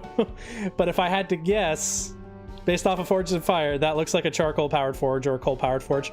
You got your little anvil there, and then you got your smelting bucket. It looks like rain collector barrels might be useful for something. We don't know. Might need to smelt stuff now, or smelt stuff for cooling rather. This also includes taking apart railroad tracks, which is fortunate in that you can use a piece of the track to construct a makeshift anvil. Oh shit. Oh, that sounds cool. On the subject of dude, I gotta stop drinking carbonated beverages before I stream, sorry. Hey, you're supposed to be asleep. On the subject of modern metalworking, here are some new workstations, on the subject of modern metalworking, here are some new workstations, a standing bandsaw, drill press, and an arc furnace. Those look good. They textured those really well. They really fit with the aesthetic really well. I like that. So yeah, we got that one. We got that one. I don't know what any of the... fuck, I wish I gotta stop swearing. Arc furnace, huh? If I had to guess, if I was a betting man, that's an arc furnace. That definitely looks like a bandsaw. That definitely looks like a drill press. Okay. We got this. We're good. The bandsaw currently can be used to cut metal pieces into smaller... Oh, I think the YouTube video is a little loud, actually. Stand by.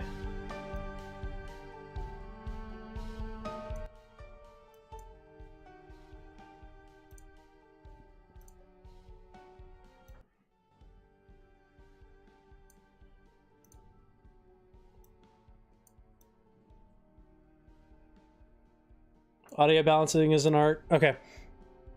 I'll probably turn that up a little bit, honestly. There we go. I think I found the magic spot. Okay, sorry about that. The bandsaw currently can be used to cut metal pieces into smaller metal pieces, which can save you some wear and tear on your hacksaw, and the drill press can be used to put holes into metal, such as fabricating tools, such as header tools. Oh, they worded that kind of weird. They worded that a little funky, such as fabricating tools, such as header tools for making nails, or a draw plate for making wire, among other uses. That's kind of cool to be able to make some wire without mods. The arc furnace can be used for smelting down assorted items to cast various metal ingots and bars. Now, this isn't the extent of the uses of these workstations, or the end of what we're adding in this vein. Very cool. We got some nice screenshots here to look at. We got our, those almost look like casts a little bit. Like where you would pour your metal. I think that's what that is. Yeah, that's exactly what those are. This is for the ingots, this is for bars. These are for, like, rods. Okay, that's really cool. Ooh, we got tiers of saws here. Oh, look at that. It's like a little caveman saw. We got the nice store-bought one. You got, like, kind of an okay one. That's really cool. Speaking of other workstations, here are some of the new agricultural stations in Build 42, herb and crop drying racks, stone cairn, and mill, as well as some new crops, including barley, flax, hemp, the industrial variant, hops, rye, sugar beets, sunflowers, and tobacco. This gives us a great foundation of resources for textiles, cordage, brewing, and oils. We have more crops coming, including some winter crops, garden vegetables, hot peppers, and some pretty herbs. I like that. That's really cool. Dizzy over on Twitch sent him a textile. Alright guys, that's the end of the stream. No, I'm kidding. Okay, we got some nice nice screenshot here. So judging by this, we can see here, I think this is what they're talking about with the I think they called it a cairn, right? Was that what it was? Stone cairn? I don't know how to pronounce it. Or I guess it would be a mill. I guess you could call it that too. I don't know. But this definitely looks like a rolling mill that you would use to crush up wheat into flour. There definitely looks like corn. I'm not really sure what this guy is supposed to be. This definitely looks like hemp. These look like they might be herbs of some kind. Yeah, that's definitely corn. We got our drying racks though. Look at these drying racks, man. That's pretty cool. I wonder if scarecrows... if there's gonna be birds... Do you guys think that the scarecrows will actually serve a purpose? Are animals gonna go after our crops? Oh my goodness. I'm probably the last person to think of this too. I'm probably so late to the party. There's a fine line between making crafting in depth and making it overcomplicated. I do have faith that they will find the right balance. I agree. I agree with that wholeheartedly. It seems like the things that they are doing, the goal here is to add longevity to the game. I mean, that's you know, any content update, that's the goal. But like, they really want you to be able to immerse yourself in accomplishing certain tasks. It's like, okay, this run, I want to make my own sunflower seeds. I want to have a sunflower plantation. I want to be a sunflower farmer because why not? Why not, right? And with making overcomplicated crafting, that kind of segues me into Hydrocraft a little bit. I remember I spent an actual week of like time trying to get just a garden apron in Hydrocraft. There were so many steps. There was so much stuff I needed to make. And you know what I needed the garden apron for? A gardening workbench. That's all I needed it for. And I don't think we're going to get to that. I think what's going to be hard is to find materials in Civilization, essentially, not just forage stuff. And I think this is also going to open up the doorway a lot to more positive and negative perks. You know, you could have, there might even be a whole animal husbandry perk that's coming. You know, I don't know. But it would make sense, judging all the things they are trying to accomplish with this next update. I am trying to taper my expectations. Not necessarily of when we're getting it, because they've said we're getting it. I believe them. I believe we're getting it this year. My thing is, like, I'm excited for all this stuff. My hope is that we do get all of it. That's what I'm crossing my fingers for it. Is there a way to change my avatar? I wish to not be a bunny. Yes, you can. And now that my Streamlabs is up and running again, I can give you the format here. You'll type !avatar random. And that'll re-roll your avatar for you. I don't know what it turned me into. There's too many avatars. So if there's any of the, I believe, 750 different Pokemon that I have installed, I definitely don't think I have any of the stuff from from Sword and Shield, but I think everything behind Sword and Shield I have access to. We can also just mass randomize them. There's also Bender, of course, the very memorable Pokemon that he is. But now that my commands are working,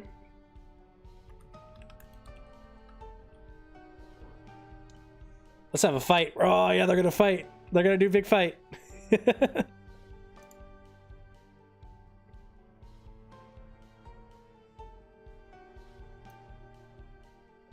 battle is on. They're doing big fight.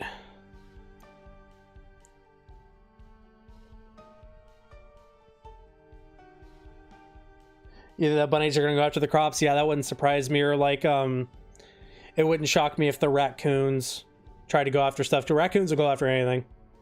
We had a raccoon problem when I was a teenager. It was you didn't mess with the raccoons, but we did catch a possum one time, and that sucker was mad.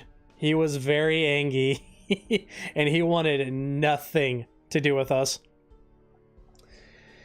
Moving on to things relevant for the wilderness. I think we covered everything here. I mean, it looks like we definitely have some fun crops coming in. I'm excited for that. Moving on to other things relevant for the wilderness, here's an example of a campsite made using primitive tier resources. It includes a small work surface, boulder, and tree stump, which are naturally spawning workstations that can be used for some basic crafts, including some bootstrapping crafts for getting crafting up and started. Here's also an example of a small cabin that could be built out in the wilderness. Oh yeah, so this is what you can create, it seems like, with just sticks and stones. Minus maybe the brazier and the grill over the fire pit there. Man, I mean, he is really a caveman, his little underwear outfit there. Dizzy won that. Congratulations, Dizzy MTL, for winning the Battle Royale. Congratulations.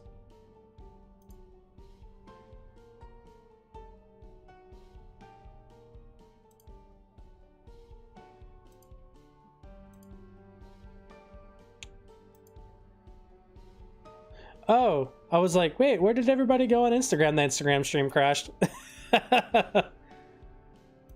I'll throw it back up here.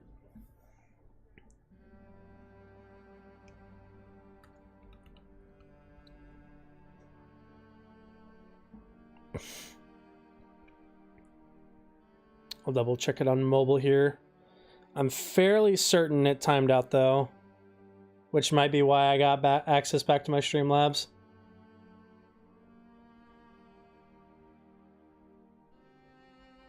Aw, man. Yeah, I don't know where it went. That's okay, though. Got the best starter Pokemon. What you got? Totodile? Oh, hell yeah, dude.